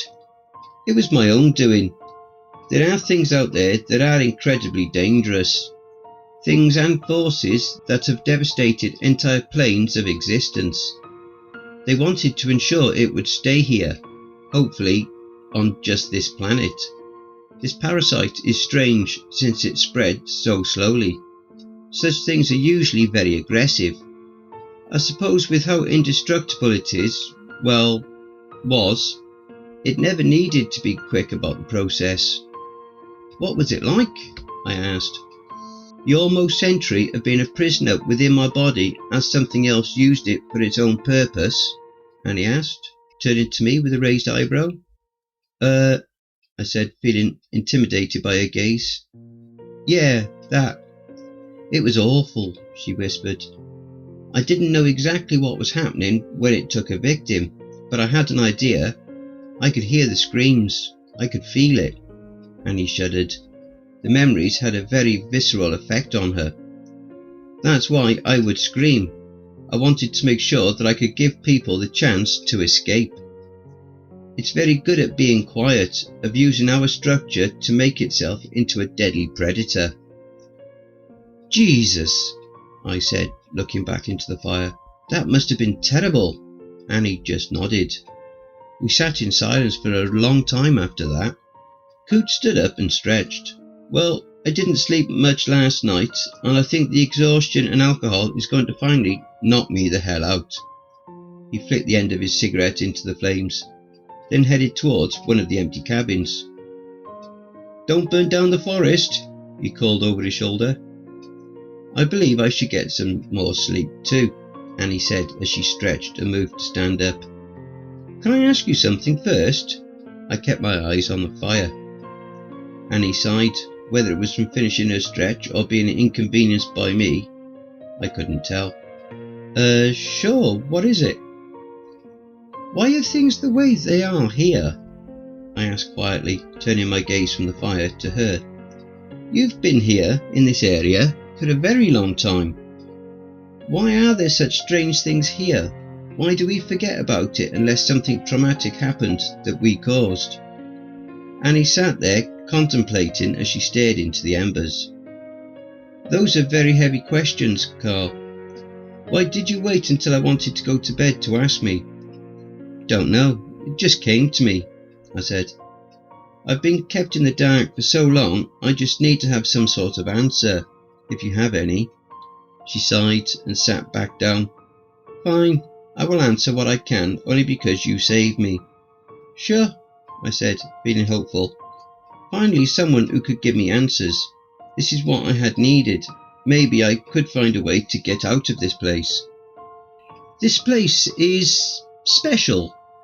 There are certain areas in every world that have a concentration of magic, energy, or whatever you want to call it. These areas are able to slip the minds of most creatures due to that concentration. A lot of them are small. Passing through them leaves a gap in your recollection, a vague idea of being somewhere, but nothing more. These places are where myths and legends come from," Annie said. "Think of them as places like the Bermuda Triangle, only real instead of the result of coincidence. This is one of the largest areas like it on Earth. I decided to make my home here because it would keep me safe from others, so I could be forgotten by those who saw me and not have to explain my immortality. That way I can watch over this little planet. I have kept it from disaster on several occasions, something the others of my order usually wouldn't do." "Okay, but why do some of us remember when we've been responsible for something traumatic?" I asked. "No amount of magic can rid someone of guilt, Carl," she said, looking at me, and he smiled at me in a way that apologised for the truthfulness of the fact. "We must live with the things that we have done. When things like that happen, not even the power in these places can cause one to forget them." "Well, how do I get rid of the guilt I feel then?" I whispered. Annie let out a long breath. "I don't know. I'm ancient, and I don't have an answer for that. I have done a lot of things that I'm not proud of, same as everyone else. I suppose the only thing you can do is try yourself to be better." She shrugged. "Why does the guilt hold you back as much as it does?" "Because I betrayed someone," I said. "Someone I knew. I only knew her for a month, so perhaps didn't know her very well, but I wanted to know more about her. I wanted to know everything. I wanted to be everything to her." Tears began to burn my eyes. I was starting to love her, I think. I know I wanted to love her. I think that love is still here, but I can't resolve it. I can't continue falling in love with her because she's gone. I can't fall out of love with her because she stays the same in my mind. She stays the same as the girl I met, who was fun and got me out of my shell, who saw something in me that I couldn't, and she never shared. I could see it in her eyes. And he looked at me, studied me. "You're in love with a girl you knew for only a month that you somehow managed to get killed. Is that right?" I wiped my eyes and sniffed. "Okay, it sounds crazy when you say it like that," I said, "but yes, I am. Her name is Ruby. I try to forget her, but I see her in the woods sometimes. Sometimes I hear her screams. She accuses me of things, curses me, wants me dead. I can't get mad at her for that, though. I've wanted the same thing at times. And why is that? Because I let her down. I abandoned her when she needed me. She died when I should have been the one to die. And why did you deserve to die? Annie asked. Because she was better than me. Ruby was a good person, I said with desperation. I didn't like these questions. Why did they hurt so much? And you weren't? You aren't a good person? Annie had her eyebrows raised.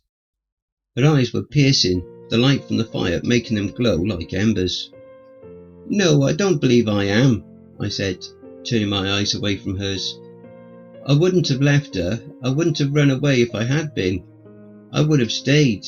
I at least would have died with her. Annie didn't reply, though I could feel her watching me. The cracks from the fire were deafening in that silence, but I was glad for something to fill the void.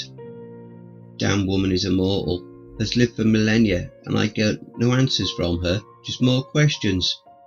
Figures, I thought. We all have guilt for many things, Carl West. Every burden is as unique as the person who bears it. You must find the solution. It isn't something I can do for you, Annie said, and she sounded truly sympathetic. You've got a lot of things weighing on you.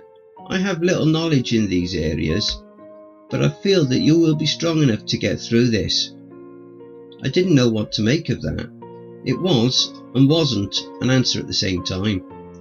I turned to ask her what she meant, but she was gone.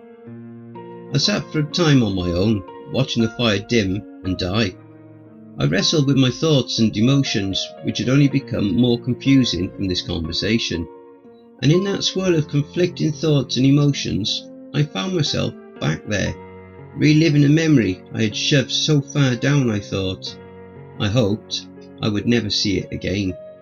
It came in waves, seeing Ruby, her auburn hair in a ponytail that draped down her back, pulling me into the forest. Come on, it's not much further. I promise it'll be worth it.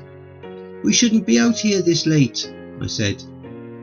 It won't be long. I promise neither of us will get caught, she said, looking over her shoulder and giving me a reassuring smile. I felt warm, cheeks flushed. We were in the clearing. We got there sooner than I expected. I knew we had to have walked for a mile, but we were already there. The moon had a pale blue hue to it, casting everything in a ghostly light. I saw a stream nearby, shimmering in the reflected light of the stars and moon, babbling quietly as it travelled. Ruby opened her arms with her eyebrows raised. Well? It's very pretty, I admitted. You were right. Makes me think of a fairy tale, ones with trolls and talking animals. The ones where the children get lost in a forest, they get eaten or die in a horrible way? I asked with a raised eyebrow. Ruby smiled. Yep, those ones. Well, that puts a sinister twist on this place, I said. Why did you have to go and ruin it? She rolled her eyes. Ruby opened her mouth to say something, but I never heard it. I was on my back now. The grass was cool against my skin. I felt something warm to my right. Ruby. She was lying next to me, against me, my arm around her, cradling her. My hand was on her chest, delicate fingers traced lines and patterns. I did the same thing with my hand on her back, memorising the feeling of the shirt she wore, and now it hugged her body. I was looking at the moon. It seemed so strange. What was wrong with it? Something felt off. Ruby was speaking. It was hard to focus on what she was saying. Don't know about that. Why would I forget you when I leave here? Ruby said. I like you, Carl. I'm not going to forget you. Because this place doesn't make sense. I saw a 3-foot crab the other day going through the garbage. Coob made me go scare it away with a broom. I shrugged. Maybe we will forget each other when we leave. I don't like the idea. It made a pit in my stomach. Carl, she whispered, turning my head to look at her. Do you like me? Yeah, I like you, I said. If only you knew, I thought. Ruby stared into my eyes. I could have sworn she saw something. What was it? She smiled, the corners of her hazel eyes wrinkling. I felt pressure on the back of my neck, her hand. Ruby was pulling me closer. My heart began racing. No, run! Something within me, she said. I was afraid. Why was I afraid? Ruby's lips were warm and soft, full of life and passion. I don't care if I forget her after we leave, I remember thinking. I will enjoy this time with her as long as I have it. I will never forget her when I'm here. The moment stretched and felt like an eternity. So simple and innocent. I heard her inhale sharply from the kiss. I could smell the stale sweat under the perfume she was wearing. I felt her fingers tighten ever so slightly on the nape of my neck. I heard something. That was odd. I heard something. Then I realised I hadn't heard anything but Ruby and the river for some time. No bugs, no animals, nothing. But I heard something. I heard it again. It was a weak, rasping whistle. It started off strong before falling and becoming no more than a hushed exhale. Ruby looked alarmed as I did. I began to stand, looking in the direction the sound had come from, squinting to try to pierce the shadows of the forest. What was that? Ruby asked as she stood up next to me, her hand finding mine. Do you see anything? No, but I think I saw something, and judging by Ruby's gasp, she did too. It was blacker than the shadows, and it was moving through the woods. It was gliding, a mass of rounded shapes that floated in the dark. Parts of it drug against the ground. It made no sound, but the whistle came again. It was near the clearing. Light glistened off the various shapes, and I thought I saw faces. Faces writhing in agony as light danced across their obscure, glistening features. Run, I said, taking off towards Wanahee. Ruby was close behind me. I knew we weren't far from camp. I knew we would be there soon. We would be safe when we got there. I heard a gasp from behind, the sound of stumbling and falling, branches snapping and crying out in pain. I stopped to go back, hearing Ruby scream my name. Wait, no, that wasn't right. That wasn't Ruby's voice. That was a man's voice. I felt something grab me. It picked me up and shook me. I screamed and flailed, managing to strike whatever it was. I heard a soft grunt. My mind snapped back to reality. I was being held up by Jupiter. The solid mass of man looked at me with a raised eyebrow. If I didn't need your help, he said as he sat me roughly back on my feet, I would beat your ass for hitting me. Come on. Jupiter took off towards the centre of camp, where I heard some sort of commotion and saw the glow of a fire lighting the distant trees. I was shaking, the very core of me trembling from the dream. I must have dozed off. Fuck, it felt so real. Going from that to this, being ripped violently from horror into the unknown, was shocking. Not having any better options, I ran after Jupiter. What's going on? I asked as I caught up with him. A bunch of the campers have turned on the counsellors, Jupiter said. Again. Again? I said, incredulously. Keep your voice down, he hissed. They've put some sort of magic seal on a bunch of the cabins, locking in most of the counsellors. You and I are the only two that weren't in one, so we got to do something. He stopped by the edge of a cabin, looking around the corner. Jupiter turned back to me. I must have looked as ragged as I felt. You good, Carl? I nodded. Yeah, just getting over being woken up violently from a really bad nightmare. Oh, good, he said in a manner that was definitely too cheerful as he motioned for me to take a look. This won't be too much of a shock then. What are you talking about? Oh my God, I said as I saw what Jupiter was talking about. The best way to describe what I saw was a ritual that would soon culminate in a human sacrifice. There was an enormous fire burning in the clearing outside of any designated fire pit. and 5 of the tables from the mess hall that had been arranged around it. The end that was away from the fire had been lifted up so I could see a figure strapped to each of the tables. At the head of the fire, there were 3 robed figures, each of them definitely campers. They had their backs to us as they faced the fire and a sizable group of other campers. For my guess, there had to be 20 or 30. They all stood outside the 5 tables, looking inward at the fire. I could hear them all chanting in some weird language that made my hair stand on end. More because it was a bunch of kids, and not because of the language. Are the 3 there in the robes, Mikkel, Aria and Sarah, the ones who ran away and came back? Chewita said. I sighed. Kids today have no proper respect for the dangers of an eldritch evils, do they? Obviously. So what's the plan? Got any weapons? I asked, turning back to him. I have my rifle in my truck, he said, rubbing his chin. Want to shoot a bunch of kids? I've thought about it, but probably not, I sighed. 2 of us against that many kids. You think we can take them? Well, they're children, so I don't think they're going to give us too much trouble, right? Yeah, you've got a point. Right, Chewita said. So should we just go up and fight them all? I really don't think that's the best way to go about it, I said thoughtfully. You said last time that the others came out of their trance once the 3 were knocked out, or incapacitated in some way, yeah? Chewita nodded. Right, it was creepy as hell. Okay, so I think the best chance we have is to take out Mccain and his friends. So let's go and tackle the creeps, take them out in some way. It's not imaginative, but it should work, right? I asked. Sure, Chewita said with a shrug. I'd rather not have to beat up a bunch of children. If I only have to beat up a couple, that works for me. I looked around the corner again to see Mccain, the leader of the 3, pulling out a knife, because, of course, it was a knife. There was nothing original happening here.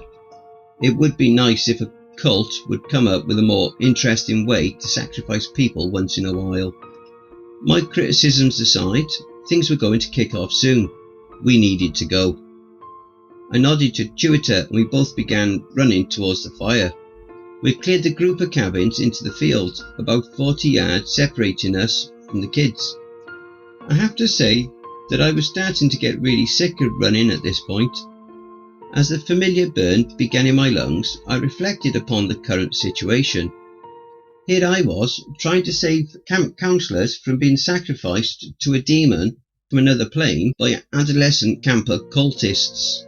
The purpose of said sacrifice is an attempt to drop the supernatural defences of a summer camp to allow an army of demons to slaughter all of us. God, my life is an absolute nightmare of nonsense, I thought as Chewita and I closed the distance to the campers. I tackled Mccain to the ground. There was a grunt and he hissed in a strange language that I couldn't understand. I tried to get my arm into a chokehold, but he wriggled quickly out of my grip. I don't know if it was due to how small he was. The kid was only 13, but he was very short and very skinny. Think of Gollum from Lord of the Rings. Whatever the reason, I had a hard time keeping hold of him. Mccain got to his feet and turned around to face me. I was not really prepared for the sight that greeted me. Mccain wasn't looking too hot. The skin on his face was a sickly jaundiced yellow. The colour of his eyes looked muted and drained. In the light of the fire, I could see that he was managing to make the alien sounds due to his jaw, bone and all being split down the middle. It opened as he spoke, revealing a second set of jagged teeth that lined it. Mccain began to spew some very alien-sounding words, raising the knife as he did so. In response, I kicked him in the genitals, and by that I mean I pulled my leg back and tried to punt this kid to the goddamn moon. You might think this is beneath me. I am an adult. I shouldn't have resorted to violence against a child, especially when they were possibly possessed by an extra-dimensional being and/or forces. You might think that this was grossly inappropriate, that there must have been a better way to handle the situation. Maybe you're right. However, I don't really give a shit, because the little monster dropped like a sack of potatoes. A mutant sack of popcorn that was now writhing on the ground, screaming in agony. I turned to Chewita and saw that he had managed to knock out both of the other kids, having one in the crook of each arm. He let them drop and they fell to the ground limply. They looked sickly like Mccain, but thankfully their jaws were still intact. I smiled, satisfied at a job well done. The cult of campers turned to us. That good feeling vanished real quick when I saw that they all looked really pissed off. Didn't you say that they stopped being all culty last time you took these three out? I asked quickly as I picked up Mccain, who had just finished retching into the grass. Yep, looks like that ain't going to work this time. Great. I threw Mccain over my shoulder. He didn't put up a fight since he was too busy sobbing from the pain. We needed to break the connection somehow. I looked around the camp and saw a possible solution. A peculiar building. New plan. Grab those two and follow me. We began running, followed by creepy silent campers. They weren't the most effective runners, luckily. I ran, hearing Mccain say things in different languages. I did, however, make out, "My fucking Balith, and I'm going to kill you, Carl Wetz." So he appeared to still be somewhat human, but now had a lisp that wasn't there before. That's what you get for getting involved in cults. We rounded a corner, the sound of a clumsy stampede behind us, and there it was, our possible salvation. The cabin that isn't always there, the ones that make you do a double take. I felt Mccain attempting to fight me, but without a knife he wasn't too effective. We got to the cabin and I felt all the hair on my body stand on end as I passed into a very strong electrostatic field. I opened the door to the main portion of the cabin and chucked Mccain in there, where he unceremoniously fell flat on his face. Chewita did the same with the other two, who collided with Mccain as he tried to get up. I grabbed the door and held it shut. What good is this going to do, Carl? Chewita asked as he saw the mob of cult kids come into view. Hopefully the cabin will vanish and it will cut the mind control, I said between bared teeth as I felt the three from the other side trying to pull the door open. The mob was getting closer. I could see nothing in their eyes but a desire to kill me. The problem with this plan, I was realising now, was the fact that I was dependent on luck that the cabin would disappear in time. Chewita sighed. This better work, Carl. He cracked his knuckles and stepped between me and the kids. I'll hold them off as long as I can. In almost every scenario, this wasn't the moment where you get chills at someone sacrificing themselves to save everyone. While this was the case, it was somehow tarnished by the fact that Chewita began to attack a group of kids. I saw him grab a girl and toss her like a rag doll, sweeping the legs of several others. Chewita also landed several solid punches on a handful of kids. It proved to be useless, however, as he was overwhelmed and piled on by a dozen or more. I heard him grunting and cursing them from the pile. The others swarmed around Chewita, coming for me. Come on, I said as they drew closer. I attempted to kick them away, but there were too many, and I was not very effective at kicking them to begin with. I couldn't let go of the door in the vain hope it would vanish. I felt all of their hands grab me and began pulling me away, reminding me of when I was being chased through the woods. I fought against them, but there were just too many. My grip slipped and I was ripped away from the door. They soon overpowered and piled on top of me. The door opened and I saw the three of them standing in the doorway. Mccain had the creepiest smile I'd ever seen as he looked at me. He looked over the crowd and they all stared at him. This one, Mccain said, pointing at me. They'll be sacrificed first, he said, really struggling to form words given his messed up jaw. Made the whole thing a lot less intimidating despite this very real danger of being ritually murdered. One of the kids from the crowd brought the knife that Mccain had dropped by the fire. He took it and held it up for everyone to see. Mikael began chanting again as the kids holding me pinned me on my back. Mikael approached the doorway, knife raised. I felt a strange sensation, like I was standing next to a tunnel that a train was rocketing through and threatened to pull me in. There was a rushing sound, a pop, then silence. I looked to see that the cabin, finally, was gone. Mikael and his cronies had been too busy with their victory to leave the cabin when the door opened. All of the other campers began to look around, really confused. A few vomited. Well, one vomited, then a few others had weak stomachs, and it started a bit of a chain reaction. I got to my feet and went over to the now dispersing pile that hid Jupiter. He lay on his back, bruised and bloodied, but alive. "I hate this place, Carl," Jupiter said as I helped him up. "It's never anything simple up here. I just had to fight a group of kids. I don't like hitting kids, Carl." He spat out some blood. "I also don't like getting my ass beat by a bunch of kids either. I don't know which bothers me more." I didn't really know what to say to that, so I just patted him on the shoulder. "Thanks for the help, Jupiter." I had reached the end of my rope mentally, and had no more energy to give today. I probably should have gone and untied the other counsellors, or got the kids back to their cabins, but I didn't. I went to bed. There was a part of me that didn't want to. Remembering the things I had, it was hard to want to sleep. I was afraid I would be brought back into that memory, that I would have to relive it. I would have to finish it. Thankfully, that wasn't the case.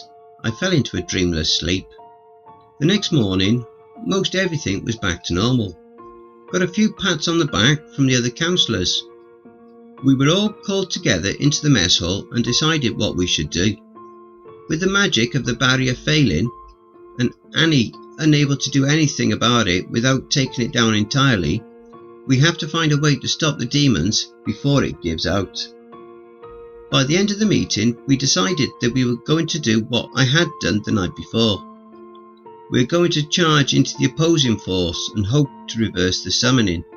That's the very simple version, and there's more to it, but I need to wrap this up now. Everything is going to be going down within a day or two, and there's going to be a lot of prep needed for it. I'll update you all later. Hopefully I'll have some good news. Part 10, the finale. For previous parts, click the links. The day before we were to go on our suicide mission to stop Melixidrak, we found out that the weird cabin that disappears at Wanahee was actually Annie's doing. I had never noticed it before, but the cabin was more similar to a shantytown shack than a cabin. Sort of a hodgepodge of wood and other scraps. Annie had made it in a way to store things in this area that she stocked up with various implements and artifacts. However, due to her infection, she was never able to use it. We had her summon it so we could raid its goods.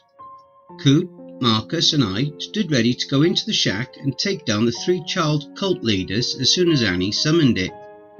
There was a pop and a static field appeared again along with the cabin. It was jarring as there wasn't a flash or anything. 1 second it was there, the next it wasn't, like a bad cut in a cheap movie. The 3 of us burst in the door and found that the 3 of them sat huddled in a corner together, staring blankly ahead. They didn't move. "God damn it," Coop growled. Oh no," I said. "Oh shit, did it kill them? Did I kill them by putting them in here?" I began to panic. You might have," Marcus said. Annie stuck her head in. "What's wrong?" She looked over at the 3 in the corner and she laughed. The 3 of us turned to look at her, obviously shocked by the fact that she was laughing at 3 children who, while not being the greatest or the most likeable kids by any stretch of the imagination, were dead. "Why are you laughing?" I asked, wondering if she was some sort of sociopath. "Sorry," she said, wiping away a tear. "Don't worry, they're okay. They've just seen some crazy shit. When this structure isn't here, it exists between realities. There are some really weird things out there. See, they're even breathing and blinking, albeit slowly. Give them a few days and they'll be fine. As the three of us got closer, we could see that 3 of them were indeed still alive. We carried them out and put them in a cabin we had made sure was locked from the outside and had all of the windows boarded up from outside. We were not going to be having another cult outbreak if it could be helped. Upon returning to the shack, we found Annie tearing up floorboards in a panic. "Where is everything?" she asked, looking at us. "What? There isn't anything?" I asked, feeling my stomach drop. "Not unless it's all gone invisible, which I find very unlikely." She ripped out another board. She is frighteningly strong for her slender build. Sure enough, as we helped her to tear the rest of the shack apart, we found nothing that would be useful to help us. Annie walked out and sat on the step of the shack, looking utterly dejected. I walked out and stood next to her. "So how likely are we to succeed on this plan without that stuff?" I asked quietly. "How honest do you want me to be?" I sighed, looking around the camp. "That bad? Without those artifacts, we are pretty much up shit creek, Carl," Annie said. "Do we have any other options to fix all this?" "Not that I can think of." "All right then, we'll keep this to ourselves. Tell anyone who asks that we found what we were looking for." I looked at her. "I would rather them go into this believing that it isn't as suicidal as it will be." "Yeah, that's a good idea," Annie replied, looking at the ground. "What terrible luck to get my life back, only to have it end in such a useless way." "Welcome back to the world, Annie." I walked away from the cabin, not really having a direction. This was likely the last day of my life. What do you do when you face that realization? I went back to my cabin and lay on my bed. I felt singularly overwhelmed by the fact that I was almost guaranteed to die tomorrow. I didn't want to do anything but get through the stages of grief before I had to face it. Felt like the best use of my time, I suppose. I thought I was going to get away with that too. However, a few hours after going into hiding, there was a knock on my door. I considered ignoring whoever was there, but decided against being a dick to someone else before I die, just in case there was an afterlife. I opened the door to find Marcus standing there. I invited him in and went back to sitting on my bed as he took the couch. It was faintly reminiscent of the night when he came to me and told me about his history at Camp Wanahee. Things were simpler back then, only slightly, but still simpler. "How are the preparations going out there?" I asked. "As well as they can be," Marcus said. "We've been keeping up the appearance that we aren't going to all be slaughtered tomorrow." "Glad to hear it," I said. "How are you doing with all of it?" Marcus drew out a long sigh. "Dunno. It's a pretty hopeless situation. However, there is a bright side." "A bright side?" I asked, scoffing. "What's the bright side?" "We get to fight to stop the end of the world," he said, the hint of a smile tugging at his lips. "Like a bunch of scrappy heroes. You've got to admit, that is kinda cool. And I get to be the rags to riches part of that, the guy who spent years in a mental hospital and comes back to stop a demon invasion." He shrugged with a chuckle. "I'm going to get all the girls." I laughed at the inanity of his thinking. "They won't know anything about it, Marcus. How are you going to get girls if they don't know?" "Man, you have no idea how girls work. They can sense greatness, and after saving the world, they will be unable to resist how great I am, even if they don't know why." "If that's true, I really don't know how they all work at all," I agreed with a chuckle. "I know," Marcus said. "I saw it firsthand. You were pretty brutal with Maria." The bit of joy I had started to feel was instantly smothered by the memory of what had happened between Maria and I back in Annie's study. "Jesus, you really know how to kill someone's mood, Marcus." "I'm sorry," he said, and to his credit he did appear to be genuinely sorry about it. "I think you should talk to her though." "She'll probably shoot me, Marcus," I said. "Regardless, we haven't had an opportunity to talk." Every time she sees me, she finds an excuse to be anywhere else. Besides, what's the point? There are only two outcomes I can see. We fail and all die tomorrow, or we survive and she leaves soon after, where she will quickly forget all of this. So it doesn't matter if I talk to her, it's all pointless in the end. Okay, that's a fair point, Marcus agreed. However, how about you go and do it, because you are actually a decent guy. I'm not, though, I said. A decent guy wouldn't have been such an ass to all of you. Decent guys can still be asses. You're too hard on yourself, he said. Besides, all you did was cuss me out when I was trying to be positive. I didn't take it personally. You were obviously going through some stuff at the moment, he shrugged. You're not a bad guy, Carl. You've been through a lot of shit, and you've still tried to do the right thing for the most part. Give yourself a little credit. It doesn't matter in the end, though, I reiterated. No one will remember.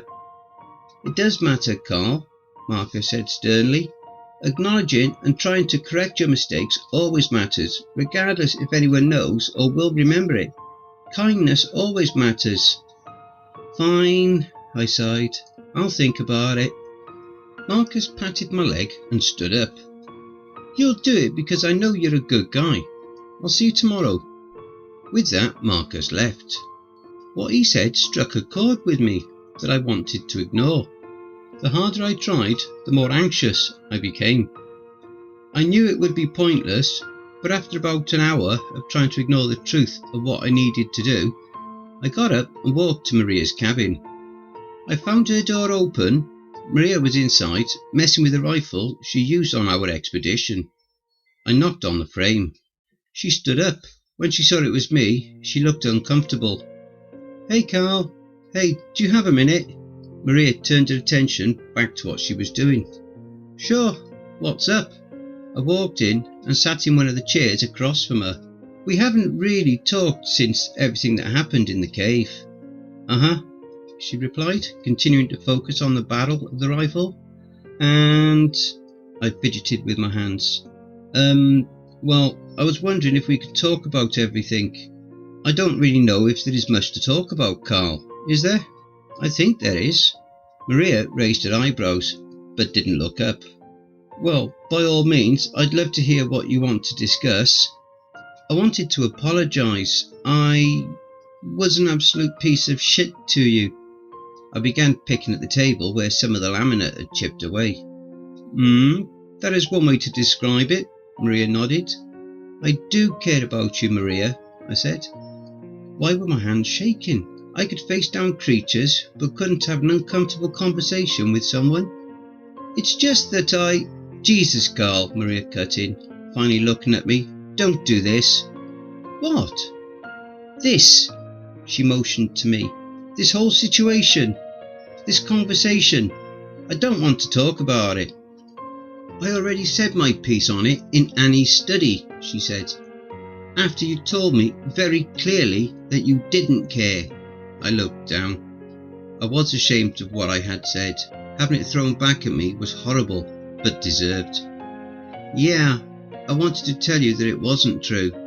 Carl, please, I can't do this. I don't want to hear... Maria, just let me say what I have to say, then it can be done with, and we can get past this shit show of a situation, I blurted out in frustration, then added, Please. Maria sighed. Fine. This whole summer has been a clusterfuck, plain and simple. Worst I've ever experienced. If it wasn't for you, things would have been unmanageable. I trusted you more than anyone else, and you never let me down. You helped patch me up on several occasions, kept this place running when I couldn't.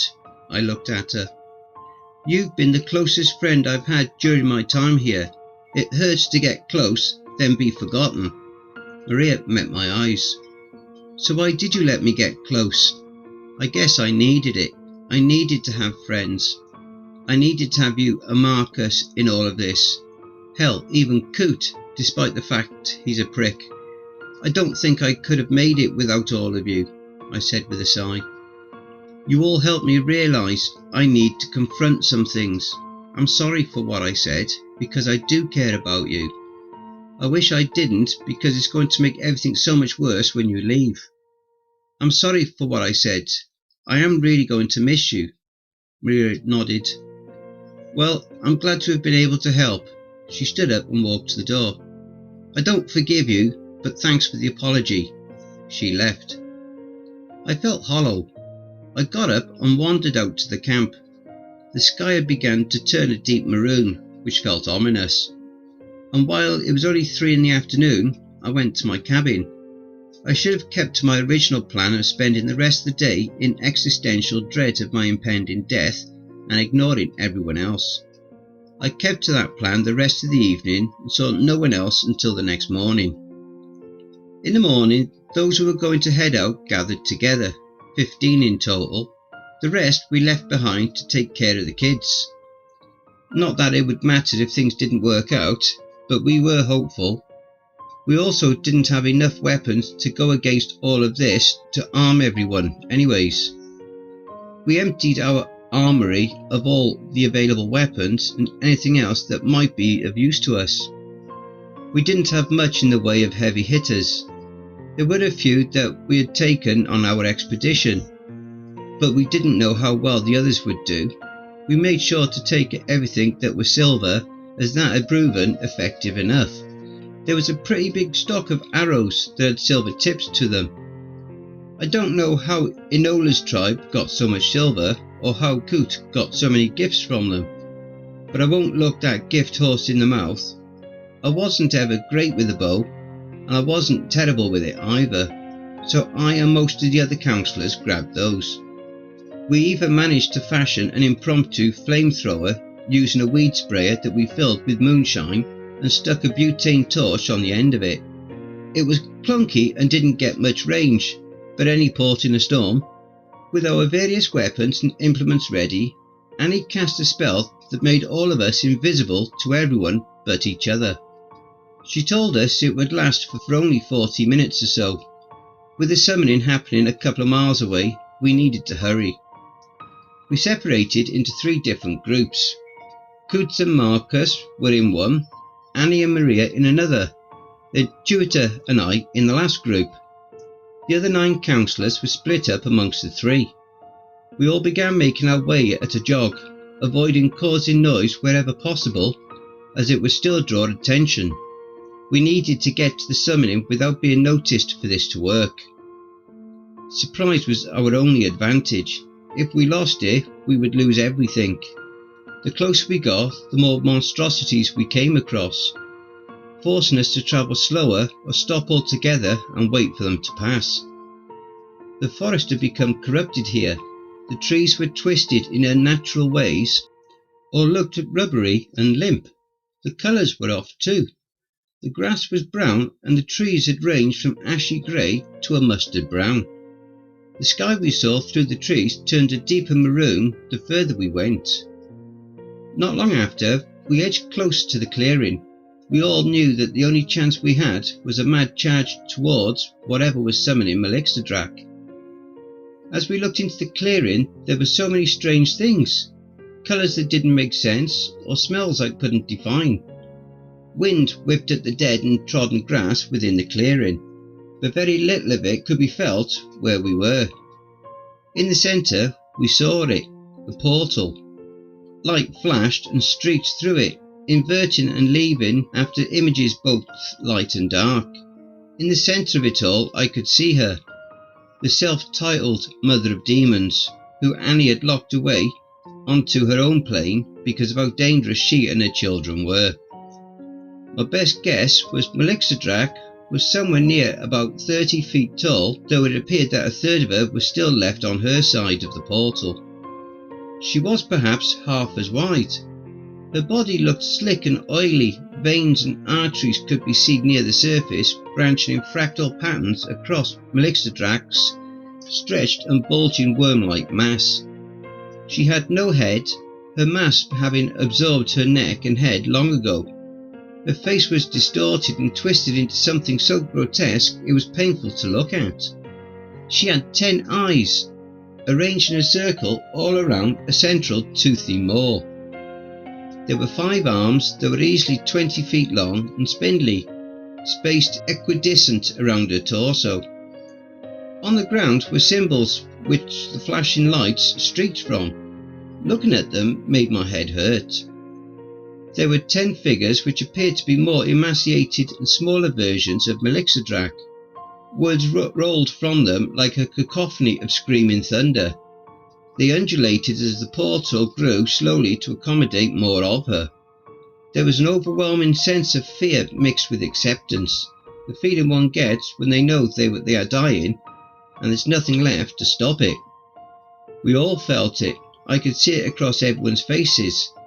A simple acceptance of the fact that none of us would likely come back from this. The 3 of us in charge all made eye contact, then moved into the clearing, starting at a jog. The spell ended, causing us to appear some 100 yards from the summoning. An ear-rending sound pierced the rolling, screaming voices. Melixodrak turned to look in our direction. She regarded us as we view ants, nothing but an annoyance. Her gaze, however, caused most of us to stop cold. Then she saw Annie. Melixodrak convulsed with anger, her body turning from a mottled grey to a burnt orange. I could hear things coming our direction. The woods had erupted with violent sprinting.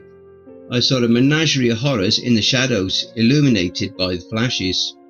A deafening thum sounded to my left, and a searing light of violet light erupted from Annie towards Melixodrak, where it impacted with a violent explosion. The rest of us, taking this as good a cue as any, ran forward. Those of us with bows took shots at the creatures surrounding the portal, taking down the ones that were closest. Maria had gone down to one knee next to Annie, firing at the ones at the opposite side of the circle. The wind made it too difficult for us to fire our arrows with accuracy at a significant range. My group began sprinting clockwise towards the next summoner in an attempt to take it down as well. Coop was taking his group the opposite direction. The light suddenly dimmed from behind me, and the ground shook, causing me to stumble. I turned to look for the source and saw a couple of craters billowing smoke. Coop was sprawled out and struggling to get up. I saw a mangled corpse, one of the other councillors, but I couldn't see the other 2 or Marcus. Maria had turned her focus behind her, towards the nearer tree line where she was firing at the creatures emerging from its depths. Annie was casting spell after spell. Flashes and blasts of different colours streaked at Melixodrak, who fired her own back. There were blood running down the side of Annie's face. She looked unsteady on her feet, but she continued to fight. I shouted at Tutor to keep the others moving. I took off at a dead sprint back towards the others. Further around the circle, as smoke cleared, I saw the kid with his homemade flamethrower ignite one of the summoning creatures. It lit easily and was almost immediately consumed by the flames. It made no sounds of pain and didn't cease its chanting until it had collapsed. I was hopeful we would be able to do this. We'd actually have a shot. As the flamethrower kid was celebrating, I saw something pounce on him from behind. The creature that attacked him had the same appearance as the bone-bladed beast Maria and I saw trying to get out of the door when we closed it. When all of this began, it quickly eviscerated him. I was too far away to hear the screams. I made it to Maria and Annie. The other 3 were firing arrow after arrow. They seemed to have had things as well in hand as could be expected. I saw that Coot was still struggling to get up. Where was Marcus? I ran to Coot, firing a silver-tipped arrow into a clambering mass of limbs and eyes that was making its way towards him. It shrieked and flailed wildly as the arrow struck one of its eyes. Coot was bleeding from the head as well, and his leg looked scorched. I saw the creature was still coming towards us. I raised my bow to fire again, but it whipped several of its arms at me, which stretched like elastic. 2 of them grabbed my bow while the other struck me. The impact of the strike threw me backwards while it held firmly to my weapon, ripping it out of my hands. I landed on something hard and felt a crack and sharp pain in my ribs.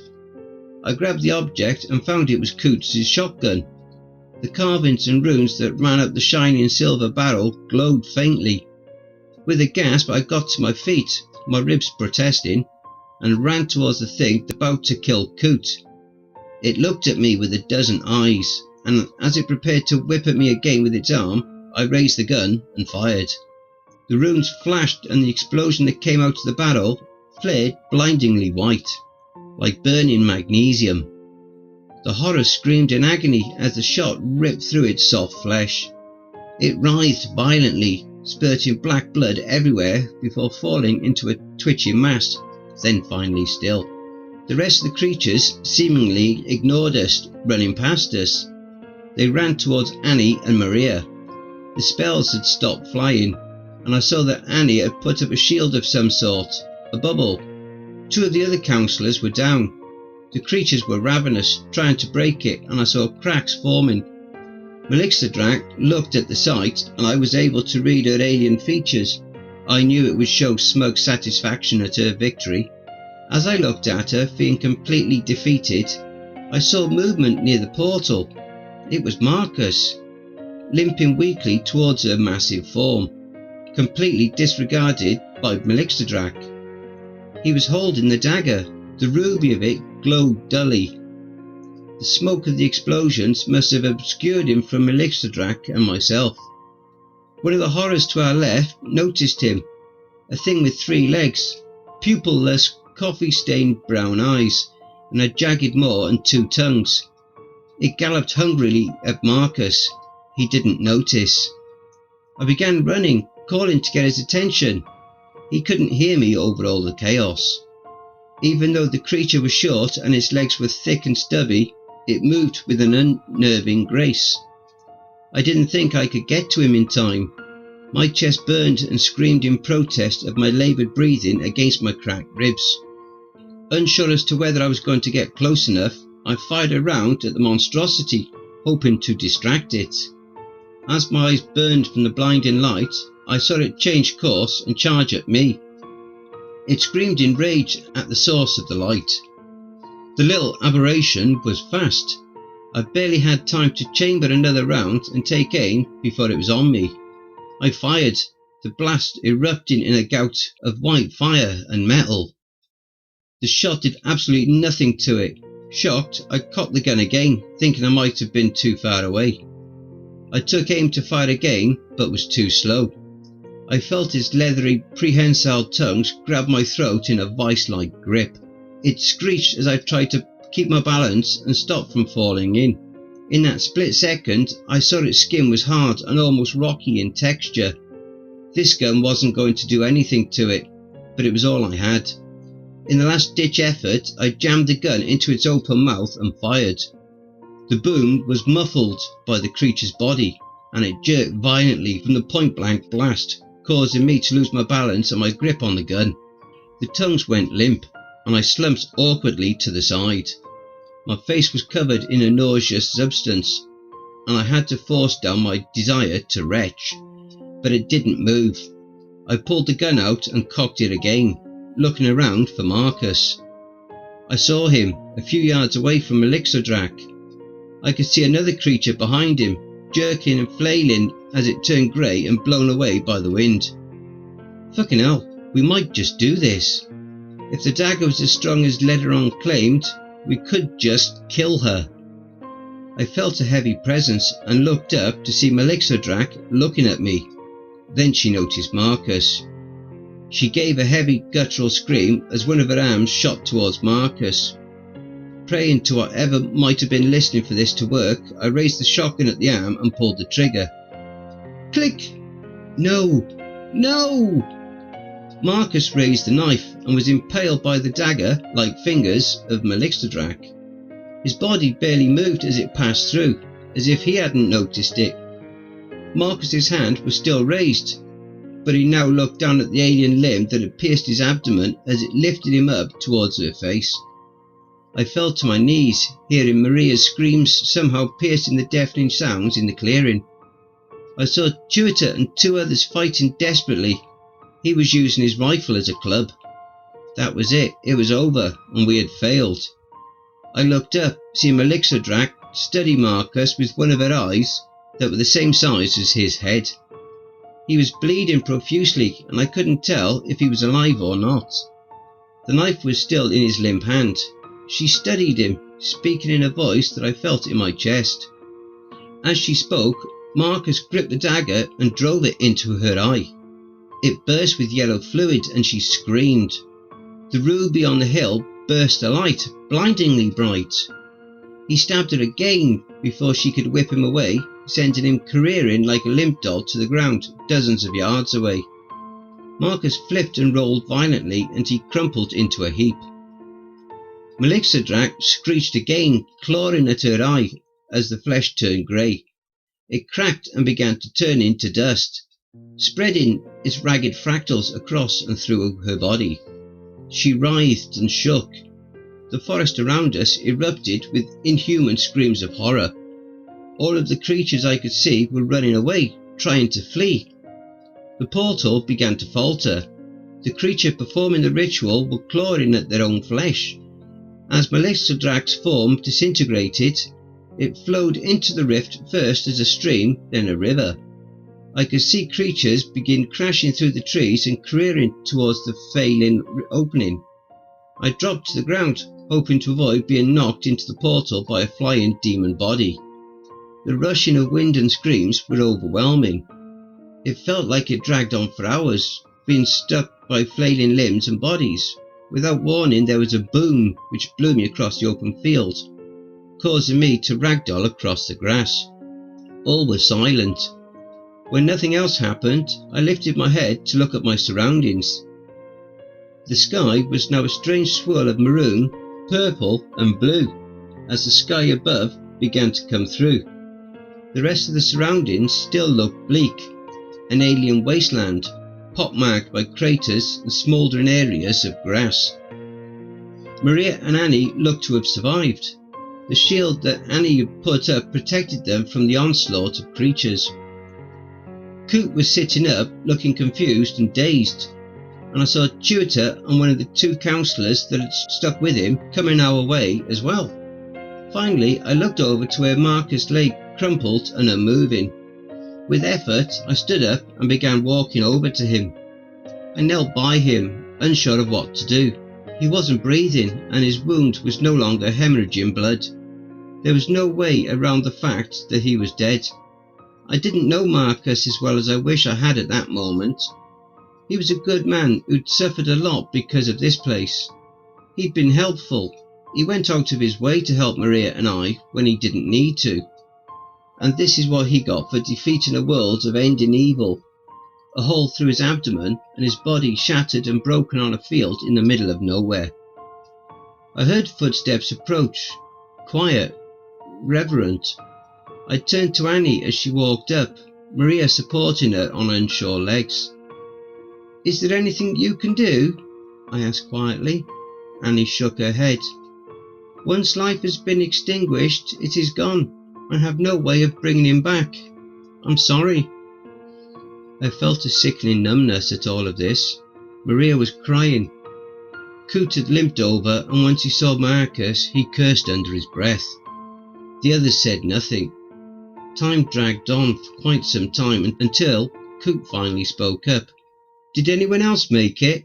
I only remember that blast that knocked me out." "No," I said flatly, "just us." I looked at everyone, seeing that haunted look in their eyes. Marcus managed to remain the most intact, however. The others will take a little bit of time to collect. We can bring him with us and come back for the rest. Everyone else agreed, silently. I met Maria's eyes, and she nodded to me. I took the knife out of his hand, which he had managed to keep a hold of, handing it to Coot. The gem no longer glowed, and it looked to have shattered. We gripped his limbs. She took his legs and I took his arms. Annie offered to levitate him, but we both declined. We had been his friend and we felt it was right to do this, even if we had only known him for a short time. The journey to the camp was quiet. I kept looking straight ahead, knowing that I couldn't look at Marcus's broken body, and kept going. I kept my mind focused on putting one foot in front of the other. Upon reaching the camp, we took Marcus to one of the empty cabins and placed a sheet over him. We sent the other counsellors to go retrieve the remains of the others. I went to my cabin. I ignored when people knocked on the door. I just wanted to be left alone. I wanted to go to sleep and not acknowledge reality for as long as possible. I did drift off at some point and was jolted awake when I heard the cabin door open violently. I saw Maria in the door and her eyes looked red from crying. She spoke before I asked what she wanted. I can't be alone right now, Maria said, her voice cracking despite obvious effort to keep it level. But I can't be around the others.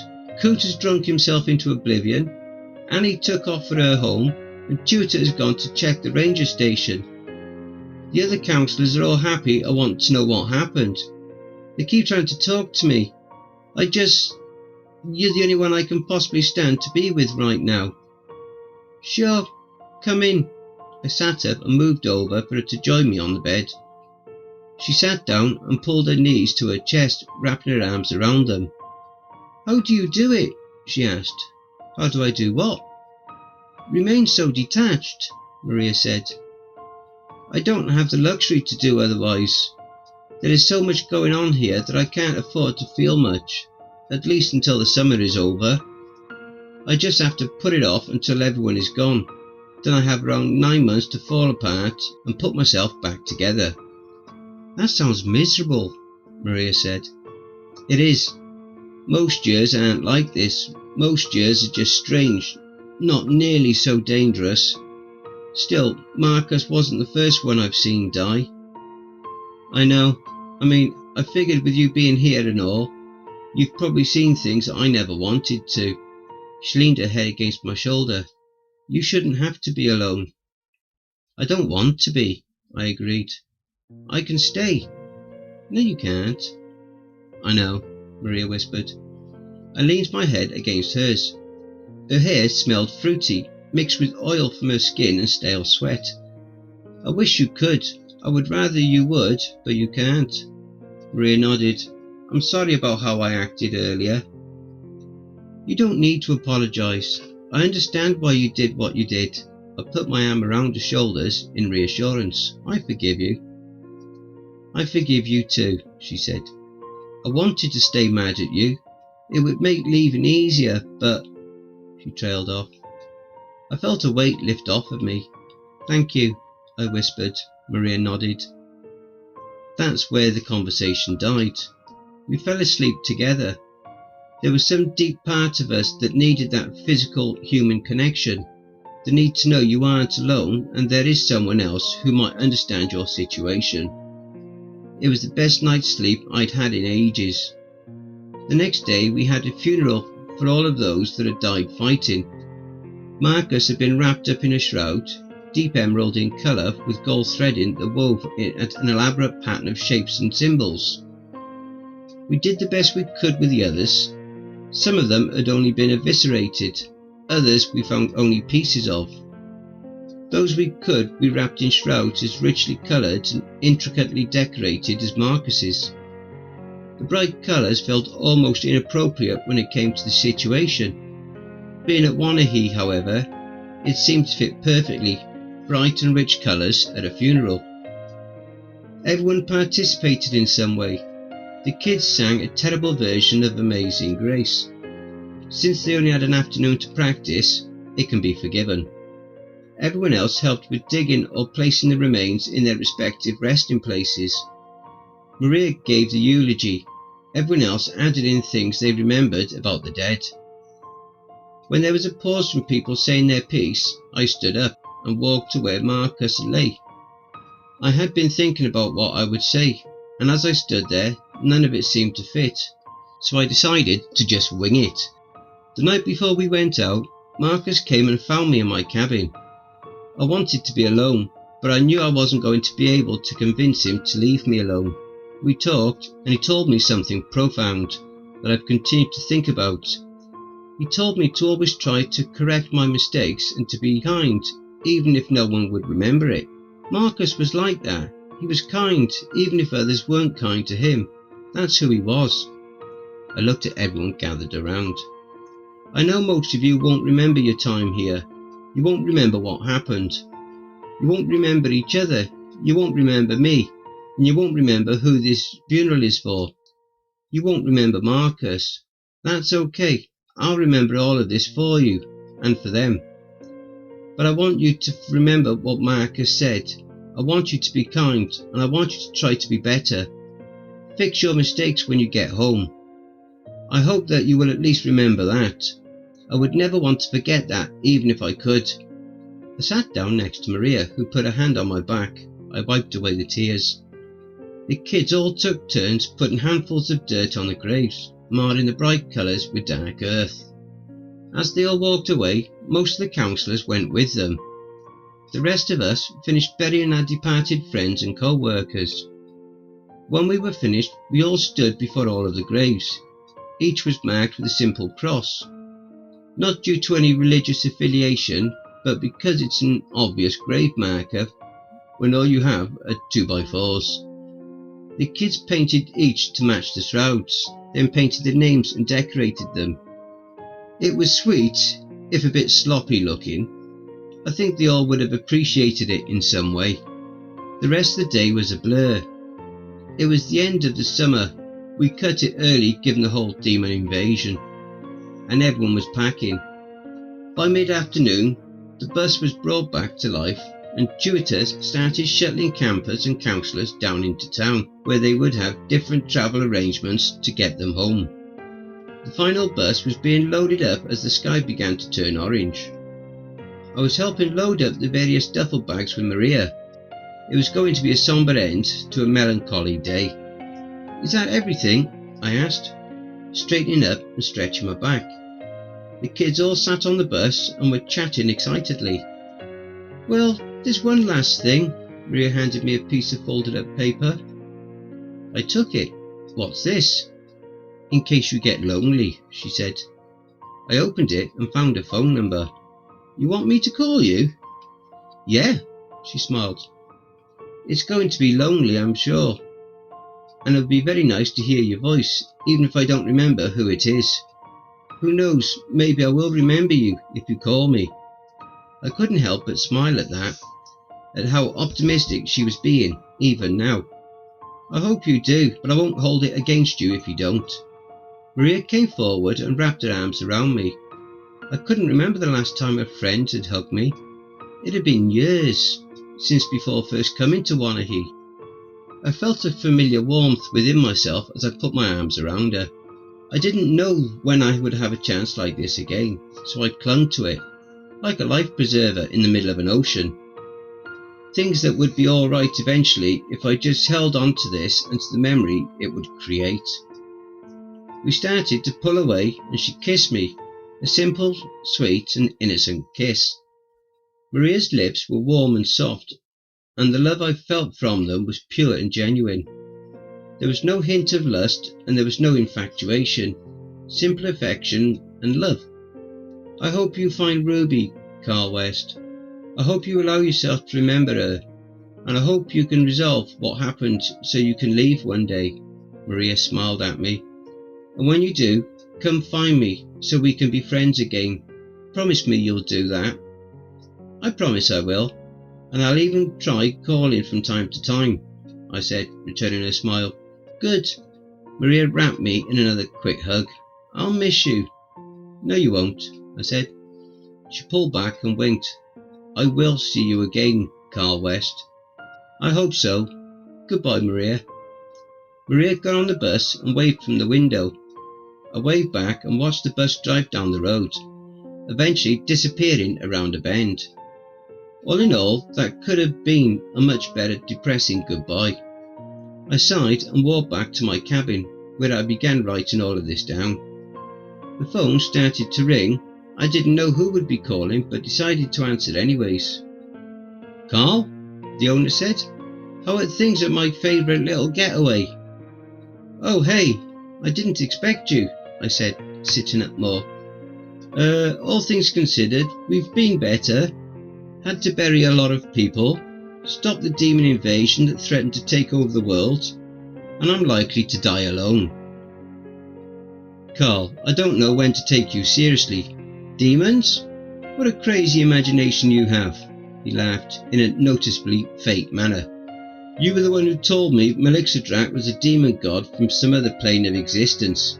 We had a whole conversation about it, I insisted. I think you need to lay off Coots' stash, Carl. I think it's starting to have some adverse effects on you. Hold on a second. He began talking to someone else in a different language. Sounded like Russian. Carl, the reason I'm calling is because we're going to be doing things a little differently at the camp this year. My stomach dropped at those words. Different? How? Well, due to certain unforeseen and unfortunate circumstances surrounding the camp, he said carefully, of which you are not completely not to blame for, the camp didn't turn much of a profit. Are you firing me? I asked. What? No, the owner said. No, not at all, Carl. We're extending our operation into the fall. I could hear yelling in that foreign language in the background. He said something back to them in the same tongue. They sounded angry. What do you mean you're extending the operation into the fall? I didn't like the sound of this at all. A couple of different parties have approached me about using the camp during the off-season for various purposes. They also offered to pay much more than our regular asking prices, so of course I agreed. Oh no. I felt my heart racing. This couldn't be happening. Yeah, so starting in a few weeks our first groups will be in. They're ghost hunters or paranormal investigators. They'd heard rumours about this place that were spread somehow. He coughed. They will be doing mostly their own thing, and they will only be needing your help occasionally. Don't know how well the camera equipment will work, but it might be interesting. They're going to have cameras? I asked incredulously. That sounds like a bad idea, sir. Nah, it should be fine, the owner said dismissively. After they leave, there will be a bunch of people from a tech company that are looking to do a nature retreat. Why? I asked, my head on the desk. Supposedly it's for team building. I don't know, there's a lot of new age hippie shit that people are doing now in business. No, that's not what I meant, I said. I meant, why are we doing this? I told you, Carl, the owner said, taking the tone of a parent explaining everything to their kid. We need to do more to make ends meet. There was more yelling, bordering on screaming, in the background. I heard him curse under his breath. Look, I gotta get going, Carl. Keep an eye out for the paranormal team within the next few weeks. Make sure to give them a warm Camp Wanahee welcome. No, don't hang up. He began screaming in an unknown language with the others. The line went dead, and I sat there listening to the dial tone, having a hard time believing what I'd heard. There was going to be more people here. I hung up the phone. The good feelings I had were gone, replaced with a similar foreboding feeling that I had before summer started. I let out a string of explanatives. So this is where I leave it for now. I'll see you all in the fall. Don't forget, if you enjoyed that story, be sure to pop over to the author's Reddit profile and drop them a line, or even give them a glowing review. I'm sure they really would appreciate it. The link to their Reddit profile will be below in the description. And don't forget to check out the merch store. The link will be in the description and also in the video thumbnail. And if you'd like an honourable mention, send in a snapshot of yourself with your purchase and I'll feature it in one of the videos. Have you written a creepypasta story you would like me to narrate? Have you had any cryptid sightings, paranormal or supernatural encounters, or even had a creepy or terrifying situation you would like to share? Well, I now have my very own subreddit community where you can submit your stories. The link for that is also in the thumbnail as well as below in the description. You can submit your stories there, or you can send them to cryptidsroost@gmail.com. If you wish to remain anonymous, that's fine with me. Now I also have a Facebook group, Twitter, Reddit and Discord. And if you'd like to support the channel and help make it grow, my PayPal is paypal.me/cryptidsroost. If you wish to remain anonymous, that's fine with me. I also have a Facebook group, Twitter, Reddit and Discord.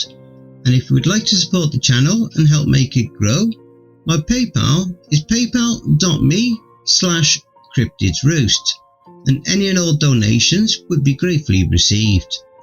Again, that will also be below. And don't forget, where fear is, happiness is not.